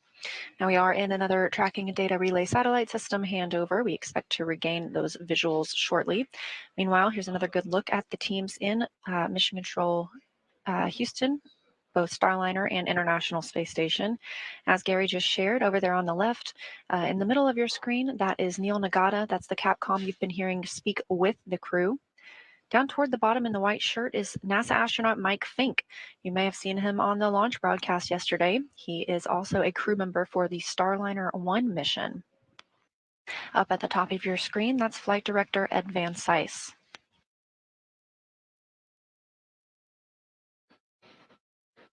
And Starliner progressing slowly through the approach corridor now. We've just reached 187 meters. 190 meters, the first distance, and Starliner's flight plan for docking. First milestone inside of the keep out sphere. currently moving towards station at about 23 centimeters per second. We're going to continue our slow approach until the 10-meter point at which we have a planned hold where we will enable the NASA docking system, NDS, and then prepare for a final docking several minutes afterwards. Starliner is directly lined up with the Node 2 forward port. That is where it will be docking today. Also docked to the Node 2 port are the SpaceX Dragon spacecraft. That's on the Zenith side. So once Starliner arrives, we will have 2 American crewed spacecraft at the International Space Station.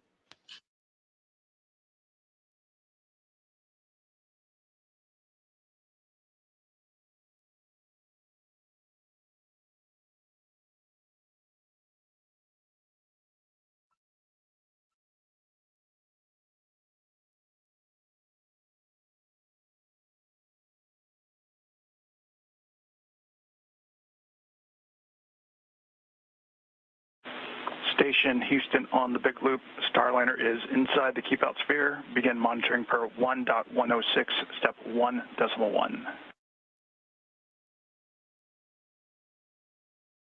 1.1, 1.106, stay safe.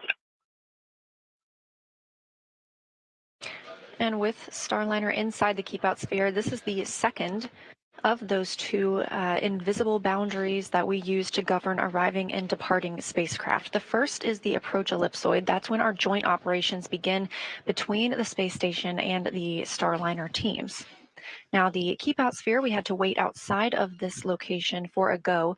You have to have at least 4 orbits safe before you can move into the keep out sphere. That means if you were to lose control of your thrusters, you would not move inside that boundary for 4 orbits. Just to make sure we're on the same page, we're inside the keep out sphere, and we are in the procedure 6.102, step 28 with you.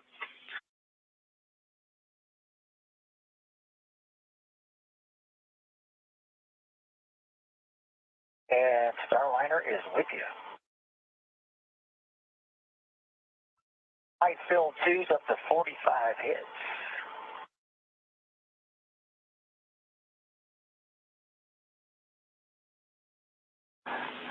And Barry, that is as expected. Those will reject up until 10 meters.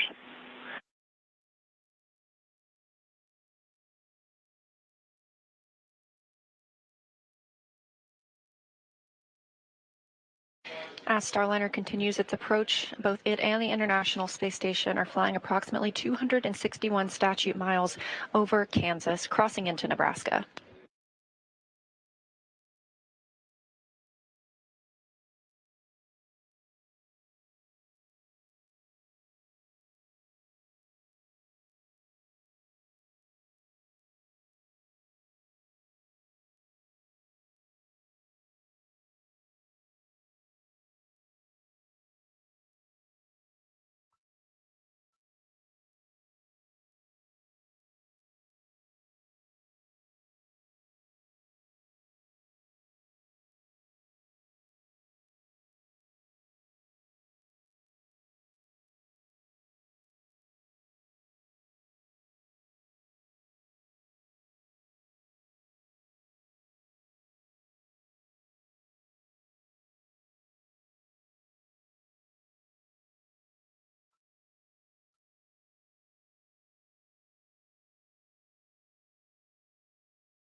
Another satellite handover as Starliner continues its approach to the International Space Station.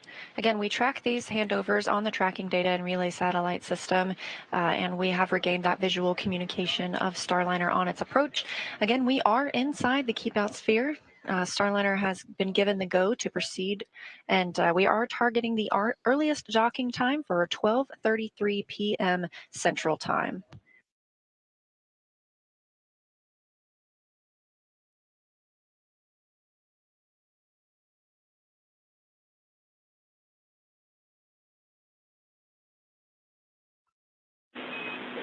And Starliner looking good on our current rates in. We're expecting about a 6-minute lighting hold when we get to 10 meters. 6-minute lighting hold, copy.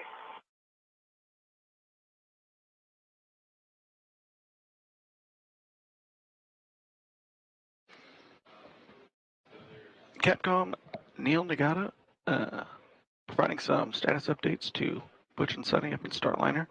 And they're still progressing slowly towards the 10-meter hold point. Currently right at around 109 meters away from the Node 24 docking port, progressing at about 21 centimeters per second. Once Starliner reaches the 10-meter holding point, it will hold for about 6 minutes to wait for nominal lighting. Part of the reason for that hold and the nominal lighting is to get enough sunlight in the right direction to help Starliner's Vesta cameras view all of the features of ISS for part of the image recognition part of the Vesta system, as well as it also helps the ISS crew continue to monitor Starliner from their side.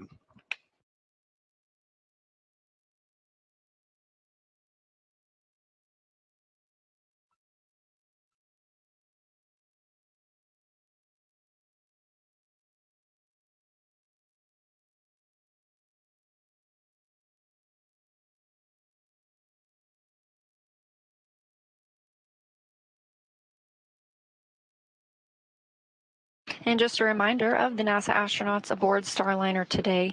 Commander Butch Wilmore, it is his third flight to the International Space Station after having been selected as an astronaut in 2000. He flew first to the International Space Station as a pilot on Space Shuttle Atlantis in 2009 and served as a flight engineer for Expedition 41 in 2014. NASA astronaut Suni Williams is the pilot for the CFT mission, or crew flight test. She was selected to be a NASA astronaut in 1998.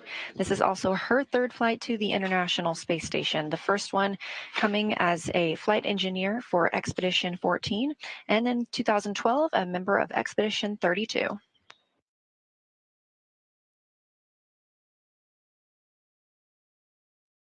Starliner is now approximately 90 meters away from the International Space Station.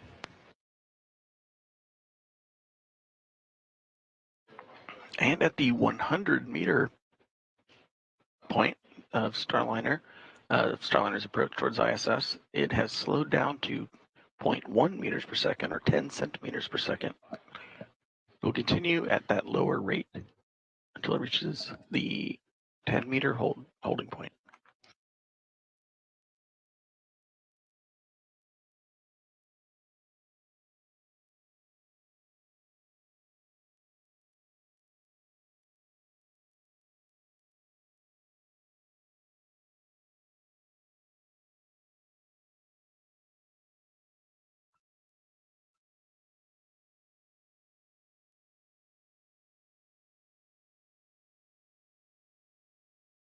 And to recap, we are again targeting a docking no earlier than 12:33 p.m. Central Time. This comes after some troubleshooting of some reaction control system thrusters.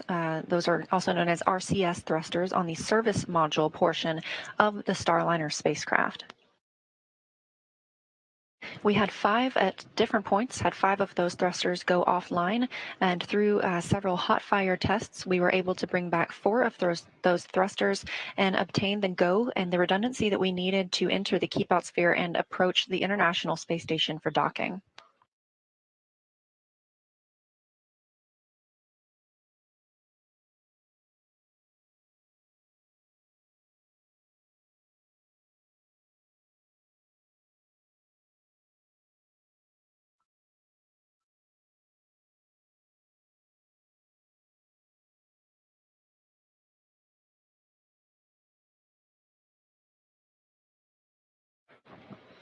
Passing through the 80-meter mark on Starliner's approach to the Node 24 docking port, we'll expect another decrease in velocity right around the 50-meter mark. We'll cut it in half down from 0.1 meters per second to 0.05. Then further, when we get to the 30-meter mark, we will turn on Starliner's forward docking lights.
Starliner now approximately 63 meters away from the International Space Station.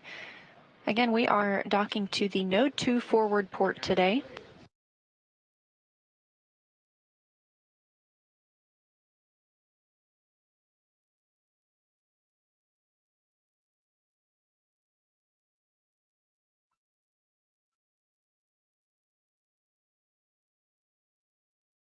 We are now 33 minutes away from the opening of the next docking window. However, we may hold at the 10-meter hold point for lighting to balance out and give us a better view of the international docking adapter that Starliner is targeting.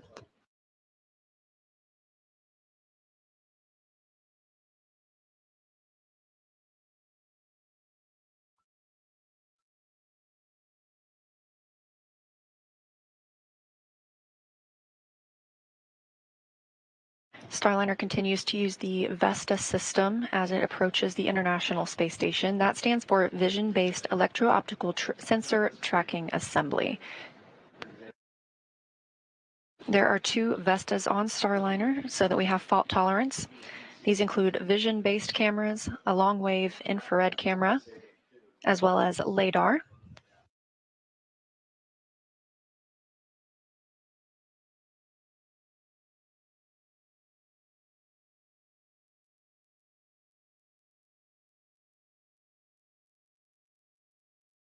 StreamYard changed my settings again. 5 errors. 5 total errors on reaction thrusters.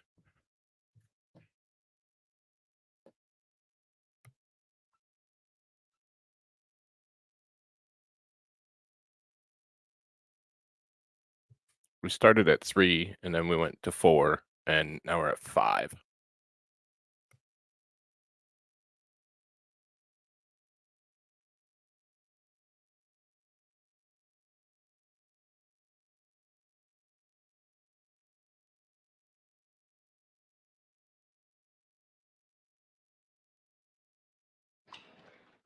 Starliner just passing the 50-meter mark.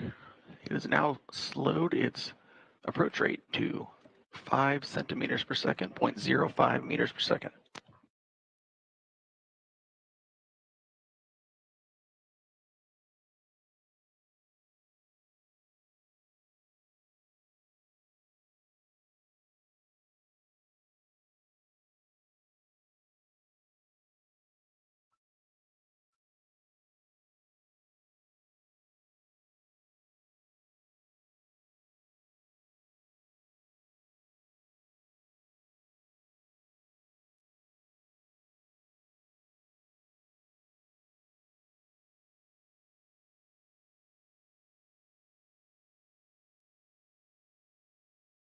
5 out of 8.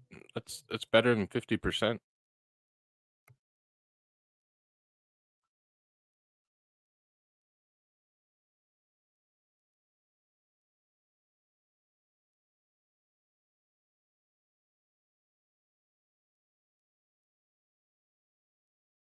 Starliner continues to approach the International Space Station. Both are traveling at approximately 17,000 miles per hour, but in these proximity operations, we have to move very slowly and precisely to line up properly with the node 2 forward port. We are now about 44 meters away from that docking adapter. The next hold point comes at the 10-meter hold point. And again, we anticipate that we may hold here for some time while we wait for the lighting to balance out for Starliner.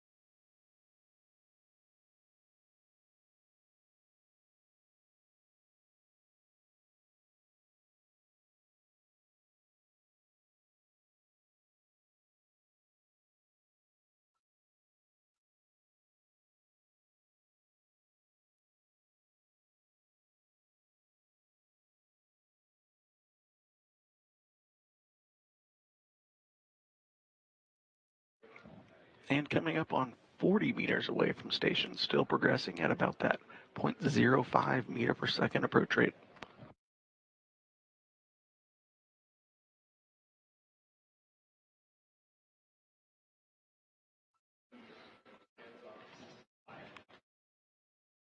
Is that Starliner currently I thought it was a half day today. experiencing Is a that so period long? of relative darkness where the visual spectrum cameras aren't getting as much information from its picture, but the LiDAR and infrared cameras are taking over for most of the data capture.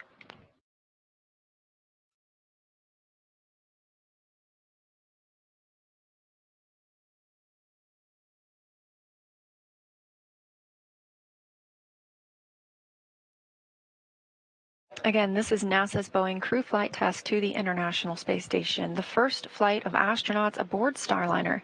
Today, they are carrying NASA's Butch Willimore and Sunny Williams, both making their third trip to the International Space Station after lifting off at 9:52 a.m. Central Time yesterday from Space Launch Complex 41 in Florida.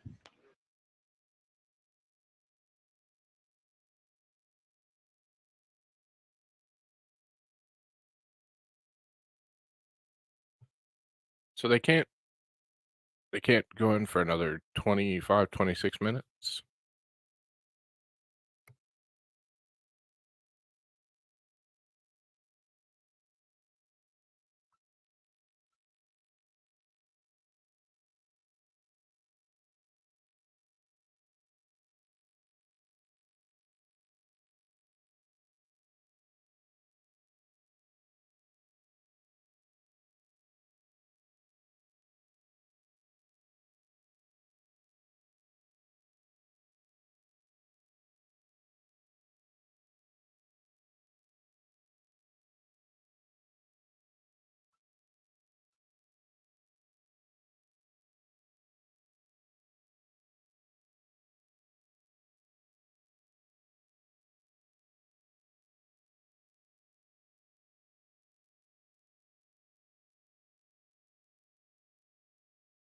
And we are coming up on 30 meters from the International Space Station, getting a beautiful view now of Starliner as it continues its approach.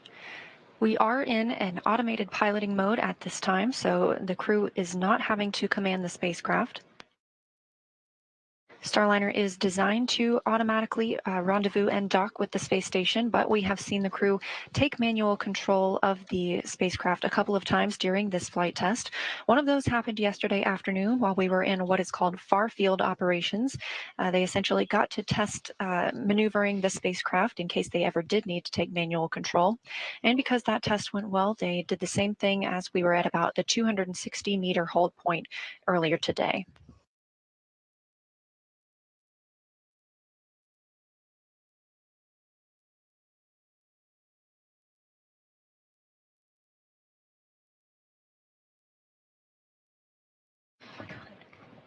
Just passed through the 30-meter mark, and you see the Starliner's forward docking lights turn on.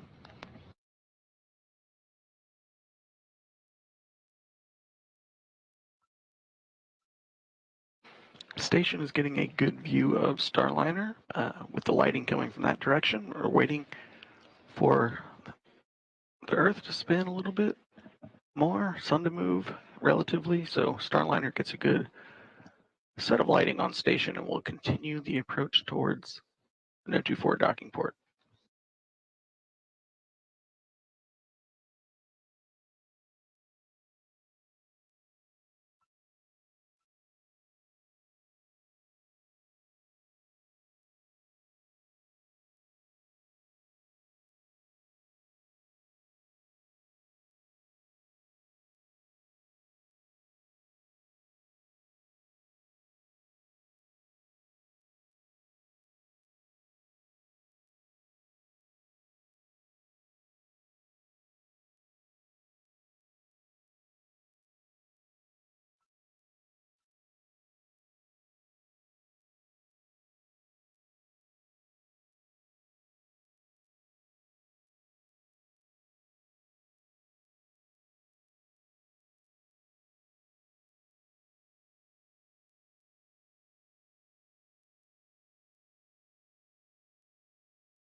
Starliner nearing the 20-meter point, currently at about 22 meters away, still progressing at 0.05 meters per second.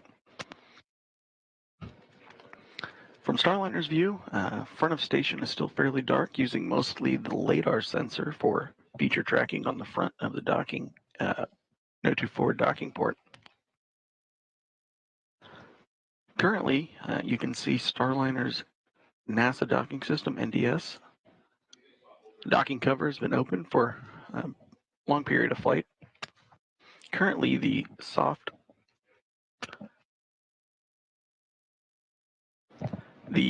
docking ring on the soft capture system is retracted. That's the inner metal ring on the front of NDS with the 3 pedals sticking out from it.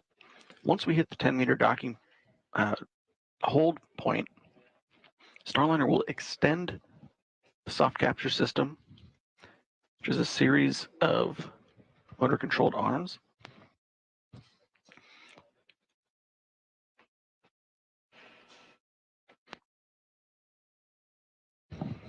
Once we start moving forward after the 10-meter hold point, those arms will remain extended. Starliner will approach the international docking adapter. Upon contact, there are several spring-loaded latches that will attach Starliner to station. Then, several minutes later, the arms on that soft capture system will retract. From there are several hooks that will securely latch Starliner onto that docking port, and then from there we will have hard capture. Right now we're currently coming up on 16 meters away.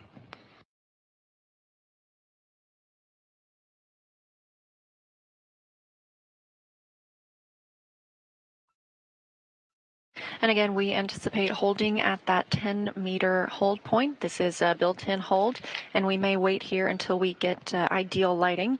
The International Space Station and Starliner are flying over Algeria and about to cross into an orbital nighttime. Again, we see about 16 sunrises and sunsets each day when traveling at orbital velocity. That's 17,500 miles per hour. In terms of relative velocity right now, Starliner is traveling at about 0.05 meters per second. And to translate that, that's about 1/10 of a mile an hour as it moves in toward the International Space Station.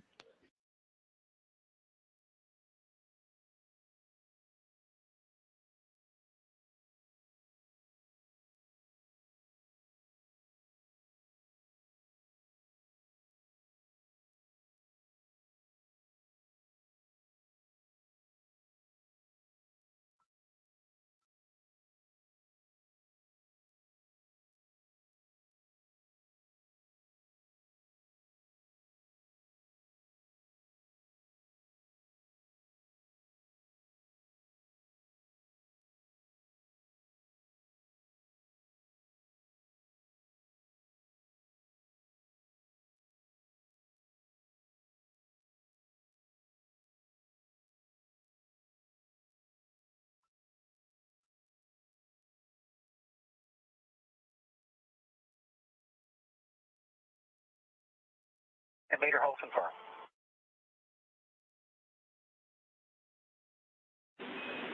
Houston copies, and Starliner, we're expecting 6-minute lighting hold before NDS configures for docking.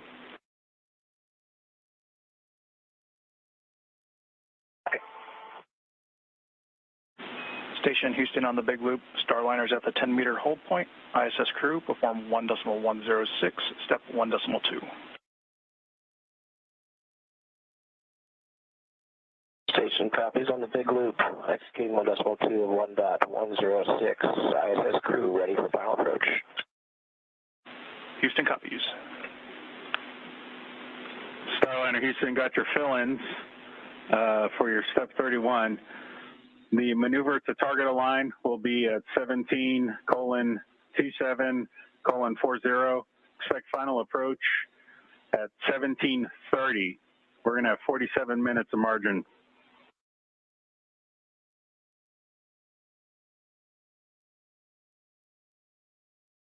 Okay, 17:27:40 and final approach 17:30. We don't know if you said 40 or 00. It was going to be, the time for final approach 17:30:00 with 47 minutes of margin, 47. Okay, 00 with 47 minutes of margin, copy.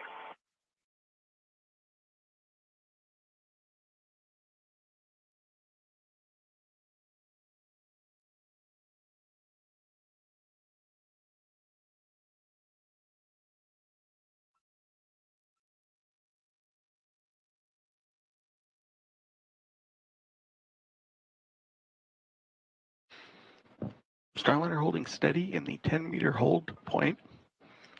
Currently about 3 minutes and 50 seconds away until for the first phase of the 10-meter hold. We're waiting for better lighting for Starliner's cameras.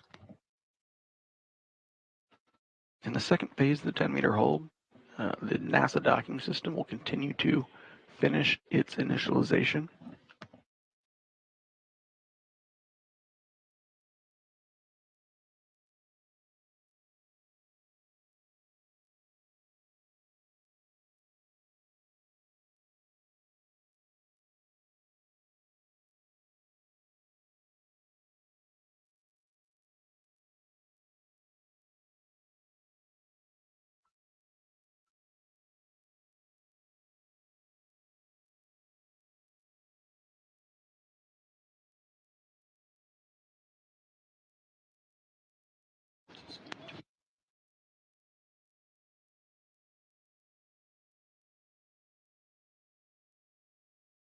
Starliner appears suspended in space as it and the International Space Station continue traveling at over 17,000 miles per hour.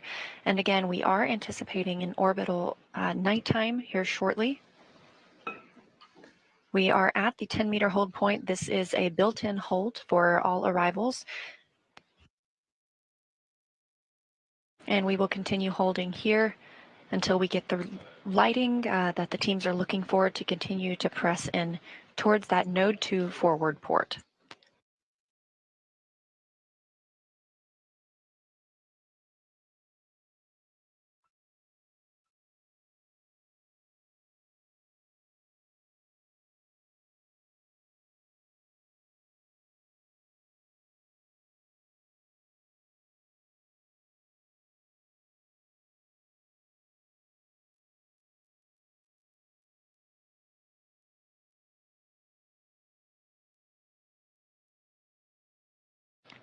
With this close-up view, you can actually get a pretty good view of what the Vesta cameras look like and where they are. Those are the two black rectangular shapes in the upper right and bottom left of that front docking port area. There's also an additional camera offset to the left, just above the orange data connection. Those cameras are spread out in different locations to help better track different features on the front of the international docking adapter.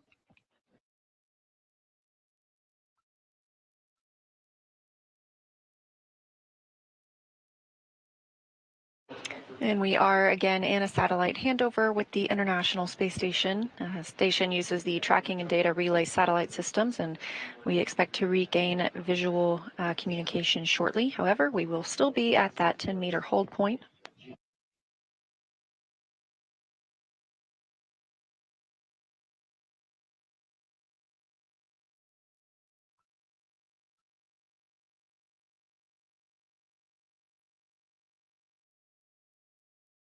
Again, the docking window opens at 12:33 p.m. Central Time. The answer is me, Linda.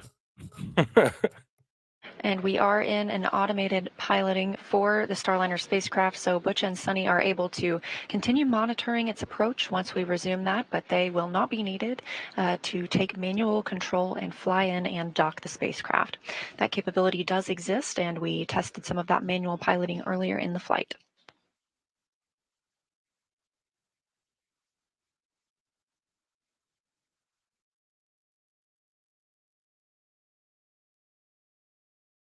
So we just hit 10-meter hold 2. We're putting step 32 in work, if you're ready.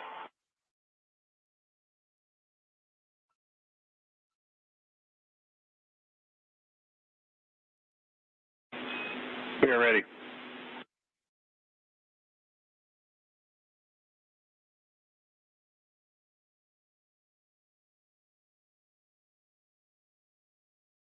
Again, Houston. We are ready. Okay, here goes, step 32. Here we go. Roger.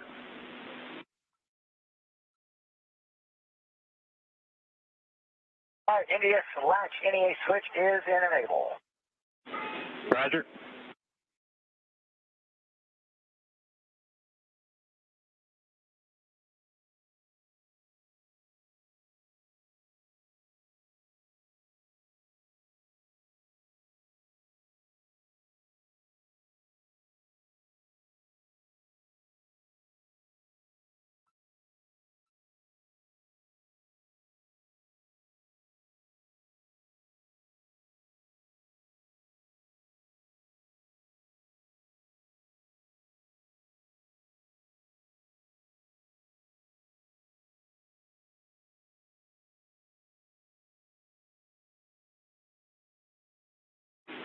Starliner reactivating Mustang.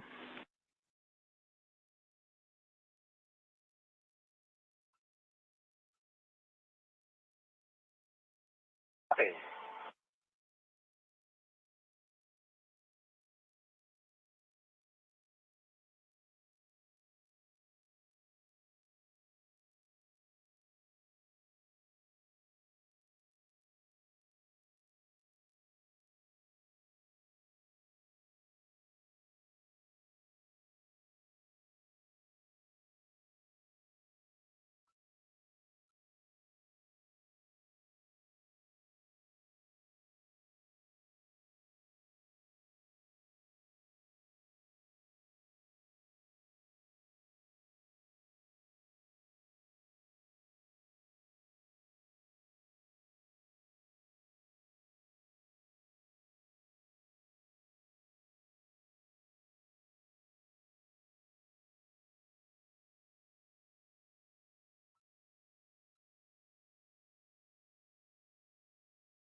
Continuing to hold at the 10-meter point while the NASA docking system extends the docking ring, or the soft capture ring, I should say.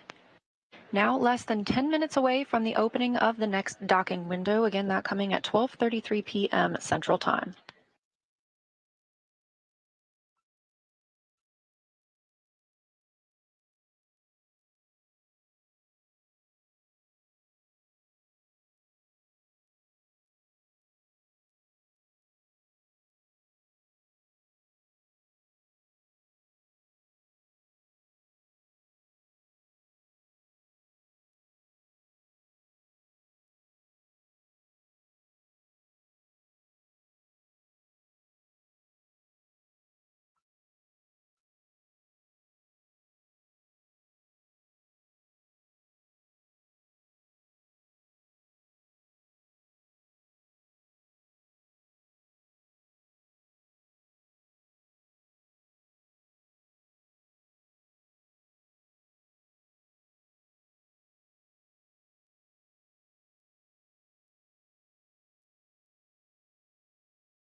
So it appears that we're docking. I mean, kind of a back and forth, but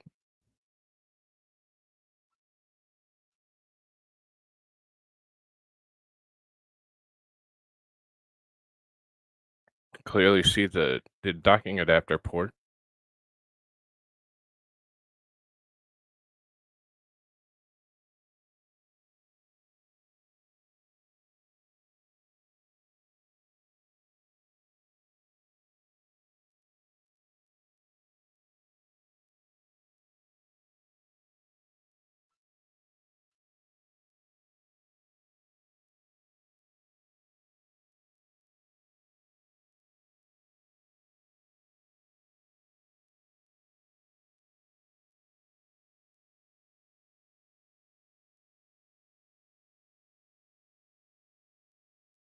It also appears like they've went completely radio silent.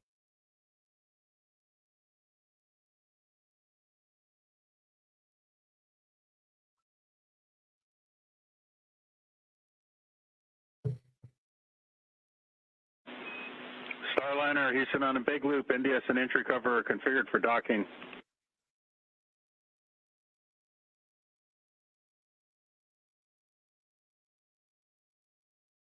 Starliner copies. We're ready.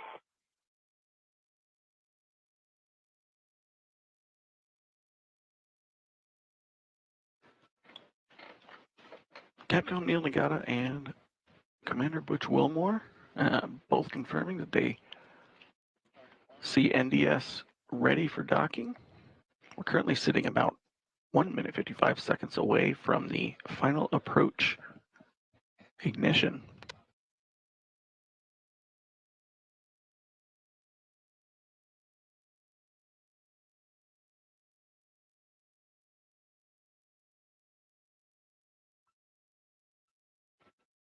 During the last 10 meters, you'll see Starliner approach at a very slow rate, similar to the last 50 meters that we saw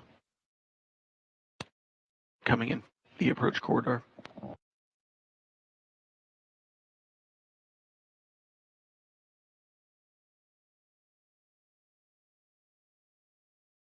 The view on the right of your screen in the larger box, that's from Starliner's Vesta cameras.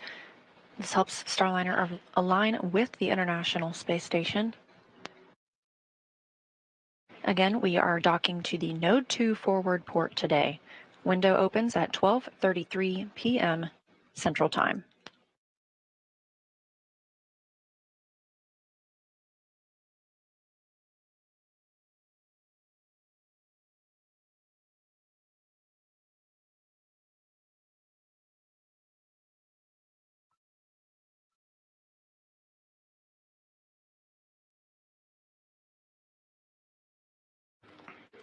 And we're looking about 30 seconds away from the final approach.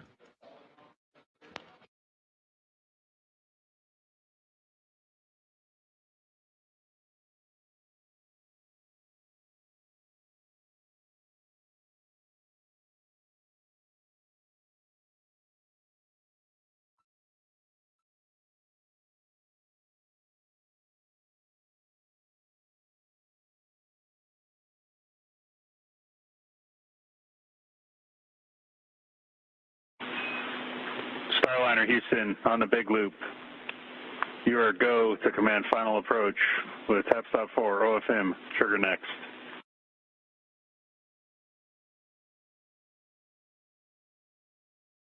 Here comes safe, putting in the trigger next. Tap stop 4. Station Houston on the big loop. Our ISS crew perform 1.106 steps 1.3 and 1.4.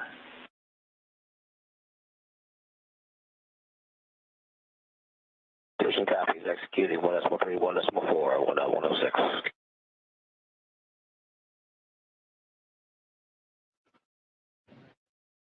And the Starliner crew have gotten the authority to proceed for the final approach. Starliner is currently at just over 9 meters away, approaching at about 0.05 meters per second, or 5 centimeters per second, towards the known 2 forward docking port.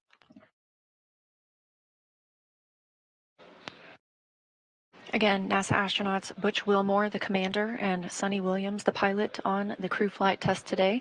This is an autonomous docking, meaning they are monitoring from inside Starliner, but the spacecraft is currently flying itself.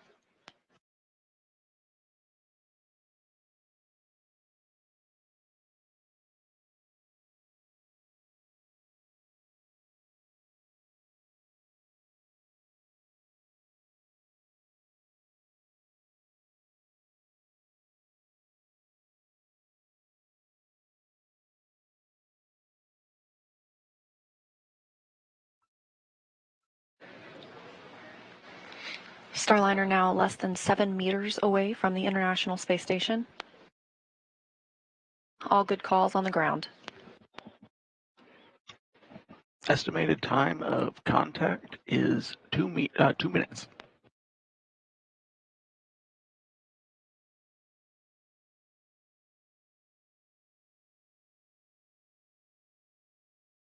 Now approximately 5 meters.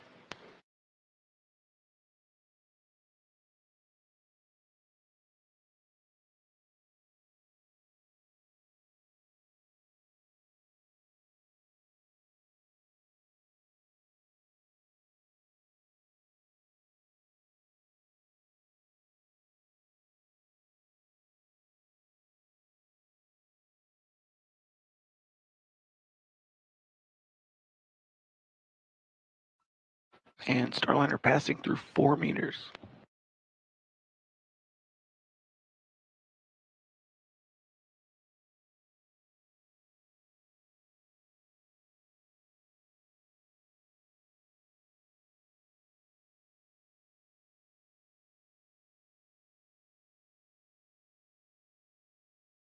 Now less than 3 meters away from the International Space Station. Good performance calls coming from teams in mission control.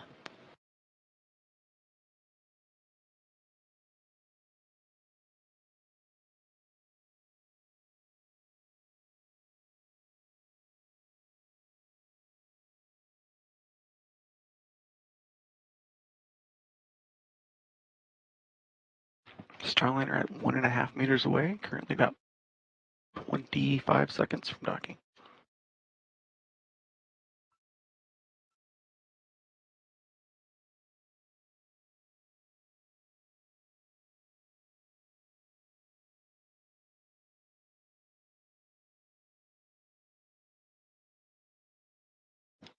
.5 meters.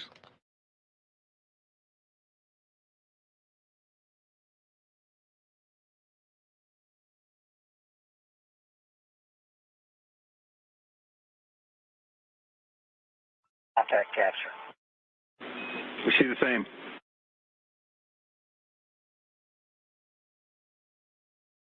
At 12:34 p.m. Central Time, above the southern Indian Ocean, we have confirmation of contact and capture of NASA's Boeing Crew Flight Test and Starliner aboard the International Space Station. Butch and Sunny have made their arrival.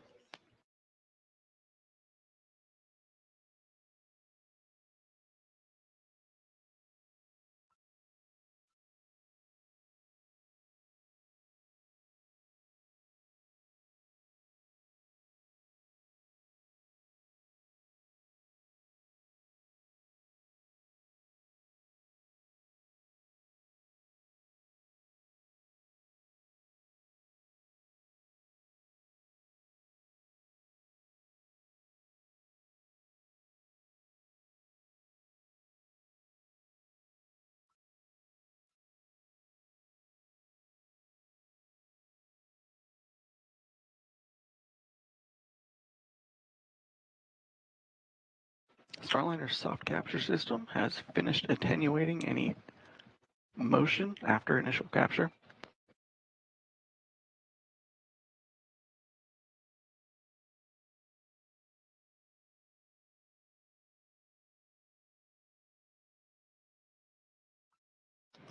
Next step for the NASA docking system is to retract its extension arms to allow the hooks on the hard capture system to attach to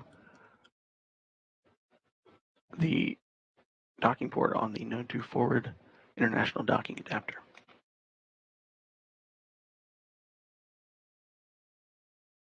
And with the arrival of Starliner, again, that coming at 12:34 p.m. Central Time, we have 2 American crewed spacecraft aboard the International Space Station.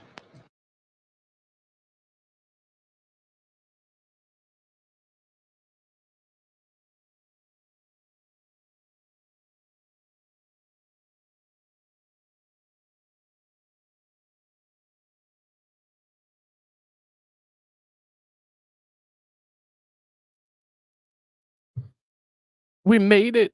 We made it. We docked, and it didn't take out the space station.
And with contact and capture of the Starliner spacecraft, we are now securing the spacecraft to that Node 2 forward port.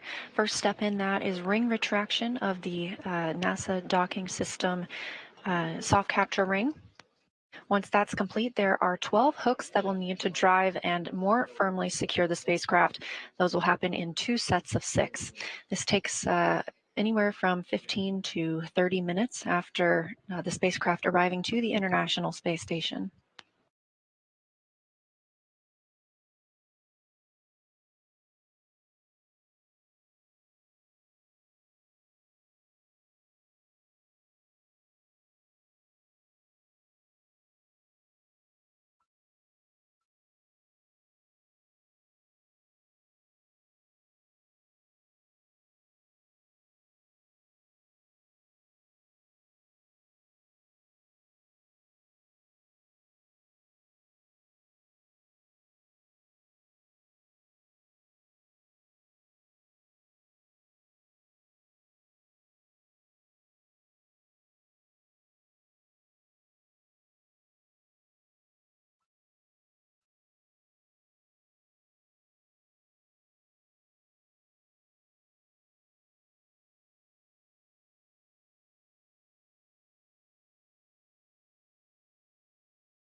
Houston Station on the big loop. Thrusters disabled for hard maintenance.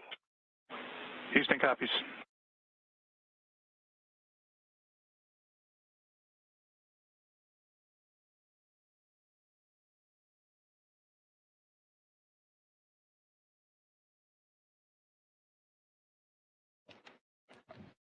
We're now about 6.5 minutes after initial contact and capture of the soft capture system. We can expect the hard capture hooks to start anytime after about 7 minutes from that soft capture time frame.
So while we're waiting for the NASA docking system on the Starliner side to finish completing its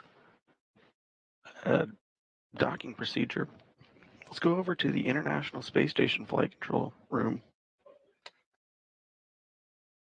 Hey, thank you, Jim. We're following along every step of the way here in the International Space Station Flight Control Room. Flight Director Judd Freeling working hand in hand with the teams over with you over in Starliner Mission Control, ensuring that everybody's following the joint flight rules that are necessary. There's Judd Freeling in the forward end.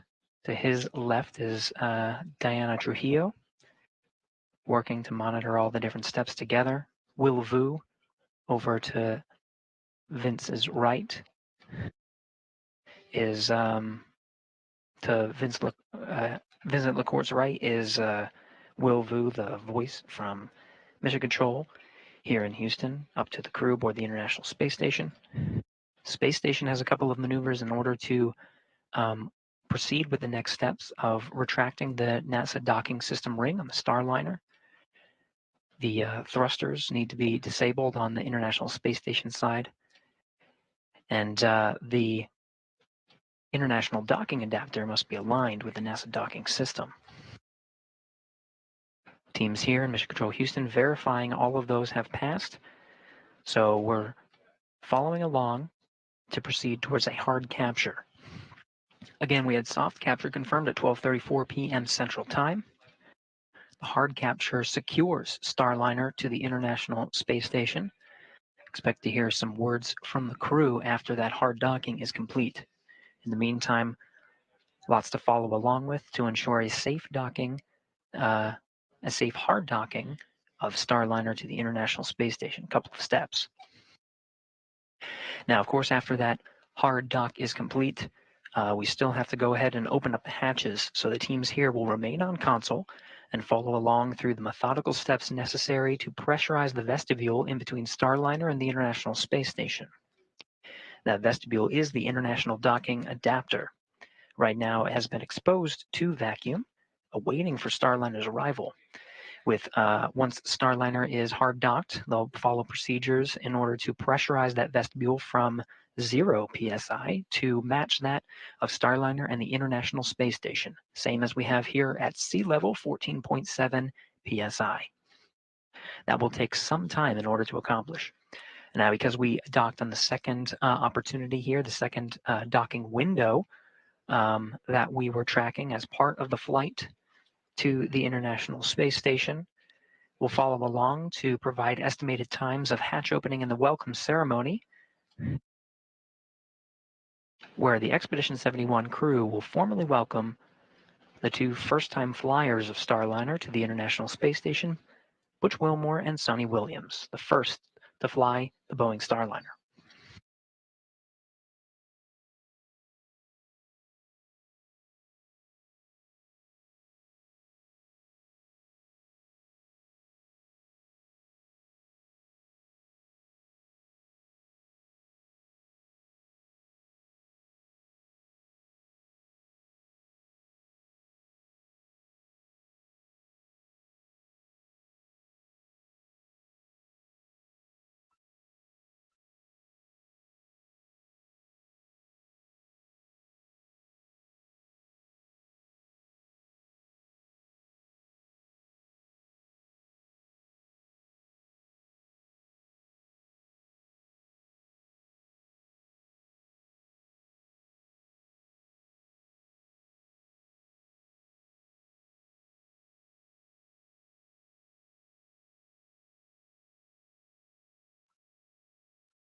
Bringing you live views from here in the International Space Station Flight Control Room. Flight Director Vincent LaCourte talking with the flight control team. We're all waiting for the hard capture of Starliner to the International Space Station. Again, soft capture confirmed at 12:34 p.m. Central Time. We're in a short handover period, so we do not quite have live views from the International Space Station. Should hopefully be regaining those shortly to show you some live views of the spacecraft, the two spacecraft docked together, International Space Station and the Starliner.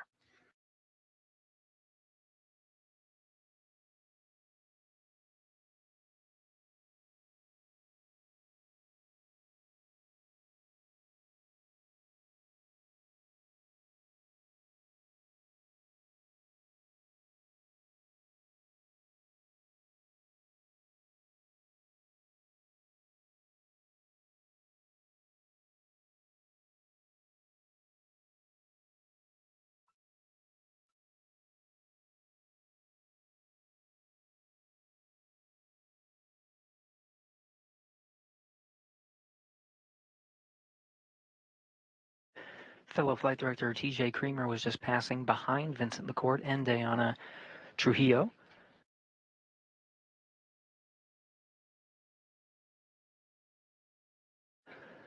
Lots of team members here in Mission Control Houston following along through the steps after docking the Starliner to the International Space Station.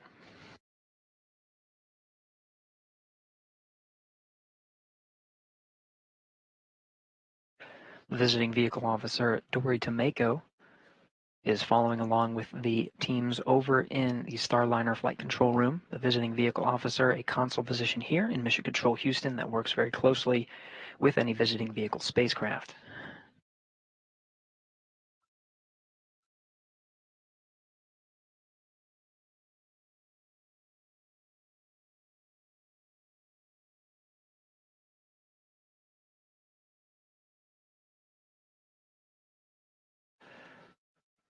The choreography necessary to safely dock and hard capture a visiting vehicle to the International Space Station must be carefully coordinated, and even events on board the International Space Station must be coordinated as well. Again, we talked about the attitude control systems with thrusters inhibited on the space station. Right now, control moment gyros are the ones that are holding the International Space Station in place until after the hard capture, when those thrusters can be re-enabled. There's also an exercise constraint on board the International Space Station, trying to limit the vibrations during dynamic operations of docking two spacecraft together at 17,500 miles an hour.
For those just tuning in, we do have a contact and soft capture of the Starliner spacecraft to the International Space Station.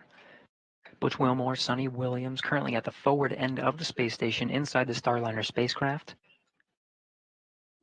Teams here in Mission Control Houston, the International Space Station Flight Control Team working hand in hand with Starliner Flight Control right down the hall here at the Johnson Space Center in Houston, Texas.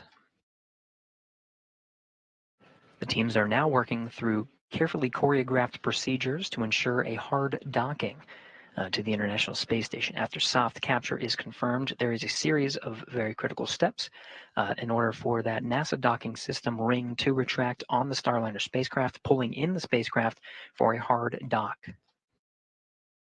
At this time, all the flight controllers you see here in the room are watching over those systems and following those procedures very carefully. This is not the first time that Starliner has docked to the International Space Station. Of course, we did have Starliner dock as part of the uncrewed flight demonstration that was IFT4. This is the first docking with crew inside. Of course, Butch Wilmore and Sonny Williams, both NASA astronauts, awaiting for their arrival aboard the International Space Station. We'll be providing you periodic updates and continuing our coverage through the entire procedure, including the hard dock and welcome of the Starliner crew to the International Space Station.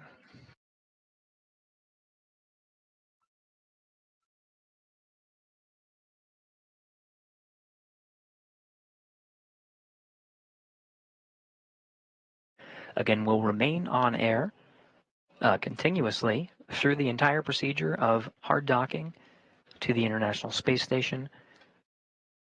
The docking of Starliner to the International Space Station leaves a small gap called a vestibule in between the station and the Starliner.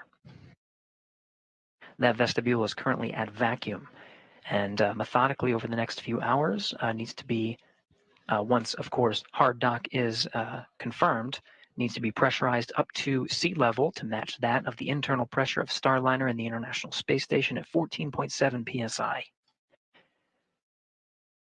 We'll follow along from both sides, from the space station side as well as the Starliner side. Crew aboard the International Space Station will work through procedures to open up the different hatches and prepare the pressurized mating adapter for welcoming Butch and Sonny inside the orbital complex.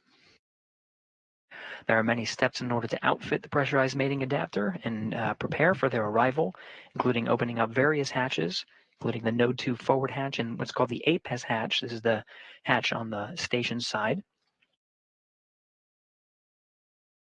On the Starliner side, the hatch is called the IVA, and that will be opened as well to allow a clear path for Butch and Sonny to enter into the International Space Station.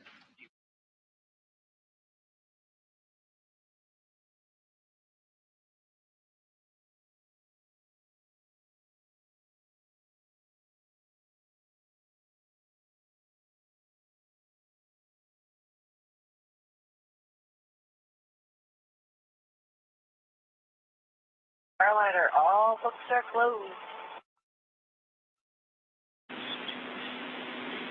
Houston copies. We agree, and we're just waiting for the sequence to complete.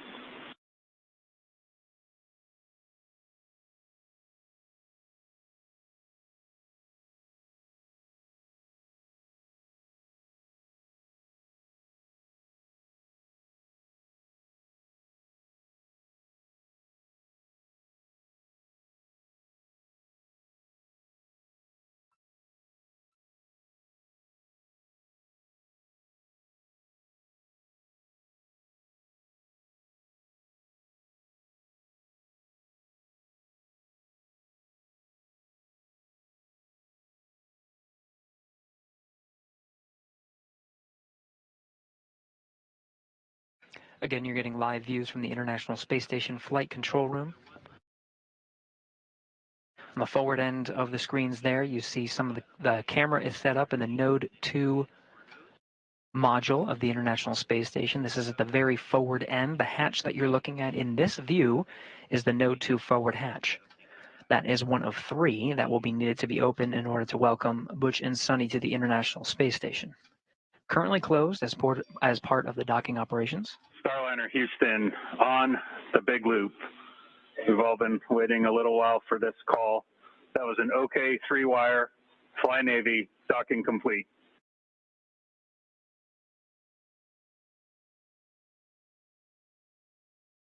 Okay, indeed. Nice to be attached to the big city in the sky.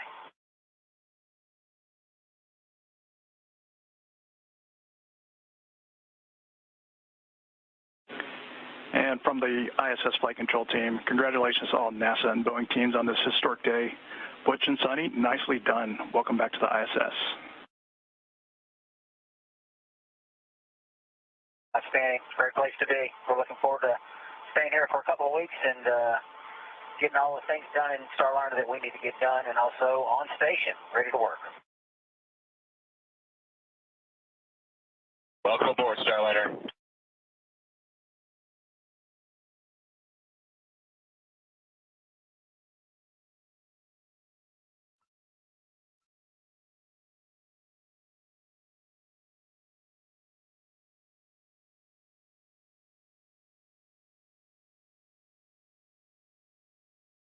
Starliner Capcom, Neil Nagata on the right in your screen, flanked to his side by NASA astronaut Mike Fink.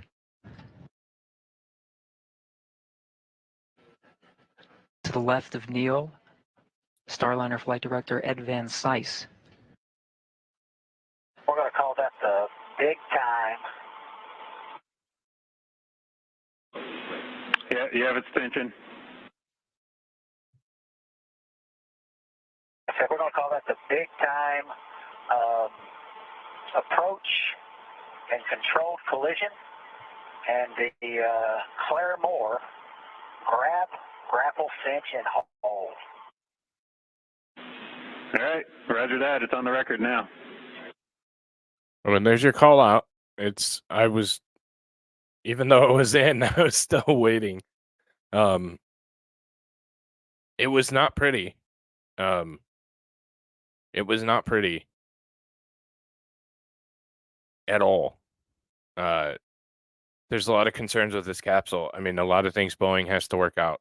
Butch and Sunny, of course, very much looking forward to entering the International Space Station, the crew aboard the space station as well. Starliner Houston on the big loop.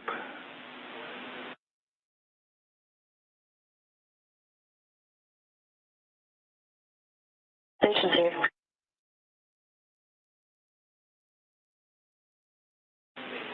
With the residue report on the outside of the Starliner hatch, we're going to work hatches one at a time, starting on the ISS side. So after a pass hatch open for TC, this is 1.302 step 5.6. Let us know if you smell anything off nominal. If you do, close the hatch and egress and we'll talk. But if things are good, we'll take some photos of the Starliner hatch, and assuming that we're still good, we'll work to get the Starliner hatch opened. Close hatch and run like hell if you smell copy. anything. In 1.302, say again the step. I've got a... Not a problem, TC. Step 5.6 is the actual APAS hatch opening.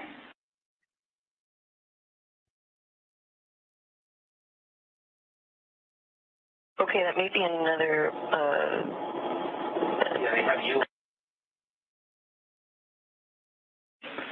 TC, we're just giving you a big picture right now. So one more thing from Starliner. Go ahead, Starliner. Go ahead. No, go ahead.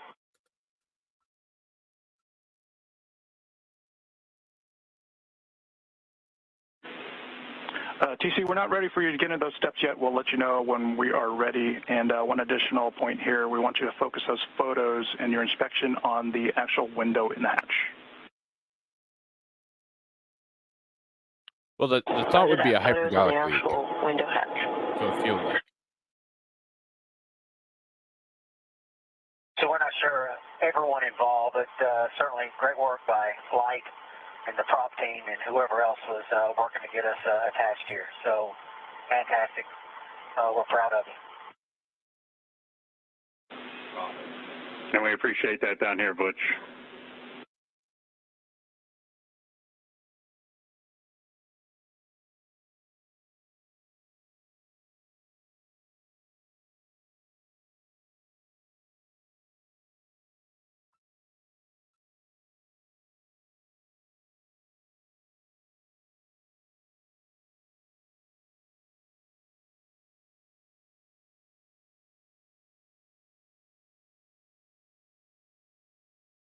I'm waiting for more because that was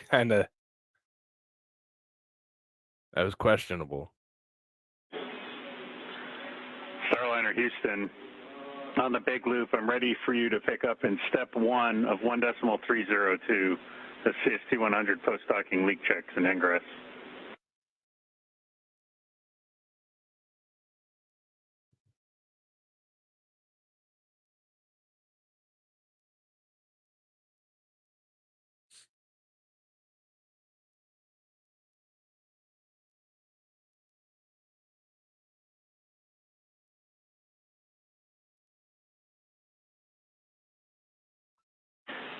Station Houston on the big loop for TC. We're ready for you to perform step 2.1 and 1.302.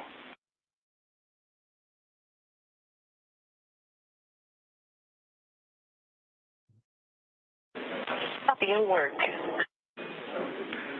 Starliner Houston big loop, just be advised we're deactivating Mustang for your suit doffing activities. I'll let you know when it's off. Okay, and can you say the procedure one more time? We were screwing around doing other things. No worries. 1.302, that's the first green block on your activity, on your timeline, CST hatch leak check. And that's step 1 only, please. Step 1, CST hatch leak check.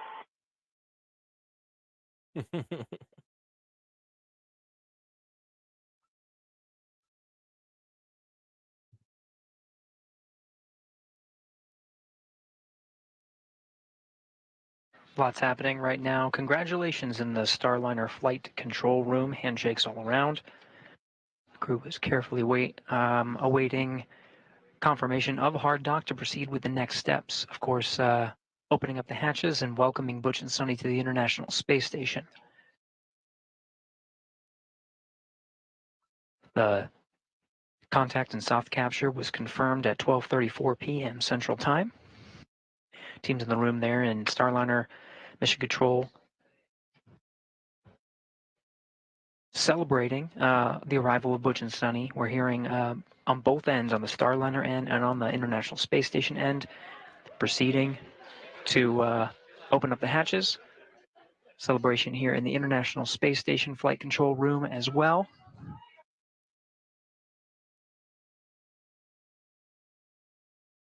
Excitement all around to welcome Butch and Sonny on board. Again, it'll be a number of hours before we go ahead and open up those hatches. These steps to safely do so are very methodical. Yeah, and we're not gonna hang out with them for another. About 6 o'clock is when they're supposed to give the press conference or the conference. So that's about when they will reach the International Space Station. I don't have enough content or material or stuff to fill in 4 more hours. Victory slice for the big guy. Yep. But I did want to, real quick, remind everyone how this morning started. 9, 8, 7, 6, 5, 4, 3, 2.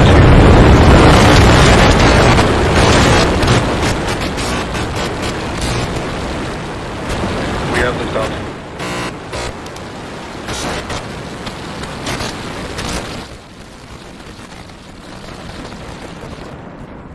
Vehicle is pitching downrange.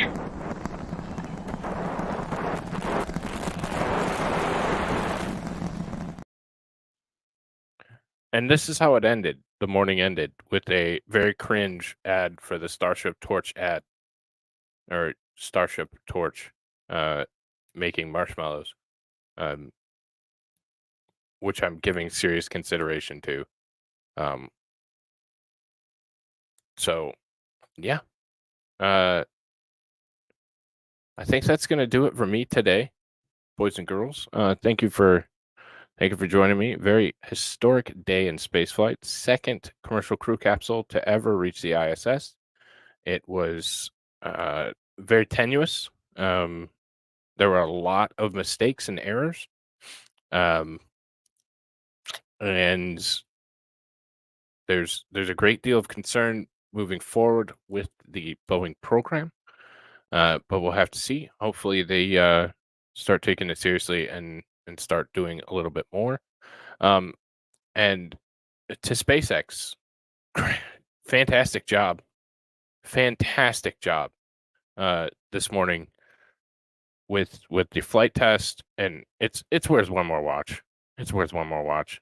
For those of you who missed it, for those of you who weren't here earlier, this is a 23-story building, 230-foot tall booster, weighing several hundreds of tons, hovering over the Gulf of Mexico for 8 seconds. To guide the booster, and there's that landing burn!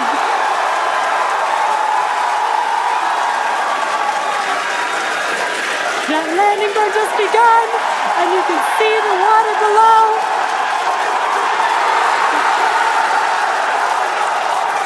And we have splashdown!